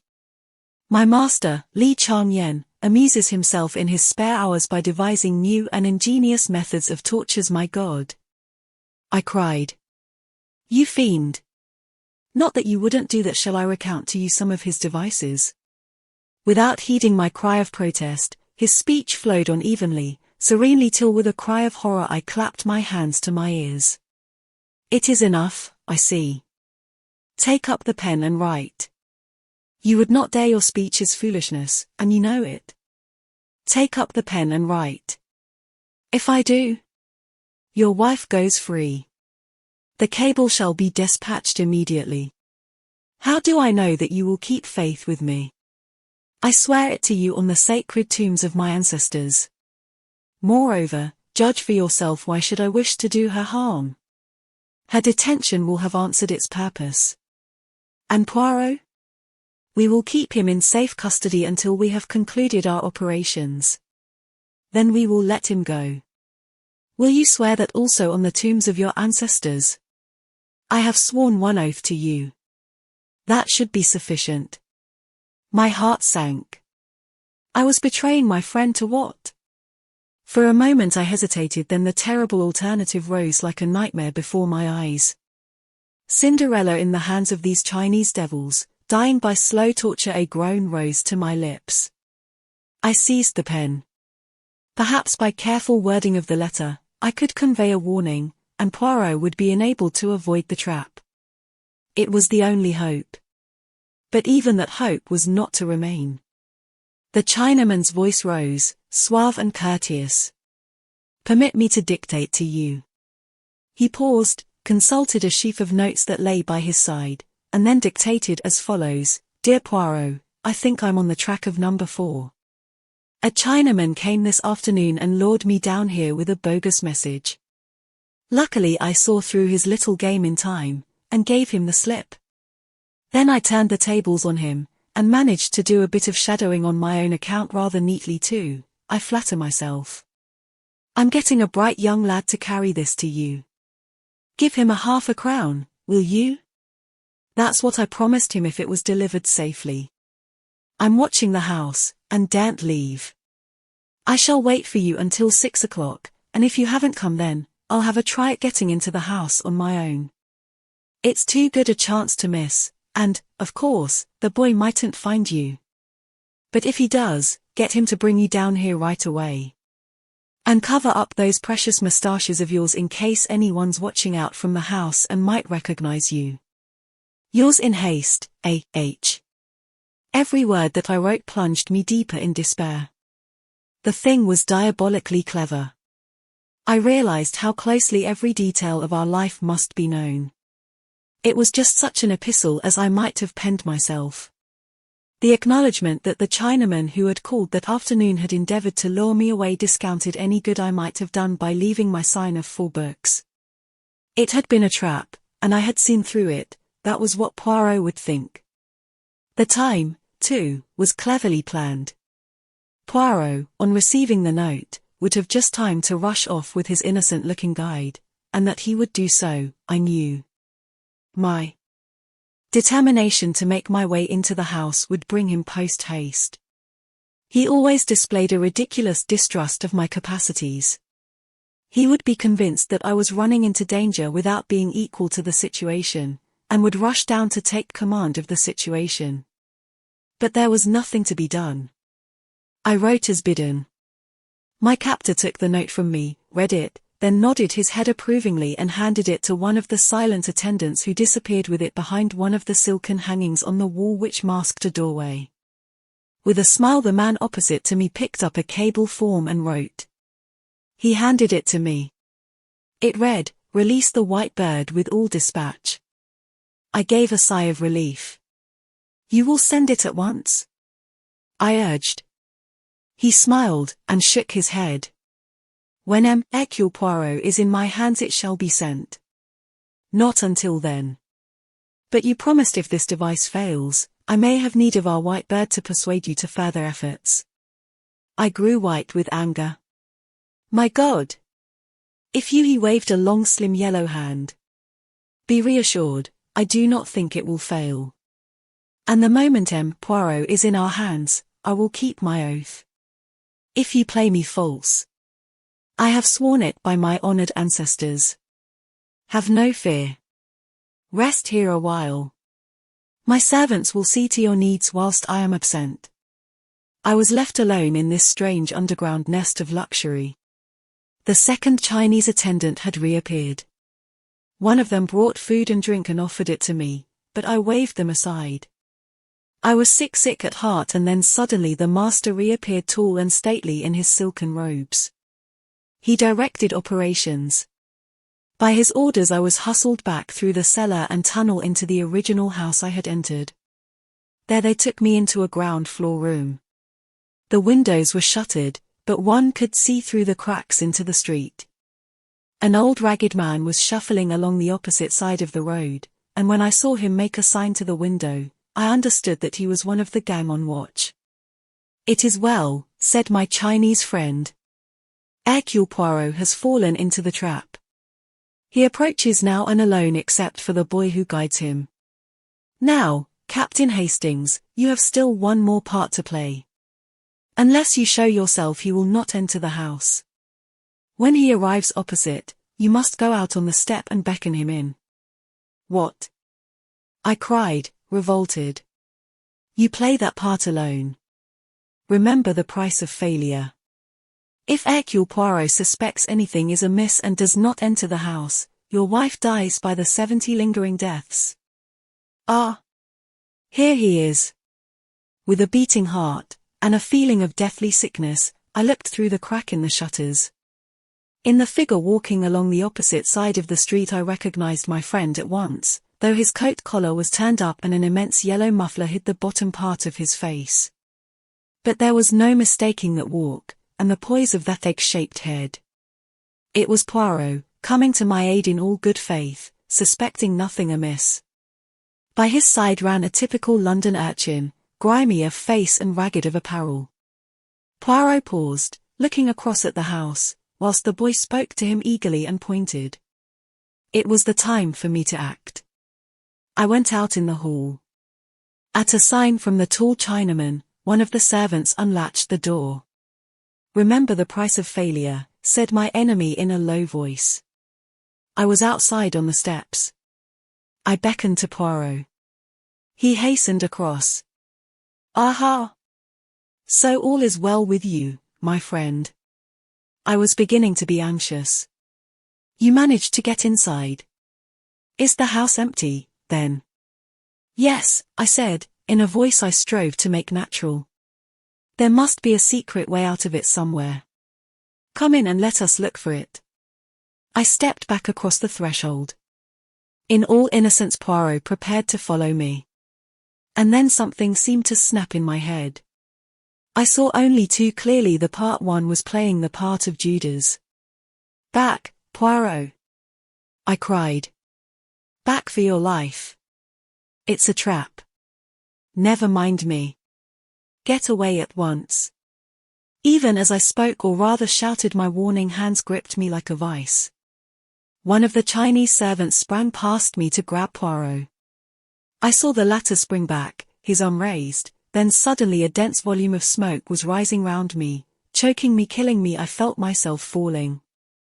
Suffocating. This was death. I came to myself slowly and painfully, all my senses dazed. The first thing I saw was Poirot's face. He was sitting opposite me, watching me with an anxious face. He gave a cry of joy when he saw me looking at him. "Ah, you revive, you return to yourself. All is well. My friend, my poor friend." "Where am I?" I said painfully. "Where? But shave house." I looked round me. True enough, I was in the old familiar surroundings. And in the grate were the identical 4 knobs of coal I had carefully spilt there. Poirot had followed my glance. "But yes, that was a famous idea of yours, that and the books. See you, if they should say to me any time, 'That friend of yours, that Hastings, he is not the great brain, is it not so?' I shall reply to them, 'You are in error. It was an idea magnificent and superb that occurred to you there. You understood their meaning then. Am I an imbecile?' Of course I understood. It gave me just the warning I needed, and the time to mature my plans. Somehow or other the Big Four had carried you off. With what object? Clearly not for your beau, you equally clearly not because they feared you and wanted to get you out of the way. No, their object was plain. You would be used as a decoy to get the great Hercule Poirot into their clutches. I have long been prepared for something of the kind. I make my little preparations, and presently, sure enough, the messenger arrives, such an innocent little street urchin. I swallow everything, and hasten away with him, and, very fortunately, they permit you to come out on the doorstep.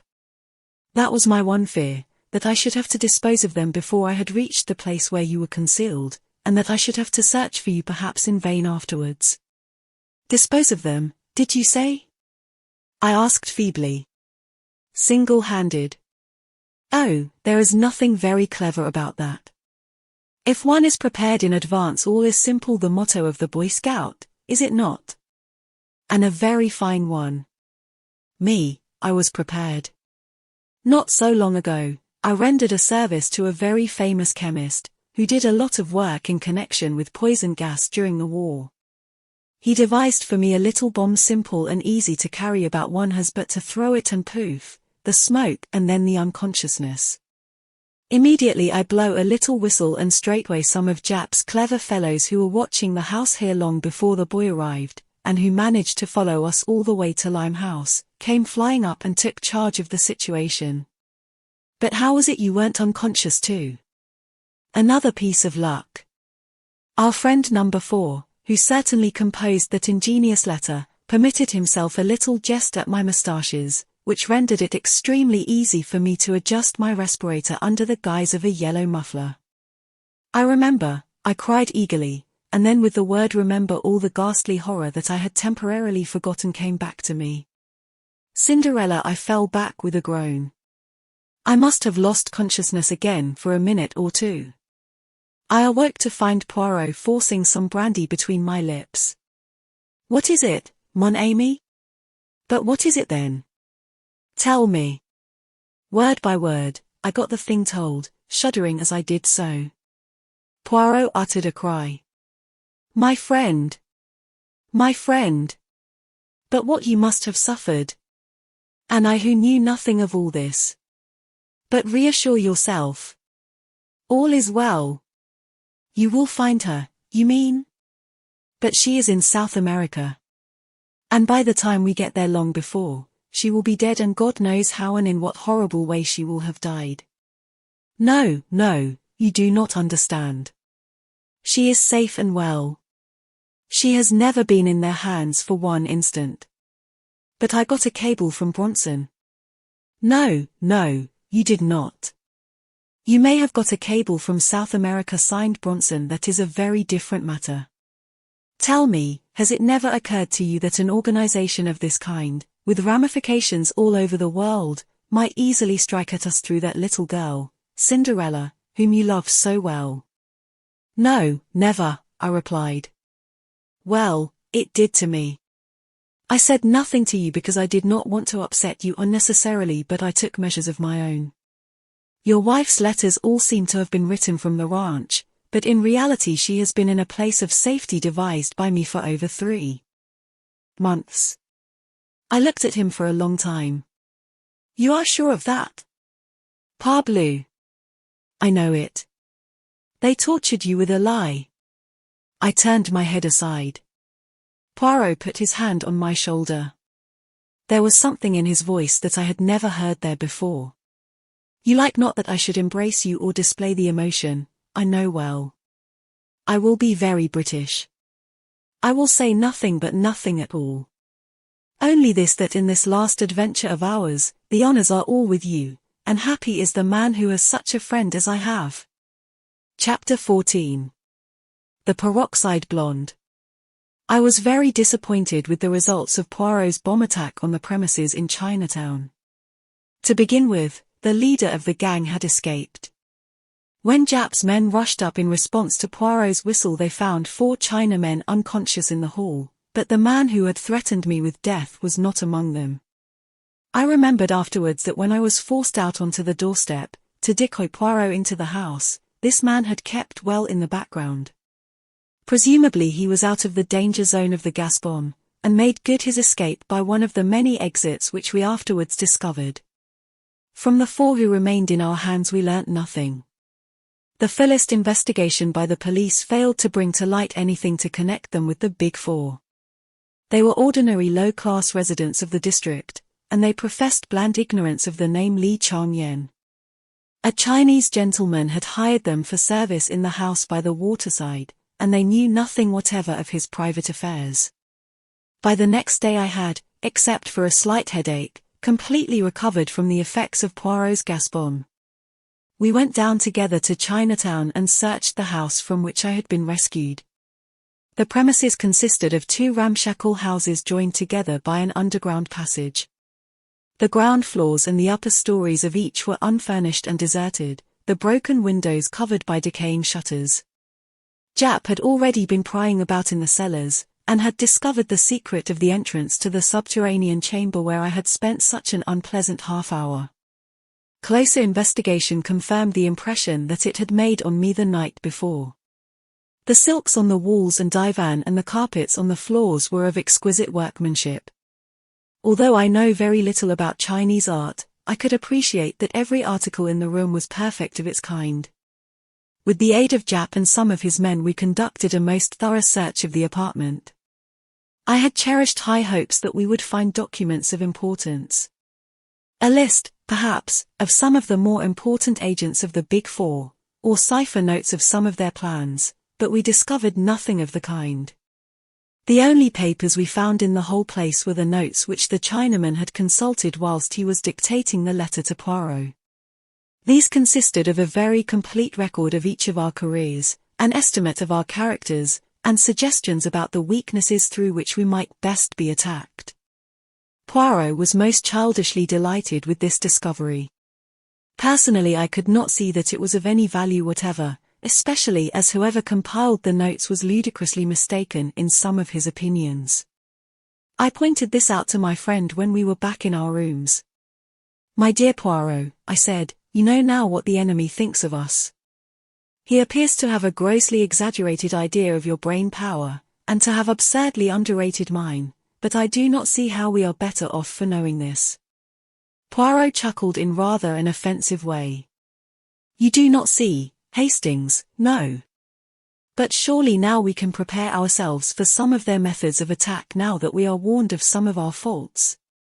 For instance, my friend, we know that you should think before you act. Again, if you meet a red-haired young woman in trouble you should eye her what you say askance, is it not?" Their notes had contained some absurd references to my supposed impulsiveness, and had suggested that I was susceptible to the charms of young women with hair of a certain shade.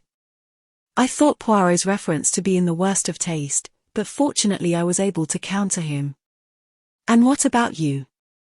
I demanded. "Are you going to try to cure your overweening vanity? Your finicky tidiness?" I was quoting, and I could see that he was not pleased with my retort. "Oh, without doubt, Hastings, in some things they deceive themselves tant mieux. They will learn in due time. Meanwhile we have learnt something, and to know is to be prepared." This last was a favourite axiom of his lately, so much so that I had begun to hate the sound of it. "We know something, Hastings," he continued. "Yes, we know something, and that is to the good, but we do not know nearly enough. We must know more." "In what way?" Poirot settled himself back in his chair, straightened a box of matches which I had thrown carelessly down on the table, and assumed an attitude that I knew only too well. I saw that he was prepared to hold forth at some length. "See you, Hastings, we have to contend against 4 adversaries, that is, against 4 different personalities. With number 1 we have never come into personal contact, we know him, as it were, only by the impress of his mind, and in passing, Hastings, I will tell you that I begin to understand that mind very well, a mind most subtle and oriental. Every scheme and plot that we have encountered have emanated from the brain of Li Changyan. Number 2 and number 3 are so powerful, so high up, that they are for the present immune from our attacks. Nevertheless, what is their safeguard is, by a perverse chance, our safeguard also. They are so much in the limelight that their movements must be carefully ordered. And so we come to the last member of the gang. We come to the man known as number 4. Poirot's voice altered a little, as it always did when speaking of this particular individual. Number 2 and number 3 are able to succeed, to go on their way unscathed, owing to their notoriety and their assured position. Number 4 succeeds for the opposite reason. He succeeds by the way of obscurity. Who is he? Nobody knows. What does he look like? Again, nobody knows. How many times have we seen him, you and I? 5 times, is it not? And could either of us say truthfully that we could be sure of recognizing him again? I was forced to shake my head, as I ran back in my mind over those 5 different people who, incredible as it seemed, were one and the same man. The burly lunatic asylum keeper, the man in the buttoned-up overcoat in Paris, James, the footman, the quiet young medical man in the yellow jasmine case, and the Russian professor. In no way did any 2 of these people resemble each other. No, I said hopelessly. We've nothing to go by whatsoever. Poirot smiled. Do not, I pray of you, give way to such enthusiastic despair. We know 1 or 2 things. What kind of things? I asked skeptically. We know that he is a man of medium height, and of medium or fair coloring. If he were a tall man of swarthy complexion, he could never have passed himself off as the fair stocky doctor. It is child's play, of course, to put on an additional inch or so for the part of James, or the professor. In the same way he must have a short straight nose. Additions can be built onto a nose by skillful makeup, but a large nose cannot be successfully reduced at a moment's notice. Then again, he must be a fairly young man, certainly not over 35. You see, we are getting somewhere. A man between 30 and 35, of medium height and coloring, an adept in the art of makeup, and with very few or any teeth of his own. What? Surely, Hastings. As the keeper, his teeth were broken and discolored. In Paris they were even and white, as the doctor they protruded slightly, and as Savarinov they had unusually long canines. Nothing alters the face so completely as a different set of teeth. You see where all this is leading us? Not exactly, I said cautiously. A man carries his profession written in his face, they say. He's a criminal. I cried. He is an adept in the art of making up. It's the same thing.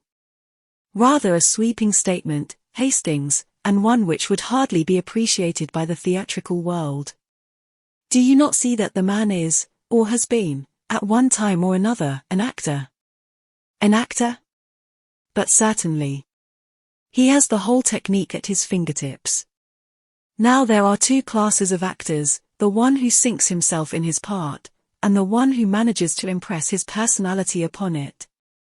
It is from the latter class that actor managers usually spring. They seize a part and mold it to their own personality. The former class is quite likely to spend its days doing Mr. Lloyd George at different music halls, or impersonating old men with beards in repertory plays. It is among that former class that we must look for our number 4. He is a supreme artist in the way he sinks himself in each part he plays. I was growing interested. So you fancy you may be able to trace his identity through his connection with the stage? Your reasoning is always brilliant, Hastings. It might have been better, I said coldly, if the idea had come to you sooner. We have wasted a lot of time. You are in error, mon ami. No more time has been wasted than was unavoidable. For some months now my agents have been engaged on the task. Joseph Aarons is one of them. You remember him. They have compiled a list for me of men fulfilling the necessary qualifications, young men round about the age of 30, of more or less nondescript appearance, and with a gift for playing character parts, men, moreover, who have definitely left the stage within the last 3 years. Well, I said, deeply interested. The list was, necessarily, rather a long one. For some time now, we have been engaged on the task of elimination. And finally we have boiled the whole thing down to 4 names. Here they are, my friend." He tossed me over a sheet of paper. I read its contents aloud. Ernest Luttrell, son of a North Country parson. Always had a kink of some kind in his moral makeup. Was expelled from his public school. Went on the stage at the age of 23. There followed a list of parts he had played, with dates and places. Addicted to drugs. Supposed to have gone to Australia 4 years ago. Cannot be traced after leaving England. Age 32, height 5 feet 10.5 inches, clean shaven, hair brown, nose straight, complexion fair, eyes grey. John Street Moore. Assumed name. Real name not known. Believed to be of Cockney extraction. On stage since quite a child. Did music hall impersonations. Not been heard of for 3 years. Age, about 33, height 5 feet 10 inches, slim build, blue eyes, fair colouring. Austin Lee. Assumed name. Real name Austin Foley. Good family. Always had taste for acting and distinguished himself in that way at Oxford. Brilliant war record.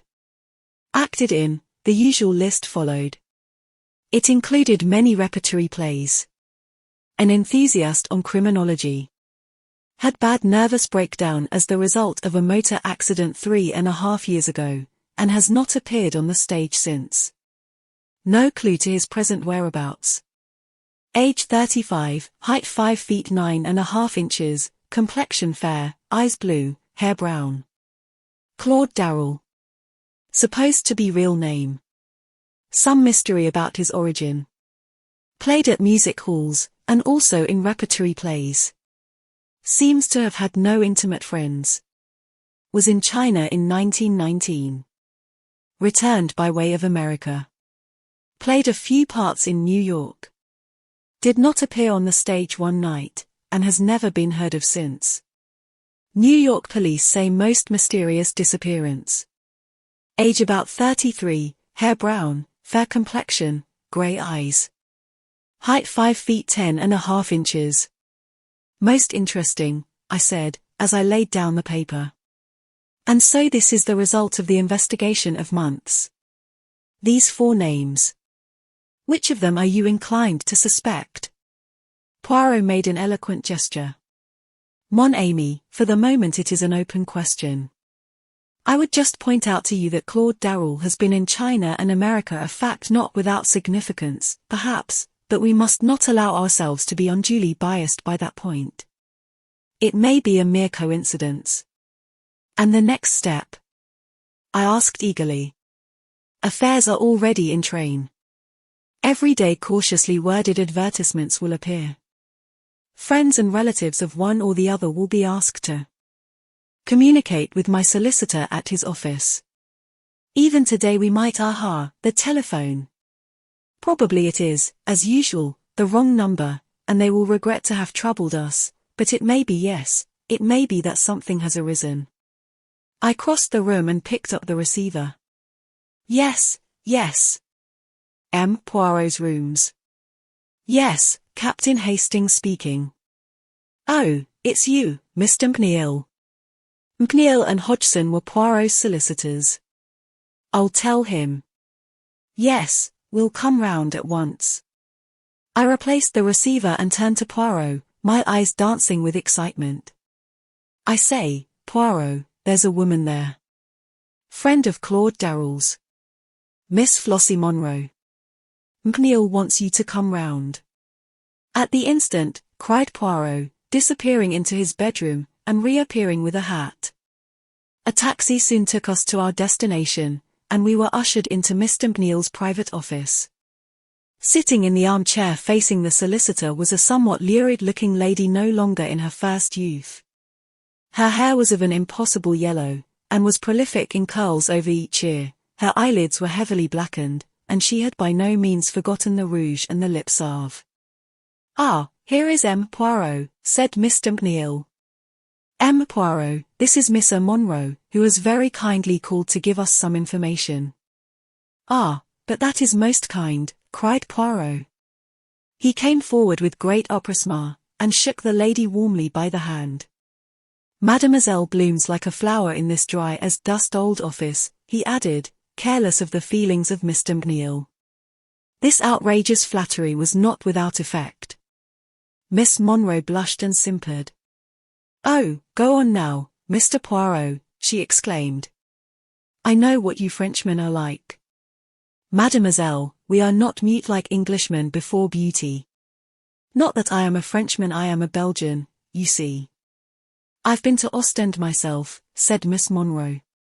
The whole affair, as Poirot would have said, was marching splendidly. "And so you can tell us something about Mr. Claude Darrell," continued Poirot. "I knew Mr. Darrell very well at one time," explained the lady. "And I saw your advertisement, being out of a shop for the moment, and my time being my own, I said to myself, there, they want to know about poor old Claudie lawyers, too, maybe it's a fortune looking for the rightful heir, I'd better go round at once." Mr. McNeil rose. "Well, Monsieur Poirot, shall I leave you for a little conversation with Miss Monroe? You are too amiable. But stay, a little idea presents itself to me. The hour of the dejeuner approaches. Mademoiselle will perhaps honor me by coming out to luncheon with me." Miss Monroe's eyes glistened. It struck me that she was in exceedingly low water, and that the chance of a square meal was not to be despised. A few minutes later saw us all in a taxi, bound for one of London's most expensive restaurants. Once arrived there, Poirot ordered a most delectable lunch, and then turned to his guest. "And for wine, mademoiselle? What do you say to champagne?" Miss Monroe said nothing or everything. The meal started pleasantly. Poirot replenished the lady's glass with thoughtful assiduity, and gradually slid on to the topic nearest his heart. The poor Mr. Darrell. What a pity he is not with us. "Yes, indeed," sighed Miss Monroe. "Poor boy, I do wonder what's become of him. It is a long time since you have seen him, yes?" "Oh, simply ages, not since the war. He was a funny boy, Claudie, very close about things, never told you a word about himself. But, of course, that all fits in if he's a missing heir." "Is it a title, Mr. Poirot?" "Alas, a mere heritage," said Poirot unblushingly. "But you see, it may be a question of identification. That is why it is necessary for us to find someone who knew him very well indeed."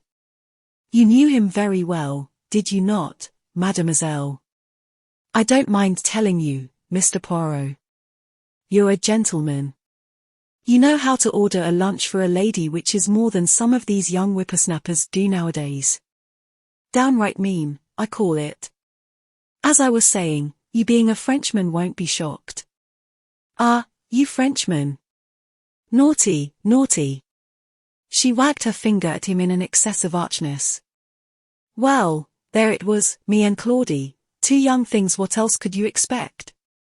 And I've still a kindly feeling for him. Though, mind you, he didn't treat me well. No, he didn't treat me well at all. Not as a lady should be treated. They're all the same when it comes to a question of money." "No, no, mademoiselle, do not say that," protested Poirot, filling up her glass once more. "Could you now describe this Mr. Darrell to me?" "He wasn't anything so very much to look at," said Flossie Monroe dreamily. "Neither tall nor short, you know, but quite well set up. Spruce looking. Eyes a sort of blue-grey. And more or less fair-haired, I suppose. But oh, what an artist! I never saw anyone to touch him in the profession. He'd have made his name before now if it hadn't been for jealousy. Ah, Mr. Poirot, jealousy, you wouldn't believe it, you really wouldn't, what we artists have to suffer through jealousy. Why, I remember once at Manchester we displayed what patience we could in listening to a long complicated story about a pantomime, and the infamous conduct of the principal boy. Then Poirot led her gently back to the subject of Claude Darrell. "It is very interesting, all this that you are able to tell us, mademoiselle, about Mr. Darrell. Women are such wonderful observers. They see everything. They notice the little detail that escapes the mere man. I have seen a woman identify one man out of a dozen others, and why, do you think? She had observed that he had a trick of stroking his nose when he was agitated. Now would a man ever have thought of noticing a thing like that? Did you ever? Cried Miss Monroe. I suppose we do notice things. I remember Claudie, now I come to think of it, always fiddling with his bread at table. He'd get a little piece between his fingers and then dab it round to pick up crumbs. I've seen him do it 100 times. Why, I'd know him anywhere by that one trick of his. Is not that just what I say? The marvelous observation of a woman. And did you ever speak to him about this little habit of his, mademoiselle? No, I didn't, Mr. Poirot. You know what men are. They don't like you to notice things, especially if it should seem you were telling them off about it. I never said a word but menaced the time I smiled to myself. Bless you, he never knew he was doing it even. Poirot nodded gently. I noticed that his own hand was shaking a little as he stretched it out to his glass. Then there is always handwriting as a means of establishing identity, he remarked. Without doubt you have preserved a letter written by Mr. Darrell. Flossie Monroe shook her head regretfully. He was never one for writing. Never wrote me a line in his life. That is a pity, said Poirot. I tell you what, though, said Miss Monroe suddenly. I've got a photograph if that would be any good. You have a photograph?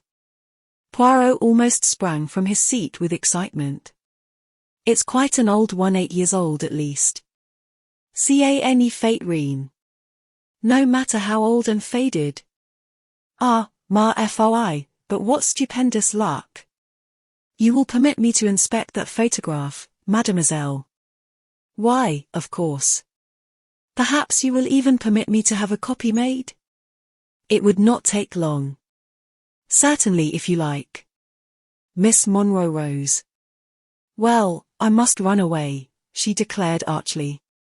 Very glad to have met you and your friend, Mr. Poirot. And the photograph? When may I have it? I'll look it out tonight. I think I know where to lay my hand upon it. And I'll send it to you right away. 1,000 thanks, mademoiselle. You are all that is of the most amiable. I hope that we shall soon be able to arrange another little lunch together. As soon as you like, said Miss Monroe. I'm willing. Let me see, I do not think that I have your address.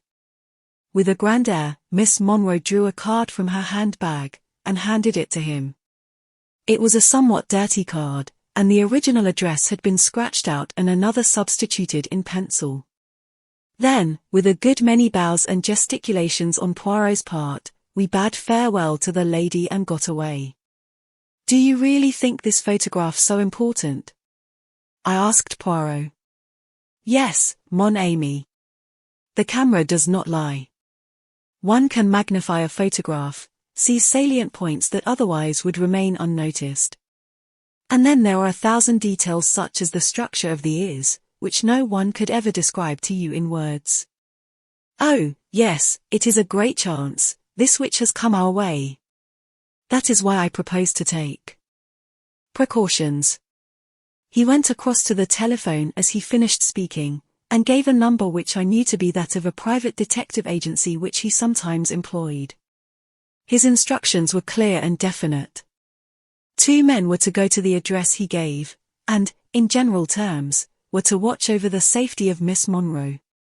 They were to follow her wherever she went. Poirot hung up the receiver and came back to me. Do you really think that necessary, Poirot?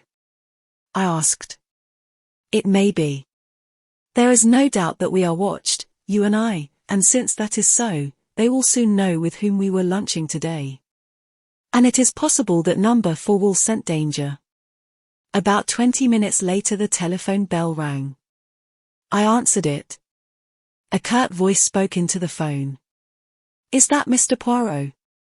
St. James Hospital speaking. A young woman was brought in 10 minutes ago. Street accident. Miss Flossie Monroe. She is asking very urgently for Mr. Poirot. But he must come at once. She can't possibly last long. I repeated the words to Poirot. His face went white. Quick, Hastings. We must go like the wind. A taxi took us to the hospital in less than 10 minutes. We asked for Miss Monroe, and were taken immediately to the accident ward. But a white-capped sister met us in the doorway. Poirot read the news in her face. It is over, eh? She died 6 minutes ago. Poirot stood as though stunned. The nurse, mistaking his emotion, began speaking gently. She did not suffer, and she was unconscious towards the last.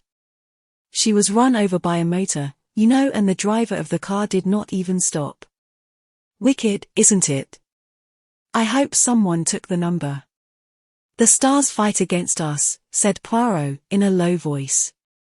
You would like to see her? The nurse led the way, and we followed. Poor Flossie Monroe, with her rouge and her dyed hair. She lay there very peacefully, with a little smile on her lips. Yes, murmured Poirot. The stars fight against us, but is it the stars? He lifted his head as though struck by a sudden idea. Is it the stars, Hastings? If it is not, if it is not. Oh, I swear to you, my friend, standing here by this poor woman's body, that I will have no mercy when the time comes. What do you mean? I asked. But Poirot had turned to the nurse and was eagerly demanding information. A list of the articles found in her handbag was finally obtained. Poirot gave a suppressed cry as he read it over. You see, Hastings, you see? See what? There is no mention of a latch key. But she must have had a latch key with her. No, she was run down in cold blood, and the first person who bent over her took the key from her bag. But we may yet be in time. He may not have been able to find at once what he sought. Another taxi took us to the address Flossie Monroe had given us, a squalid block of mansions in an unsavory neighborhood. It was some time before we could gain admission to Miss Monroe's flat, but we had at least the satisfaction of knowing that no one could leave it whilst we were on guard outside. Eventually we got in. It was plain that someone had been before us. The contents of drawers and cupboards were strewn all over the floor. Locks had been forced, and small tables had even been overthrown, so violent had been the searchers' haste. Poirot began to hunt through the debris. Suddenly he stood erect with a cry, holding out something. It was an old-fashioned photograph frame, empty. He turned it slowly over. Affixed to the back was a small round label, a price label. It cost 4 shillings, I commented. Mon Dieu. Hastings, use your eyes. That is a new clean label. It was stuck there by the man who took out the photograph, the man who was here before us, but knew that we should come, and so left this for us. Claude Darrell, alias number 4. Chapter 15. The Terrible Catastrophe. It was after the tragic death of Miss Flossie Monroe that I began to be aware of a change in Poirot. Up to now, his invincible confidence in himself had stood the test. But it seemed as though, at last, the long strain was beginning to tell. His manner was grave and brooding, and his nerves were on edge. In these days he was as jumpy as a cat. He avoided all discussion of the Big Four as far as possible, and seemed to throw himself into his ordinary work with almost his old order. Nevertheless, I knew that he was secretly active in the big matter. Extraordinary-looking Slavs were constantly calling to see him, and though he vouchsafed no explanation as to these mysterious activities, I realized that he was building some new defense or weapon of opposition with the help of these somewhat repulsive-looking foreigners. Once, purely by chance, I happened to see the entries in his passbook. He had asked me to verify some small item, and I noticed the paying out of a huge sum even for Poirot, who was coining money nowadays to some Russian with apparently every letter of the alphabet in his name. But he gave no clue as to the line on which he proposed to operate. Only over and over again he gave utterance to one phrase. It is the greatest mistake to underestimate your adversary. Remember that, mon ami. And I realized that was the pitfall he was striving at all costs to avoid. So matters went on until the end of March, and then one morning Poirot made a remark which startled me considerably. This morning, my friend, I should recommend the best suit. We go to call upon the Home Secretary. Indeed? That is very exciting. He has called you in to take up a case? Not exactly. The interview is of my seeking. You may remember my saying that I once did him some small service. He is inclined to be foolishly enthusiastic over my capabilities in consequence, and I am about to trade on this attitude of his. As you know, the French Premier, Destrudeau, is over in London, and at my request the Home Secretary had arranged for him to be present at our little conference this morning. The Right Honourable Sidney Crowther, His Majesty's Secretary of State for Home Affairs, was a well-known and popular figure. A man of some 50 years of age, with a quizzical expression and shrewd grey eyes, he received us with that delightful bonhomie of manner which was well known to be one of his principal assets. Standing with his back to the fireplace was a tall thin man with a pointed black beard and a sensitive face. Destrudeau, said Crowther. Allow me to introduce to you Hercule Poirot, of whom you may, perhaps, already have heard. The Frenchman bowed and shook hands. I have indeed heard of Hercule Poirot, he said pleasantly. Who has not? You are too amiable, monsieur, said Poirot, bowing, but his face flushed with pleasure. Any word for an old friend, asked a quiet voice, and a man came forward from a corner by a tall bookcase. It was our old acquaintance, Mr. Ingalls. Poirot shook him warmly by the hand. And now, Poirot, said Crowther. We are at your service. I understood you to say that you had a communication of the utmost importance to make to us. That is so, monsieur. There is in the world today a vast organization of crime. It is controlled by 4 individuals, who are known and spoken of as the Big Four. Number 1 is a Chinaman, Li Chang-yen. Number 2 is the American multimillionaire, Abe Ryland. Number 3 is a Frenchwoman. Number 4 I have every reason to believe is an obscure English actor called Claude Darrell. These 4 are banded together to destroy the existing social order, and to replace it with an anarchy in which they would reign as dictators. Incredible, muttered the Frenchman. Ryland, mixed up with a thing of that kind. Surely the idea is too fantastic. Listen, monsieur, whilst I recount to you some of the doings of this Big Four. It was an enthralling narrative which Poirot unfolded. Familiar as I was with all the details, they thrilled me anew as I heard the bald recital of our adventures and escapes. Destrudeau looked mutely at Mr. Crowther as Poirot finished. The other answered the look. Yes, Destrudeau, I think we must admit the existence of a Big Four.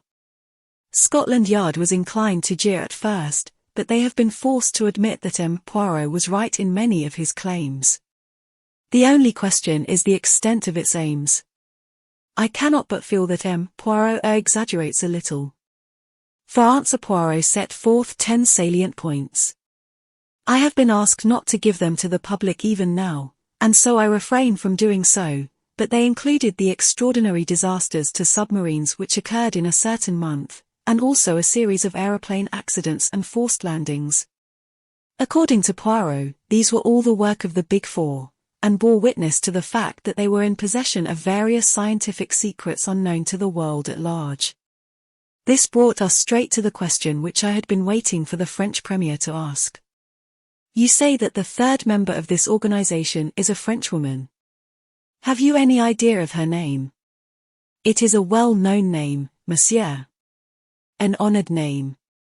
Number 3 is no less than the famous Madame Olivier. At the mention of the world-famous scientist, successor to the Curies, Destrudeau positively bounded from his chair, his face purple with emotion. Madame Olivier. Impossible. Absurd. It is an insult what you say there. Poirot shook his head gently, but made no answer. Desjudeau looked at him in stupefaction for some moments. Then his face cleared, and he glanced at the Home Secretary and tapped his forehead significantly. Poirot is a great man, he observed. But even the great man sometimes he has his little mania, does he not? And seeks in high places for fancied conspiracies. It is well known. You agree with me, do you not, Mr. Crowther? The Home Secretary did not answer for some minutes. Then he spoke slowly and heavily. Upon my soul, I don't know, he said at last. I have always had and still have the utmost belief in Poirot, but well, this takes a bit of believing. This Li Chang-yen, too, continued Desjudeau. Who has ever heard of him? I have, said the unexpected voice of Mr. Ingalls. The Frenchman stared at him, and he stared placidly back again, looking more like a Chinese idol than ever. Mr. Ingalls, explained the Home Secretary, is the greatest authority we have on the interior of China. And you have heard of this Li Chang-yen? Until Poirot here came to me, I imagined that I was the only man in England who had. Make no mistake, Desjudeau, there is only one man in China who counts today, Li Chang-yen. He has, perhaps, I only say perhaps, the finest brain in the world at the present time. Desjudeau sat as though stunned. Presently, however, he rallied. There may be something in what you say, Poirot, he said coldly. But as regards Madame Olivier, you are most certainly mistaken. She is a true daughter of France, and devoted solely to the cause of science. Poirot shrugged his shoulders and did not answer. There was a minute or two's pause, and then my little friend rose to his feet, with an air of dignity that sat rather oddly upon his quaint personality. That is all I have to say, Messrs, to warn you. I thought it likely that I should not be believed. But at least you will be on your guard. My words will sink in, and each fresh event that comes along will confirm your wavering faith. It was necessary for me to speak now, later I might not have been able to do so. You mean? Asked Crowther, impressed in spite of himself by the gravity of Poirot's tone. I mean, monsieur, that since I have penetrated the identity of number 4, my life is not worth an hour's purchase. He will seek to destroy me at all costs, and not for nothing is he named the destroyer. Messrs, I salute you. To you, Crowther, I deliver this key, and this sealed envelope. I have got together all my notes on the case, and my ideas as to how best to meet the menace that any day may break upon the world, and have placed them in a certain safe deposit. In the event of my death, Crowther, I authorize you to take charge of those papers and make what use you can of them. And now, Messrs, I wish you good day. Desjudeau merely bowed coldly, but Crowther sprang up and held out his hand. You have converted me, Poirot. Fantastic as the whole thing seems, I believe utterly in the truth of what you have told us. Ingalls left at the same time as we did. I am not disappointed with the interview, said Poirot, as we walked along. I did not expect to convince Desjudeau, but I have at least ensured that, if I die, my knowledge does not die with me. And I have made 1 or 2 converts. Pas si mal. I'm with you, as you know, said Ingalls. By the way, I'm going out to China as soon as I can get off. Is that wise? No, said Ingalls dryly. But it's necessary. One must do what one can. Ah, you are a brave man, cried Poirot with emotion. If we were not in the street, I would embrace you. I fancied that Ingalls looked rather relieved. I don't suppose that I shall be in any more danger in China than you are in London, he growled. That is possibly true enough, admitted Poirot. I hope that they will not succeed in massacring Hastings also, that is all. That would annoy me greatly. I interrupted this cheerful conversation to remark that I had no intention of letting myself be massacred, and shortly afterwards Ingalls parted from us. For some time we went along in silence, which Poirot at length broke by uttering a totally unexpected remark. "I really think that I shall have to bring my brother into this." "Your brother?" I cried, astonished. "I never knew you had a brother." "You surprise me, Hastings. Do you not know that all celebrated detectives have brothers who would be even more celebrated than they are were it not for constitutional indolence? Poirot employs a peculiar manner sometimes which makes it well nigh impossible to know whether he is jesting or in earnest. That manner was very evident at the moment. "What is your brother's name?" I asked, trying to adjust myself to this new idea. "Hercule Poirot," replied Poirot gravely. "He lives near Spa in Belgium." "What does he do?" I asked with some curiosity, putting aside a half-formed wonder as to the character and disposition of the late Madame Poirot, and her classical taste in Christian names. "He does nothing. He is, as I tell, of a singularly indolent disposition. But his abilities are hardly less than my own, which is saying a great deal." "Is he like you to look at?" "Not unlike. But not nearly so handsome. And he wears no moustaches." "Is he older than you, or younger?" "He happens to have been born on the same day." "A twin," I cried. "Exactly, Hastings. You jump to the right conclusion with unfailing accuracy. But here we are at home again. Let us at once get to work on that little affair of the Duchess's necklace." But the Duchess's necklace was doomed to wait a while. A case of quite another description was waiting for us. Our landlady, Mrs. Pearson, at once informed us that a hospital nurse had called and was waiting to see Poirot.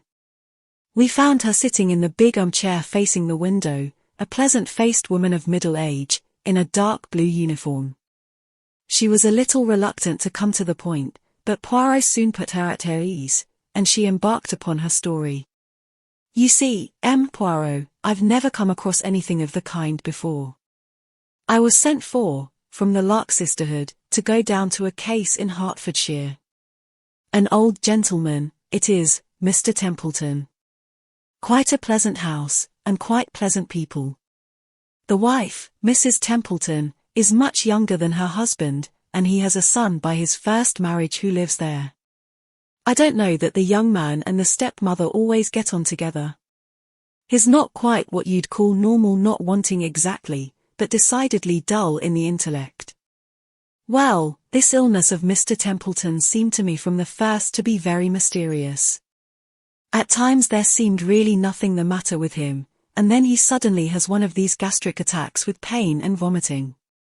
But the doctor seemed quite satisfied, and it wasn't for me to say anything. But I couldn't help thinking about it." And then she paused, and became rather red. "Something happened which aroused your suspicions," suggested Poirot. "Yes." But she still seemed to find it difficult to go on. "I found the servants were passing remarks too." "About Mr. Templeton's illness?" "Oh, no. About this other thing, Mrs. Templeton." "Yes. Mrs. Templeton and the doctor, perhaps." Poirot had an uncanny flair in these things. The nurse threw him a grateful glance and went on. "They were passing remarks. And then one day I happened to see them together myself in the garden. It was left at that. Our client was in such an agony of outraged propriety that no one could feel it necessary to ask exactly what she had seen in the garden. She had evidently seen quite enough to make up her own mind on the situation. The attacks got worse and worse. Dr. Treves said it was all perfectly natural and to be expected, and that Mr. Templeton could not possibly live long, but I've never seen anything like it before myself, not in all my long experience of nursing. It seemed to me much more like some form of—" She paused, hesitating. "Arsenical poisoning," said Poirot helpfully. She nodded. "And then, too, the patient, said something queer. They'll do for me, the four of them. They'll do for me yet." Said Poirot quickly. "Those were his very words, Poirot.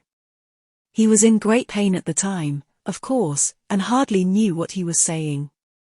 They'll do for me, the four of them, repeated Poirot thoughtfully. What did he mean by the four of them, do you think? That I can't say, Poirot. I thought perhaps he meant his wife and son, and the doctor, and perhaps Miss Clark, Mrs. Templeton's companion. That would make four, wouldn't it? He might think they were all in league against him. Quite so, said Poirot, in a preoccupied voice. What about food? Could you take no precautions about that? I'm always doing what I can. But, of course, sometimes Mrs. Templeton insists on bringing him his food herself, and then there are the times when I am off duty. Exactly. And you are not sure enough of your ground to go to the police? The nurse's face showed her horror at the mere idea. What I have done, Poirot, is this. Mr. Templeton had a very bad attack after partaking of a bowl of soup. I took a little from the bottom of the bowl afterwards, and have brought it up with me. I have been spared for the day to visit a sick mother, as Mr. Templeton was well enough to be left. She drew out a little bottle of dark fluid and handed it to Poirot. Excellent, mademoiselle. We will have this analyzed immediately.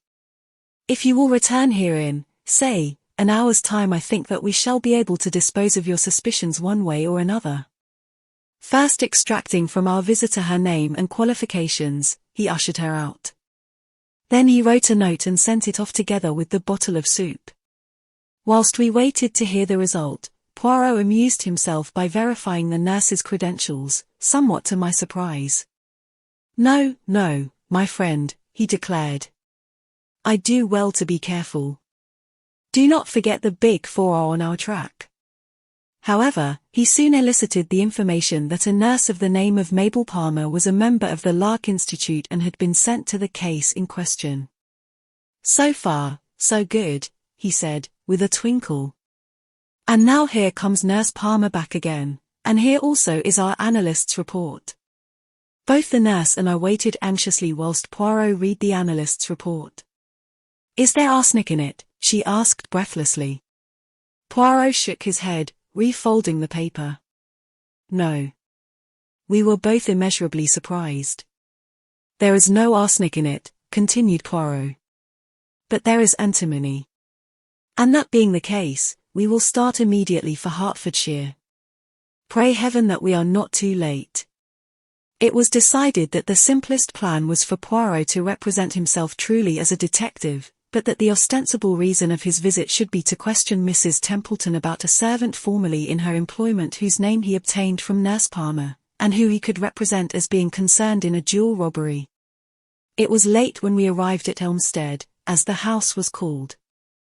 We had allowed Nurse Palmer to precede us by about 20 minutes, so that there should be no question of our all arriving together.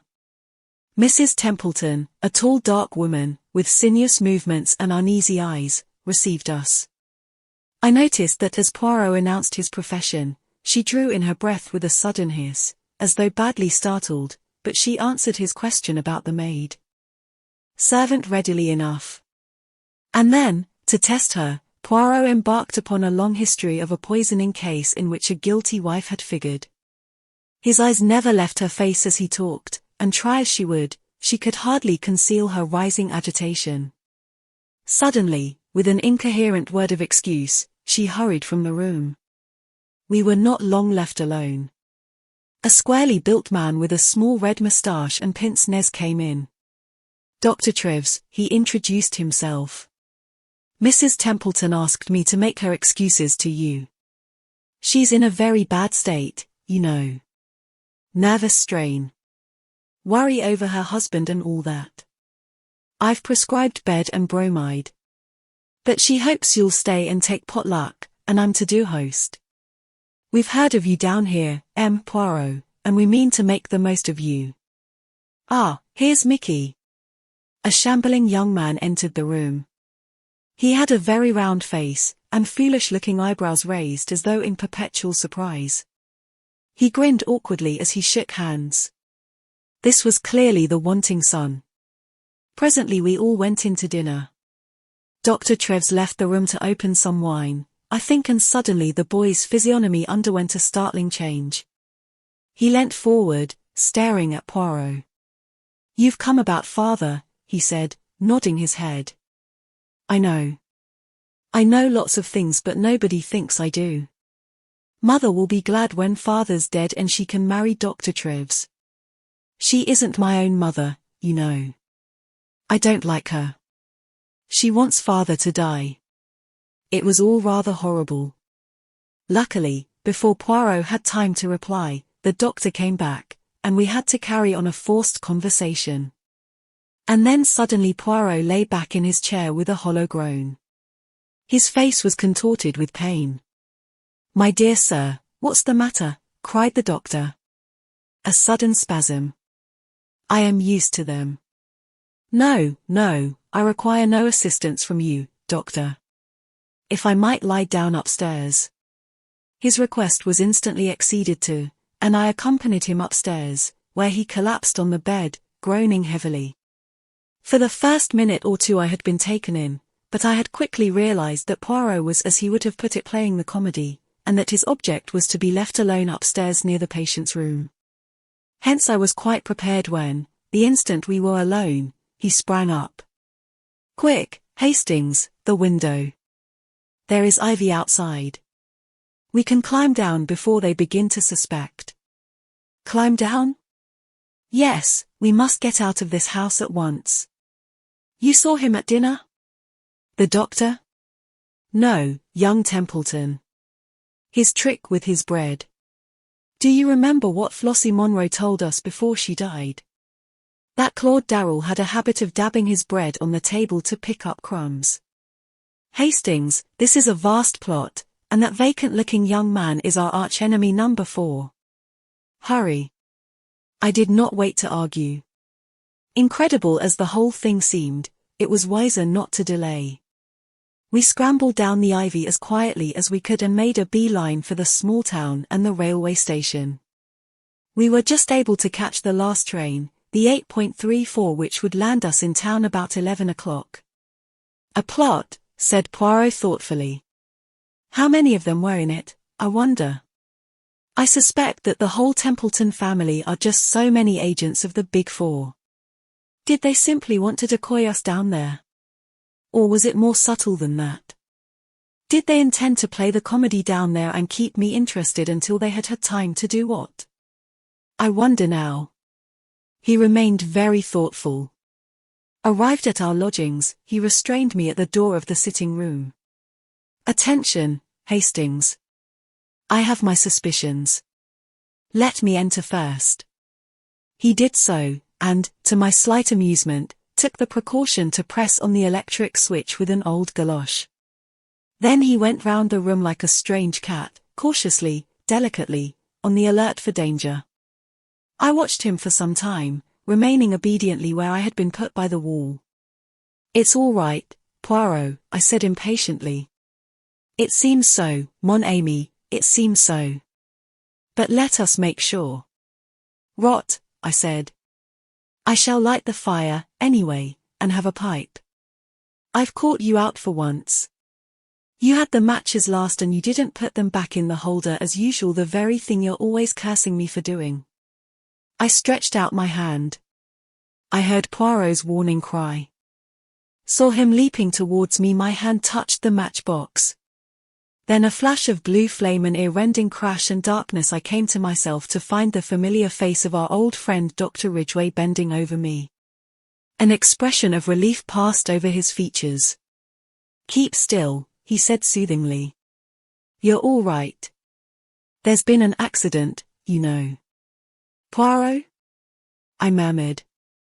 "You're in my digs. Everything's quite all right." A cold fear clutched at my heart. His evasion woke a horrible fear. "Poirot?" I reiterated. "What of Poirot?" He saw that I had to know and that further evasions were useless. "By a miracle you escaped." Poirot did not. A cry burst from my lips. "Not dead? Not dead?" Ridgway bowed his head, his features working with emotion. With desperate energy I pulled myself to a sitting position. Poirot may be dead, I said weakly. But his spirit lives on. I will carry on his work. Death to the Big Four. Then I fell back, fainting. Chapter 16. The Dying Chinaman. Even now I can hardly bear to write of those days in March. Poirot the unique, the inimitable Hercule Poirot dead. There was a particularly diabolical touch in the disarranged matchbox, which was certain to catch his eye, and which he would hasten to rearrange and thereby touch off the explosion. That, as a matter of fact, it was I who actually precipitated the catastrophe never ceased to fill me with unavailing remorse. It was, as Dr. Ridgway said, a perfect miracle that I had not been killed, but had escaped with a slight concussion. Although it had seemed to me as though I regained consciousness almost immediately, it was in reality over 24 hours before I came back to life. It was not until the evening of the day following that I was able to stagger feebly into an adjoining room, and view with deep emotion the plain elm coffin which held the remains of one of the most marvelous men this world has ever known.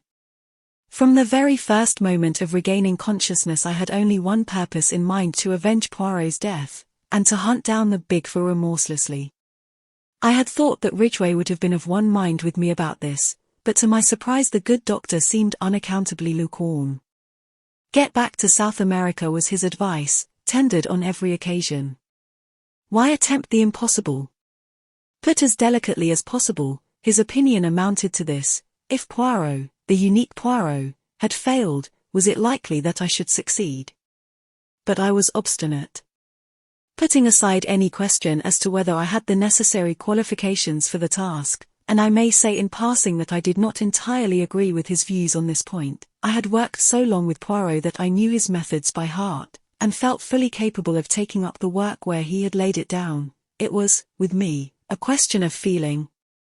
My friend had been foully murdered. Was I to go tamely back to South America without an effort to bring his murderers to justice? I said all this and more to Ridgway, who listened attentively enough. All the same, he said when I had finished, my advice does not vary. I am earnestly convinced that Poirot himself, if he were here, would urge you to return. In his name, I beg of you, Hastings, abandon these wild ideas and go back to your ranch. To that only one answer was possible, and, shaking his head sadly, he said no more. It was a month before I was fully restored to health. Towards the end of April, I sought, and obtained, an interview with the Home Secretary. Mr. Crowther's manner was reminiscent of that of Dr. Ridgway. It was soothing and negative. Whilst appreciating the offer of my services, he gently and considerately declined them. The papers referred to by Poirot had passed into his keeping, and he assured me that all possible steps were being taken to deal with the approaching menace. With that cold comfort I was forced to be satisfied. Mr. Crowther ended the interview by urging me to return to South America. I found the whole thing profoundly unsatisfactory. I should, I suppose, in its proper place, have described Poirot's funeral. It was a solemn and moving ceremony, and the extraordinary number of floral tributes passed belief. They came from high and low alike, and bore striking testimony to the place my friend had made for himself in the country of his adoption. For myself, I was frankly overcome by emotion as I stood by the graveside and thought of all our varied experiences and the happy days we had passed together. By the beginning of May I had mapped out a plan of campaign. I felt that I could not do better than keep Poirot's scheme of advertising for any information respecting Claude Darrell. I had an advertisement to this effect inserted in a number of morning newspapers, and I was sitting in a small restaurant in Soho, and judging of the effect of the advertisement, when a small paragraph in another part of the paper gave me a nasty shock. Very briefly, it reported the mysterious disappearance of Mr. John Ingalls from the SS Shanghai shortly after the latter had left Marseilles. Although the weather was perfectly smooth, it was feared that the unfortunate gentleman must have fallen overboard. The paragraph ended with a brief reference to Mr. Ingles's long and distinguished service in China. The news was unpleasant. I read into Ingles's death a sinister motive. Not for one moment did I believe the theory of an accident.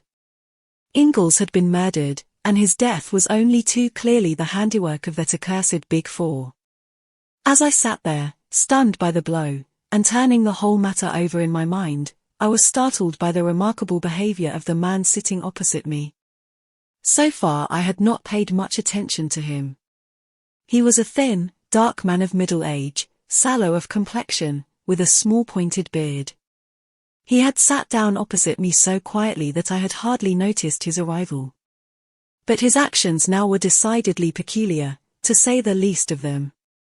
Leaning forward, he deliberately helped me to salt, putting it in 4 little heaps round the edge of my plate. "You will excuse me," he said, in a melancholy voice. "To help a stranger to salt is to help them to sorrow, they say. That may be an unavoidable necessity. I hope not, though. I hope that you will be reasonable." Then, with a certain significance, he repeated his operations with the salt on his own plate. The symbol for was too plain to be missed. I looked at him searchingly. In no way that I could see did he resemble young Templeton, or James the footman, or any other of the various personalities we had come across. Nevertheless, I was convinced that I had to do with no less than the redoubtable number 4 himself. In his voice there was certainly a faint resemblance to the buttoned-up stranger who had called upon us in Paris. I looked round, undecided as to my course of action. Reading my thoughts, he smiled and gently shook his head. "I should not advise it," he remarked. "Remember what came of your hasty action in Paris. Let me assure you that my way of retreat is well assured. Your ideas are inclined to be a little crude, Captain Hastings, if I may say so." "You devil," I said, choking with rage, "you incarnate devil." "Heated, just a trifle heated. Your late lamented friend would have told you that a man who keeps calm has always a great advantage." "You dare to speak of him," I cried. "The man you murdered so foully." "And you come here," he interrupted me. "I came here for an excellent and peaceful purpose. To advise you to return at once to South America. If you do so, that is the end of the matter as far as the Big Four are concerned. You and yours will not be molested in any way. I give you my word as to that." I laughed scornfully. "And if I refuse to obey your autocratic command?" "It is hardly a command. Shall we say that it is a warning?" There was a cold menace in his tone. "The first warning," he said softly. "You will be well advised not to disregard it." Then, before I had any hint of his intention, he rose and slipped quickly away towards the door. I sprang to my feet and was after him in a second, but by bad luck I cannoned straight into an enormously fat man who blocked the way between me and the next table. By the time I had disentangled myself, my quarry was just passing through the doorway, and the next delay was from a waiter carrying a huge pile of plates who crashed into me without the least warning. By the time I got to the door there was no sign of the thin man with the dark beard. The waiter was fulsome in apologies, the fat man was sitting placidly at a table ordering his lunch. There was nothing to show that both occurrences had not been a pure accident. Nevertheless, I had my own opinion as to that. I knew well enough that the agents of the Big Four were everywhere. Needless to say, I paid no heed to the warning given me. I would do or die in the good cause. I received in all only 2 answers to the advertisements. Neither of them gave me any information of value. They were both from actors who had played with Claude Darrell at one time or another. Neither of them knew him at all intimately, and no new light was thrown upon the problem of his identity and present whereabouts. No further sign came from the Big Four until about 10 days later. I was crossing Hyde Park, lost in thought, when a voice, rich with a persuasive foreign inflection, hailed me. "Captain Hastings, is it not?" A big limousine had just drawn up by the pavement. A woman was leaning out. Exquisitely dressed in black, with wonderful pearls, I recognized the lady first known to us as Countess Vera Rosikoff, and afterwards under a different alias as an agent of the Big Four. Poirot, for some reason or other, had always had a sneaking fondness for the Countess. Something in her very flamboyance attracted the little man. He was wont to declare in moments of enthusiasm, a woman in 1,000. That she was arrayed against us, on the side of our bitterest enemies, never seemed to weigh in his judgment. "Ah, do not pass on," said the Countess. "I have something most important to say to you. And do not try to have me arrested either, for that would be stupid. You were always a little stupid, yes, it is so. You are stupid now, when you persist in disregarding the warning we sent you. It is the second warning I bring you. Leave England at once. You can do no good here, I tell you that frankly. You will never accomplish anything." "In that case," I said stiffly, "it seems rather extraordinary that you are all so anxious to get me out of the country." The Countess shrugged her shoulders, magnificent shoulders, and a magnificent gesture. "For my part, I think that, too, stupid. I would leave you here to play about happily. But the chiefs, you see, are fearful that some word of yours may give great help to those more intelligent than yourself. Hence you are to be banished." The Countess appeared to have a flattering idea of my abilities. I concealed my annoyance. Doubtless this attitude of hers was assumed expressly to annoy me and to give me the idea that I was unimportant. "It would, of course, be quite easy to remove you," she continued, "but I am quite sentimental sometimes. I pleaded for you. You have a nice little wife somewhere, have you not? And it would please the poor little man who is dead to know that you were not to be killed. I always liked him, you know. He was clever, but clever. Had it not been a case of 4 against 1, I honestly believe he might have been too much for us. I confess it frankly, he was my master. I sent a wreath to the funeral as a token of my admiration, an enormous one of crimson roses. Crimson roses express my temperament."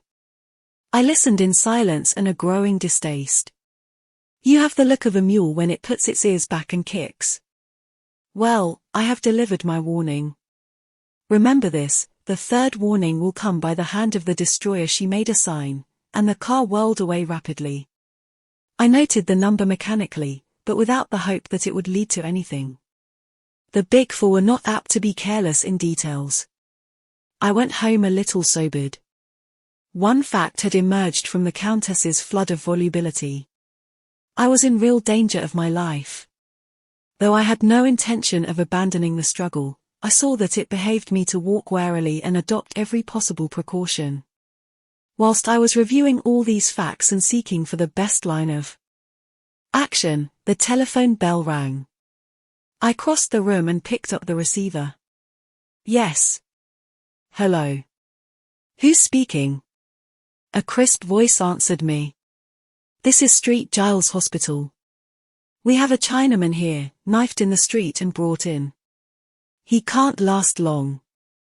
We rang you up because we found in his pocket a piece of paper with your name and address on it."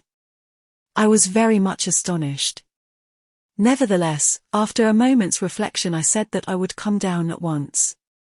St. Giles Hospital was, I knew, down by the docks, and it occurred to me that the Chinaman might have just come off some ship. It was on my way down there that a sudden suspicion shot into my mind. Was the whole thing a trap? Wherever a Chinaman was, there might be the hand of Li Chang-yen. I remembered the adventure of the baited trap. Was the whole thing a ruse on the part of my enemies? A little reflection convinced me that at any rate a visit to the hospital would do no harm.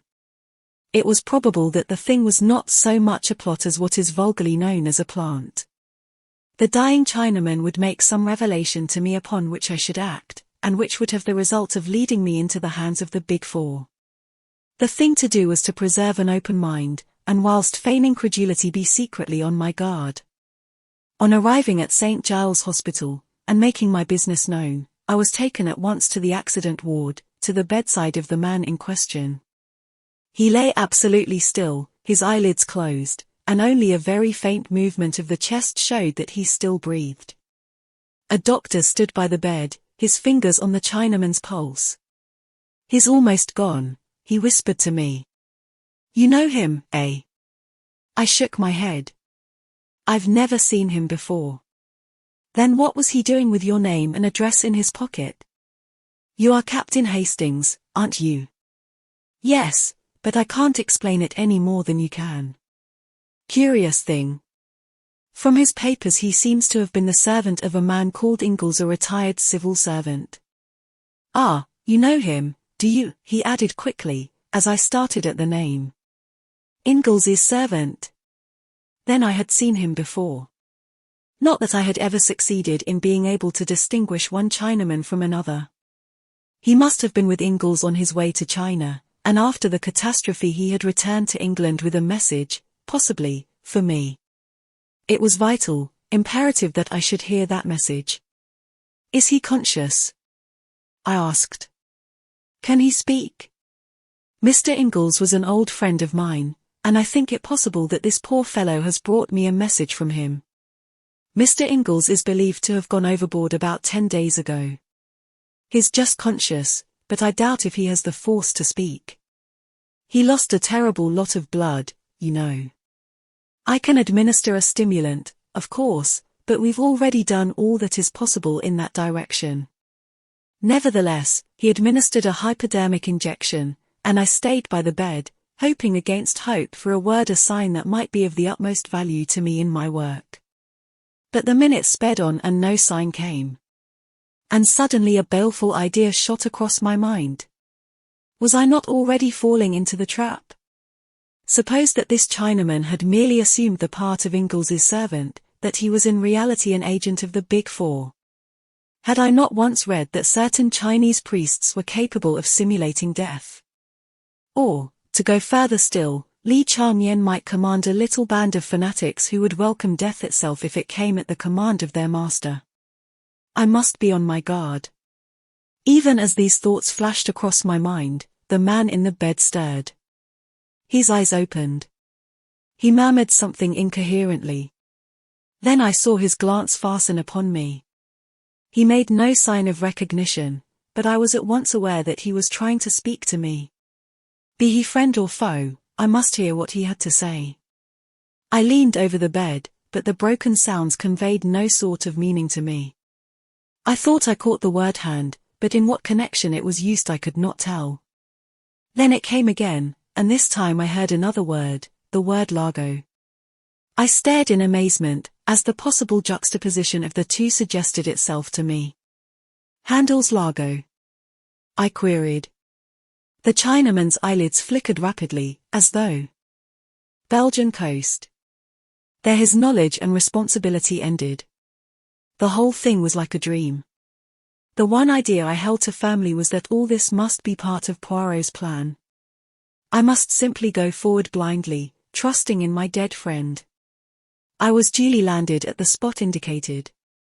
There a motor was waiting, and soon I was rapidly whirling along across the flat Flemish plains. I slept that night at a small hotel in Brussels. The next day we went on again. The country became wooded and hilly. I realized that we were penetrating into the Ardennes, and I suddenly remembered Poirot saying that he had a brother who lived at Spa. But we did not go to Spa itself. We left the main road and wound into the leafy fastnesses of the hills, till we reached a little hamlet, and an isolated white villa high on the hillside. Here the car stopped in front of the green door of the villa. The door opened as I alighted. An elderly manservant stood in the doorway bowing. Le Capitaine Hastings, he said in French. Monsieur le Capitaine is expected. If he will follow me. He led the way across the hall, and flung open a door at the back, standing aside to let me pass in. I blinked a little, for the room faced west and the afternoon sun was pouring in. Then my vision cleared and I saw a figure waiting to welcome me with outstretched hands. It was impossible, it couldn't be, but yes. Poirot! I cried, and for once did not attempt to evade the embrace with which he overwhelmed me. But yes, it is indeed I. Not so easy to kill Hercule Poirot. But Poirot, why? A ruse de guerre, my friend, a ruse de guerre. All is now ready for our grand coup. But you might have told me. No, Hastings, I could not. Never, never, in 1,000 years, could you have acted the part at the funeral. As it was perfect. It could not fail to carry conviction to the Big Four. But what I've been through, do not think me too unfeeling. I carried out the deception partly for your sake.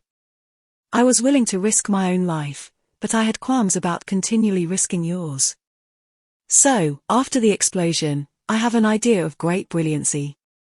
The good Ridgway, he enables me to carry it out. I am dead, you will return to South America. But, mon ami, that is just what you would not do. In the end I have to arrange a solicitor's letter, and a long rigmarole. But, at all events, here you are, that is the great thing. And now we lie here perdu till the moment comes for the last grand coup, the final overthrowing of the Big Four. Chapter 17. Number 4 wins a trick. From our quiet retreat in the Ardennes we watched the progress of affairs in the great world. We were plentifully supplied with newspapers, and every day Poirot received a bulky envelope, evidently containing some kind of report. He never showed these reports to me, but I could usually tell from his manner whether its contents had been satisfactory or otherwise. He never wavered in his belief that our present plan was the only one likely to be crowned by success. As a minor point, Hastings, he remarked one day, I was in continual fear of your death lying at my door. And that rendered me nervous like a cat upon the jumps, as you say. But now I am well satisfied. Even if they discover that the Captain Hastings who landed in South America is an impostor, and I do not think they will discover it, they are not likely to send an agent out there who knows you personally. They will only believe that you are trying to circumvent them in some clever manner of your own, and will pay no serious attention to discovering your whereabouts. Of the one vital fact, my supposed death, they are thoroughly convinced. They will go ahead and mature their plans. And then? I asked eagerly. And then, mon ami, grand resurrection of Hercule Poirot. At the 11th hour I reappear, throw all into confusion, and achieve the supreme victory in my own unique manner. I realized that Poirot's vanity was of the case-hardened variety which could withstand all attacks. I reminded him that once or twice the honor of the game had lain with our adversaries. But I might have known that it was impossible to diminish Hercule Poirot's enthusiasm for his own methods. See you, Hastings, it is like the little trick that you play with the cards. You have seen it without doubt. You take the 4 knaves, you divide them, one on top of the pack, one underneath, and so on. You cut and you shuffle, and there they are all together again. That is my object. So far I have been contending, now against one of the Big Four, now against another. But let me get them all together, like the 4 knaves in the pack of cards, and then, with one coup, I destroy them all. And how do you propose to get them all together? I asked. By awaiting the supreme moment. By lying perdu until they are ready to strike. That may mean a long wait, I grumbled. Always impatient, the good Hastings. But no, it will not be so long. The one man they were afraid of, myself, is out of the way. I give them 2 or 3 months at most. His speaking of someone being got out of the way reminded me of Ingalls and his tragic death, and I remembered that I had never told Poirot about the dying Chinaman in St. Giles Hospital. He listened with keen attention to my story. Ingalls' servant, eh? And the few words he uttered were in Italian. Curious. That's why I suspected it might have been a plant on the part of the Big Four. Your reasoning is at fault, Hastings. Employ the little grey cells. If your enemies wished to deceive you, they would assuredly have seen to it that the Chinaman spoke in intelligible pidgin English. No, the message was genuine. Tell me again all that you heard. First of all he made a reference to Handel's Largo, and then he said something that sounded like Carrozzo. That's a carriage, isn't it? Nothing else. Well, just at the end he murmured something like Cara somebody or other, some woman's name. Zia, I think. But I don't suppose that had any bearing on the rest of it. You would not suppose so, Hastings. Carisia is very important indeed. I don't see, my dear friend, you never see, and anyway the English know no geography. Geography? I cried. What has geography got to do with it? I dare say Thomas Cook would be more to the point. As usual, Poirot refused to say anything more, a most irritating trick of his. But I noticed that his manner became extremely cheerful, as though he had scored some point or other. The days went on, pleasant if a trifle monotonous. There were plenty of books in the villa, and delightful rambles all around, but I chafed sometimes at the forced inactivity of our life, and marvelled at Poirot's state of placid content.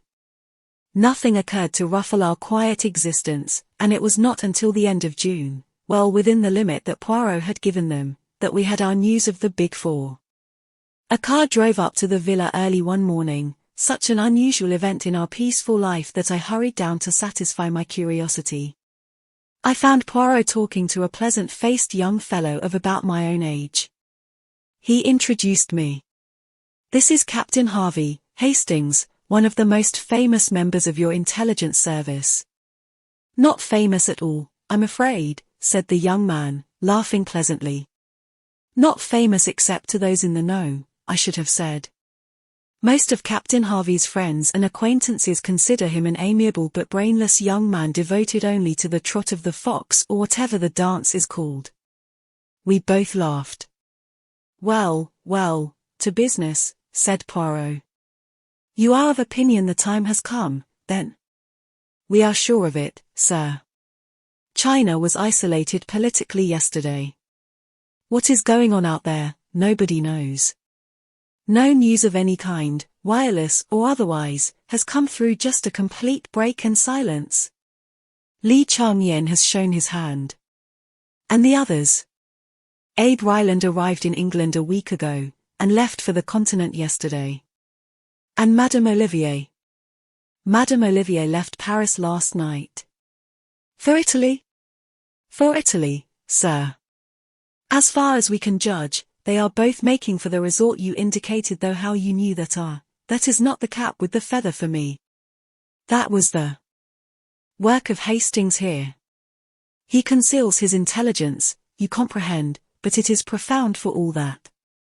Harvey looked at me with due appreciation, and I felt rather uncomfortable. "All is in train, then," said Poirot. He was pale now, and completely serious. "The time has come. The arrangements are all made? Everything you ordered has been carried out. The governments of Italy, France and England are behind you, and are all working harmoniously together." "It is, in fact, a new entente," observed Poirot dryly. "I am glad that Destrudeau is convinced at last." "Eh bien, then, we will start, or rather, I will start. You, Hastings, will remain here. Yes, I pray of you." "In verity, my friend, I am serious." I believed him, but it was not likely that I should consent to being left behind in that fashion. Our argument was short but decisive.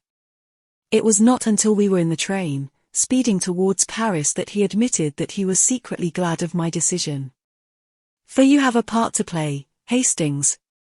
An important part. Without you, I might well fail. Nevertheless, I felt that it was my duty to urge you to remain behind." "There is danger, then?"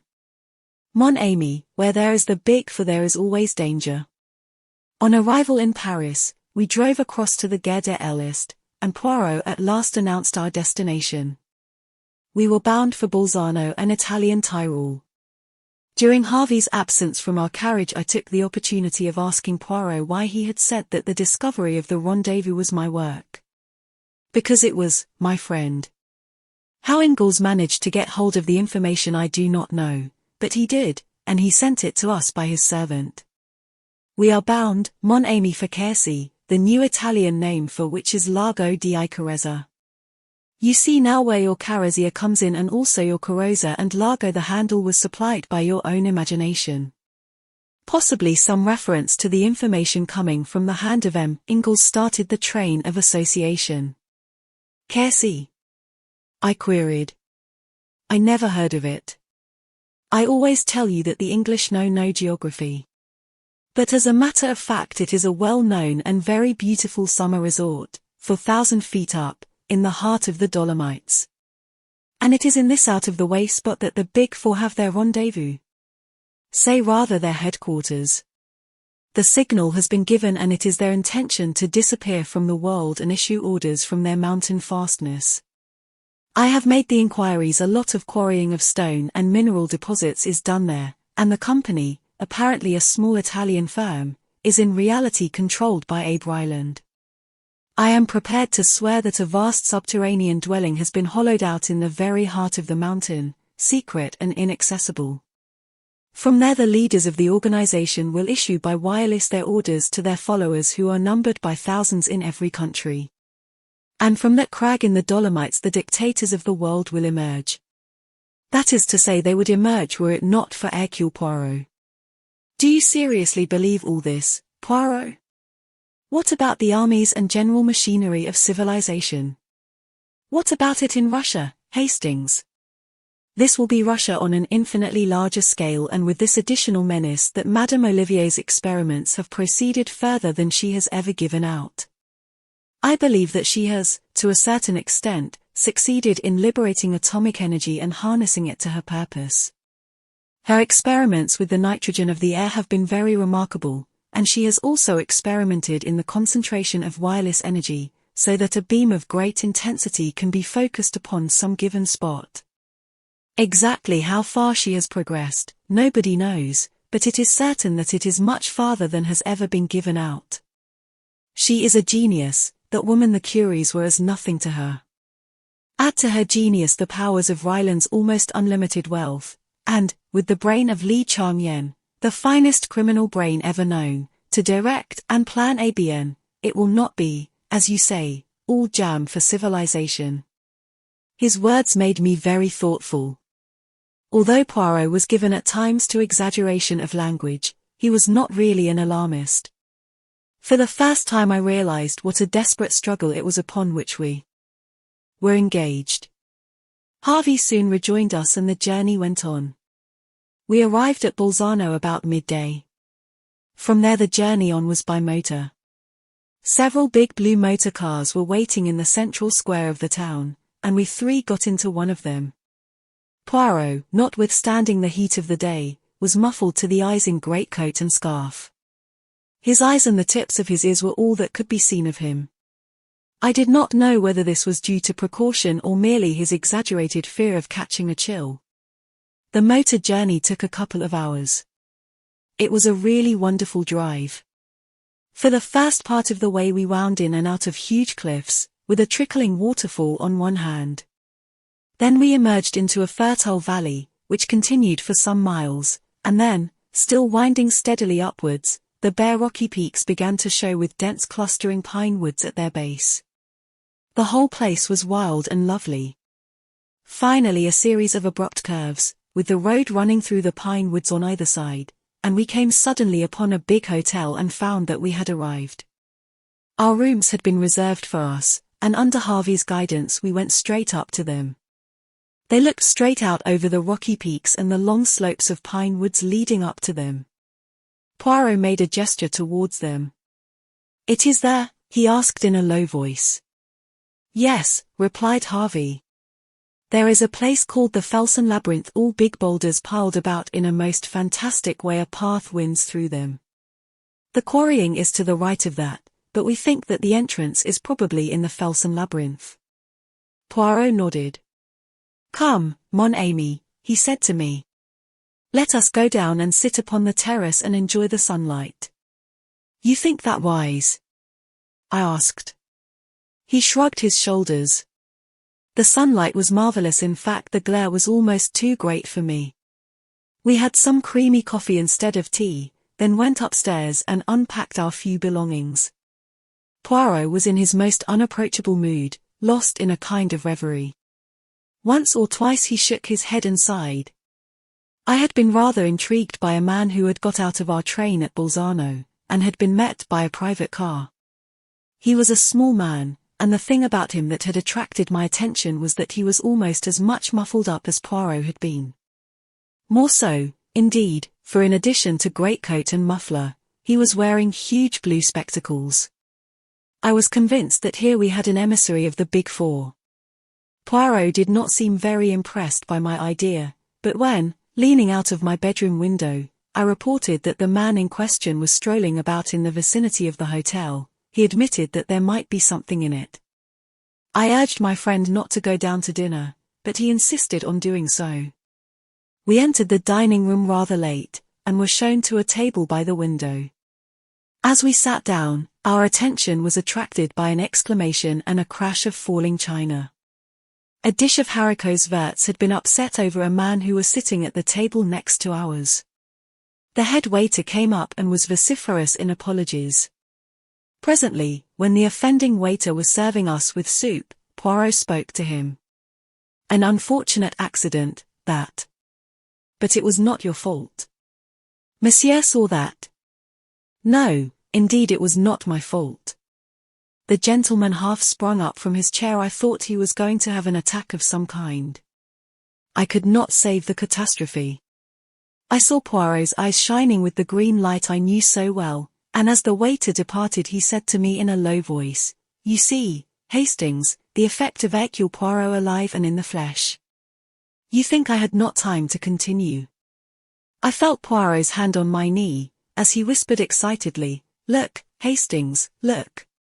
His trick with the bread. Number 4. Sure enough, the man at the next table to ours, his face unusually pale, was dabbing a small piece of bread mechanically about the table. I studied him carefully. His face, clean-shaven and puffily fat, was of a pasty, unhealthy sallowness, with heavy pouches under the eyes and deep lines running from his nose to the corners of his mouth. His age might have been anything from 35 to 45. In no particular did he resemble any one of the characters which Number 4 had previously assumed. Indeed, had it not been for his little trick with the bread, of which he was evidently quite unaware, I would have sworn readily enough that the man sitting there was someone whom I had never seen before. "He has recognized you," I murmured. "You should not have come down. My excellent Hastings, I have feigned death for 3 months for this one purpose. To startle Number 4. To startle him at a moment when he must act quickly or not at all. And we have this great advantage: he does not know that we recognize him. He thinks that he is safe in his new disguise. How I bless Flossie Monroe for telling us of that little habit of his." "What will happen now?" I asked. "What can happen? He recognizes the only man he fears, miraculously resurrected from the dead, at the very minute when the plans of the Big Four are in the balance. Madame Olivier and Abe Ryland lunched here today, and it is thought that they went to Cortina. Only we know that they have retired to their hiding place. How much do we know? That is what Number 4 is asking himself at this minute. He dare take no risks. I must be suppressed at all costs. Eh bien, let him try to suppress Hercule Poirot. I shall be ready for him." As he finished speaking, the man at the next table got up and went out. "He has gone to make his little arrangements," said Poirot placidly. "Shall we have our coffee on the terrace, my friend? It would be pleasanter, I think. I will just go up and get a coat." I went out onto the terrace, a little disturbed in mind. Poirot's assurance did not quite content me. However, so long as we were on our guard, nothing could happen to us. I resolved to keep thoroughly on the alert. It was quite 5 minutes before Poirot joined me. With his usual precautions against cold, he was muffled up to the ears. He sat down beside me and sipped his coffee appreciatively. "Only in England is the coffee so atrocious," he remarked. "On the continent they understand how important it is for the digestion that it should be properly made." As he finished speaking, the man from the next table suddenly appeared on the terrace. Without any hesitation, he came over and drew up a third chair to our table.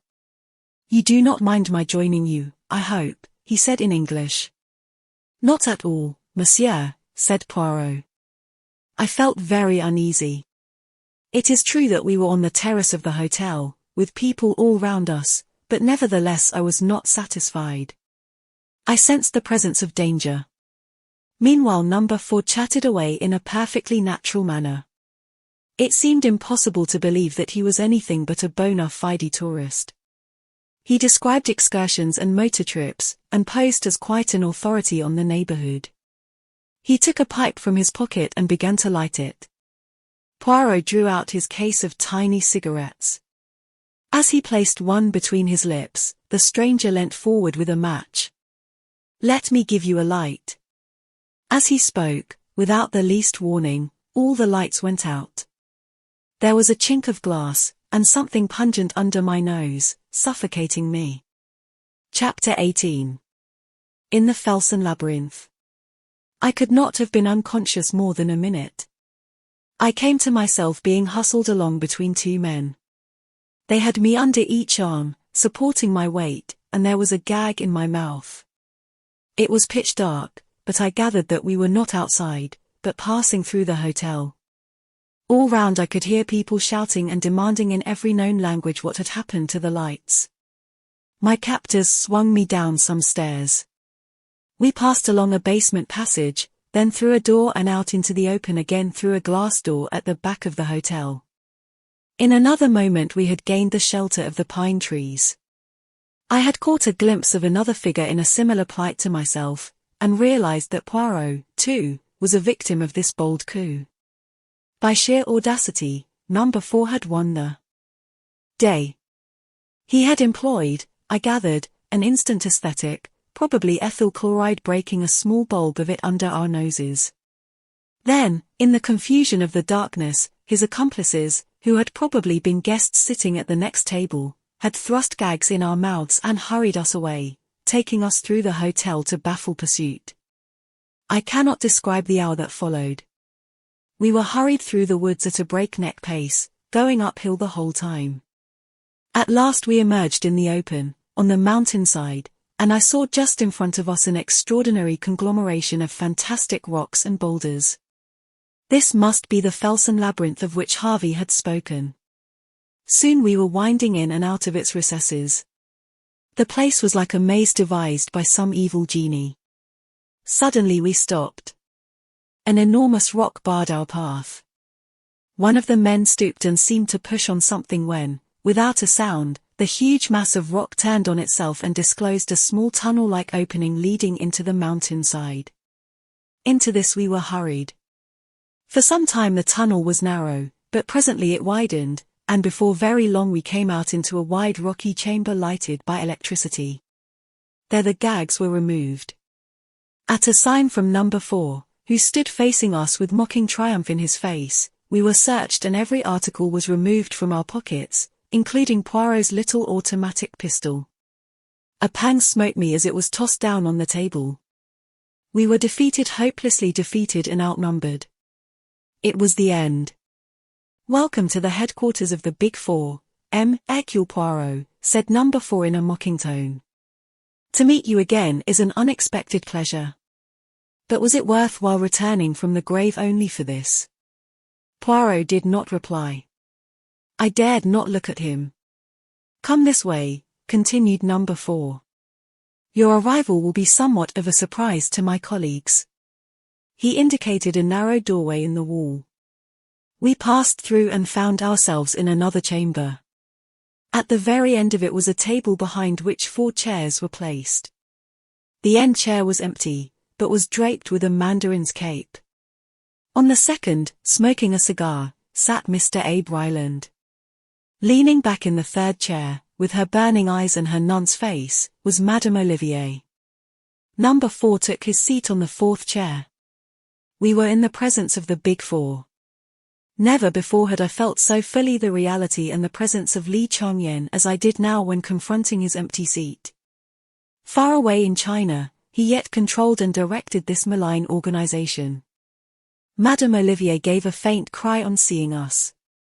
Ryland, more self-controlled, only shifted his cigar, and raised his grizzled eyebrows. "Hercule Poirot," said Ryland slowly. This is a pleasant surprise. You put it over on us all right. We thought you were good and buried. No matter, the game is up now. There was a ring as of steel in his voice. Madame Olivier said nothing, but her eyes burned, and I disliked the slow way she smiled. Madame and Messrs, I wish you good evening, said Poirot quietly. Something unexpected, something I had not been prepared to hear in his voice made me look at him. He seemed quite composed. Yet there was something about his whole appearance that was different. Then there was a stir of draperies behind us, and the Countess Vera Rossikoff came in. Ah, said number 4. Our valued and trusted lieutenant.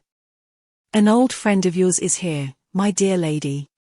The Countess whirled round with her usual vehemence of movement. God in heaven, she cried. It is the little man. Ah. But he has the 9 lives of a cat. Oh, little man, little man. Why did you mix yourself up in this? Madam, said Poirot, with a bow. Me, like the great Napoleon, I am on the side of the big battalions.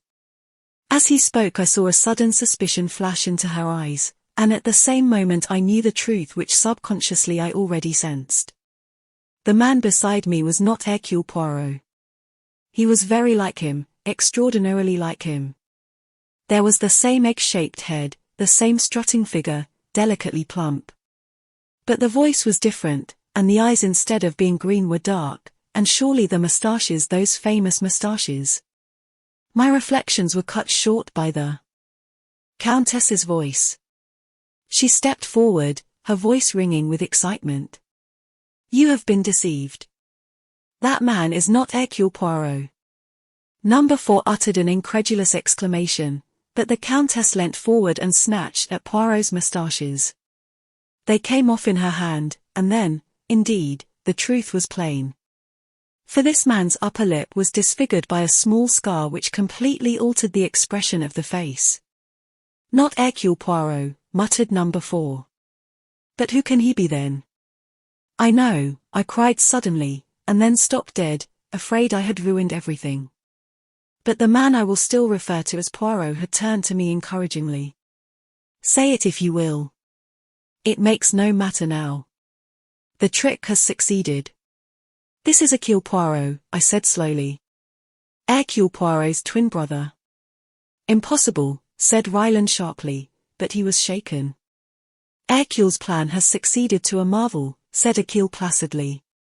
Number 4 leapt forward, his voice harsh and menacing. Succeeded, has it? He snarled. Do you realize that before many minutes have passed you will be dead? Yes, said Hercule Poirot gravely. I realize that. It is you who do not realize that a man may be willing to purchase success by his life. There were men who laid down their lives for their country in the war.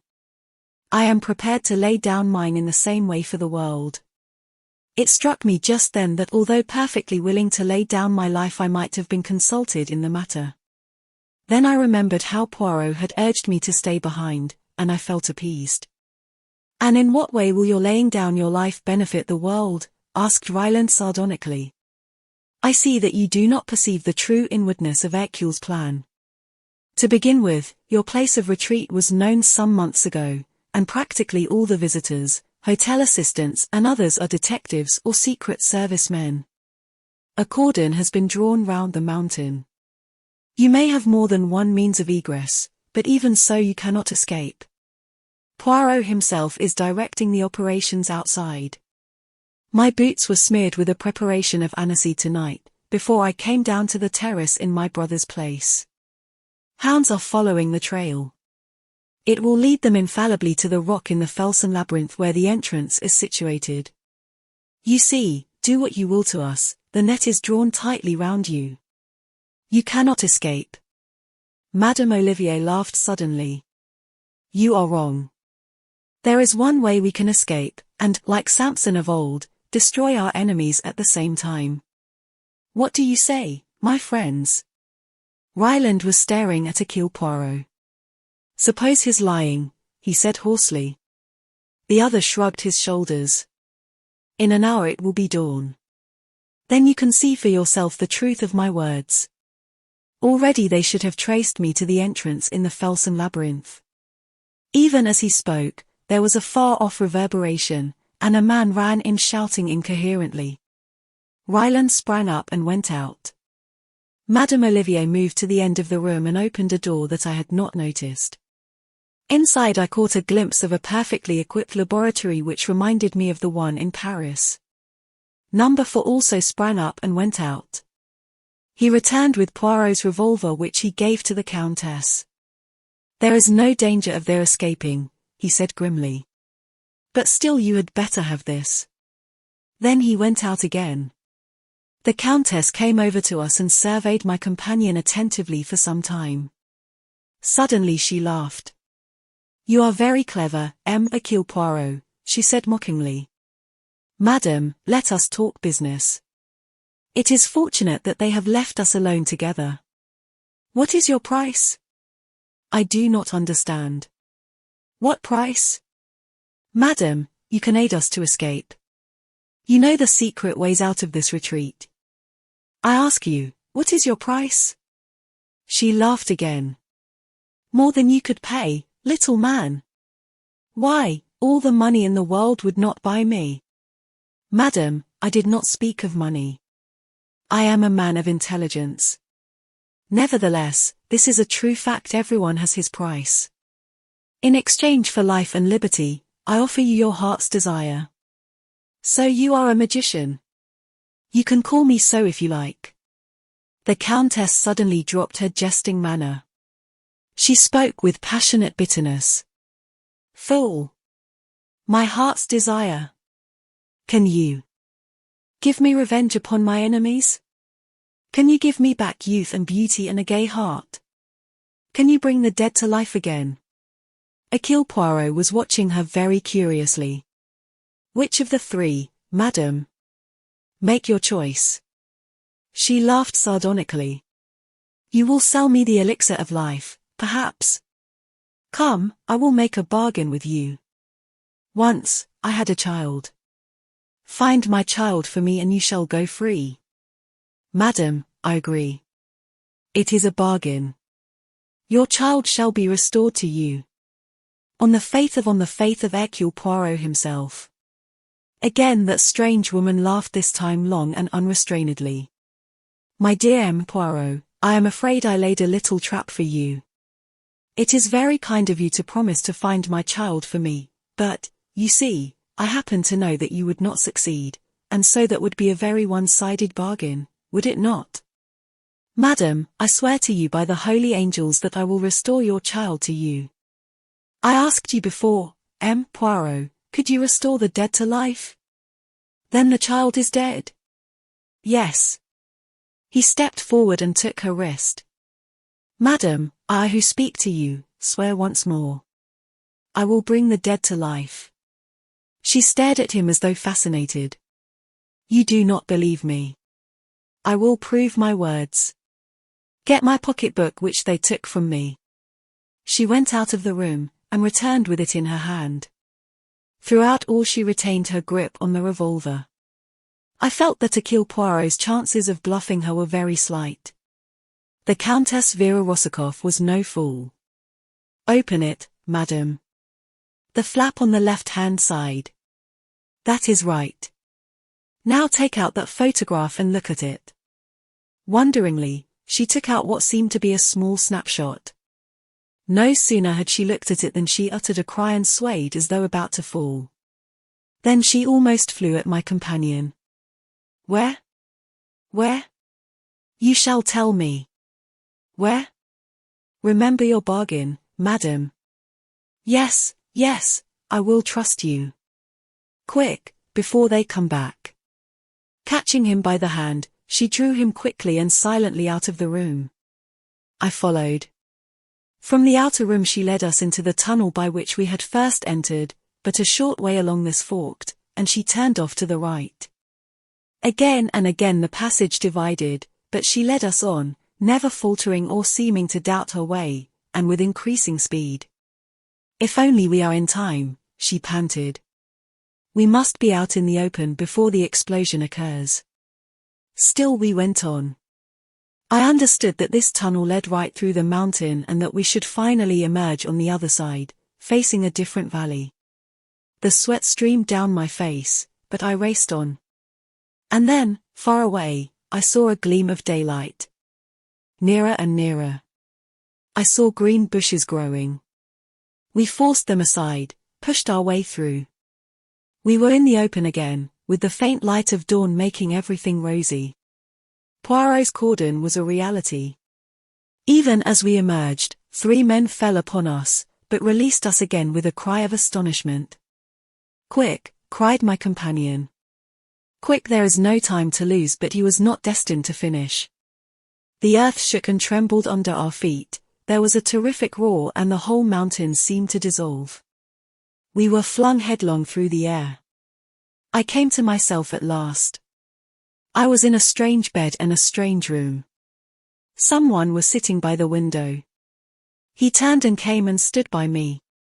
It was Hercule Poirot, or, stay, was it the well-known ironical voice dispelled any doubts I might have had.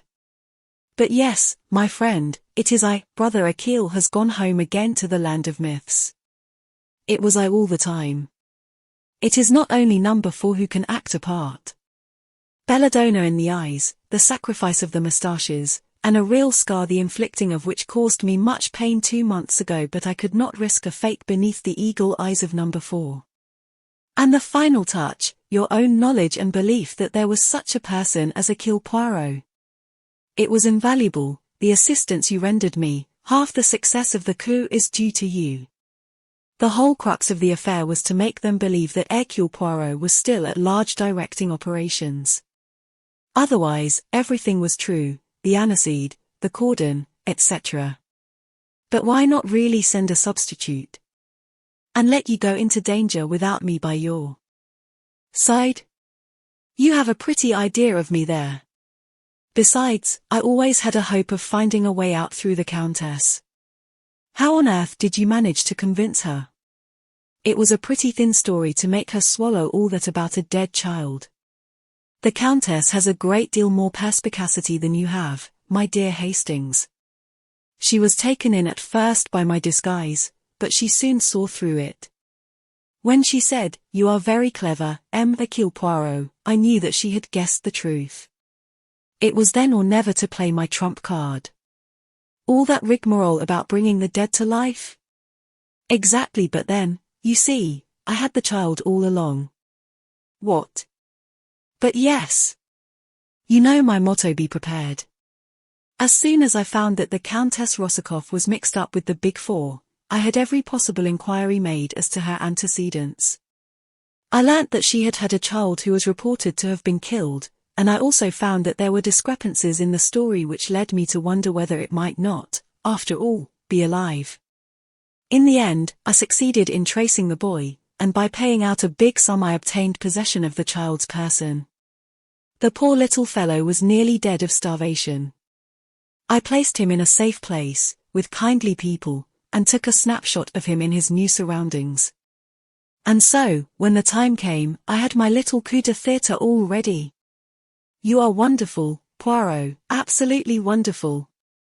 I was glad to do it, too. For I had admired the Countess. I should have been sorry if she had perished in the explosion. I've been half afraid to ask you what of the Big Four. All the bodies have now been recovered. That of number 4 was quite unrecognizable, the head blown to pieces. I rather wish it had not been so. I should have liked to be sure, but no more of that. Look at this. He handed me a newspaper in which a paragraph was marked. It reported the death, by suicide, of Li Changyen, who had engineered the recent revolution which had failed so disastrously. My great opponent, said Poirot gravely. It was fated that he and I should never meet in the flesh. When he received the news of the disaster here, he took the simplest way out. A great brain, my friend, a great brain. But I wish I had seen the face of the man who was number 4. Supposing that, after all but I romance. He is dead. Yes, mon ami, Together we have faced and routed the big four, and now you will return to your charming wife, and I shall retire. The great case of my life is over. Anything else will seem tame after this. No, I shall retire. Possibly I shall grow vegetable marrows. I might even marry and range myself." He laughed heartily at the idea, but with a touch of embarrassment. "I hope small men always admire big, flamboyant women. Marry and range myself," he said again. "Who knows?" The end.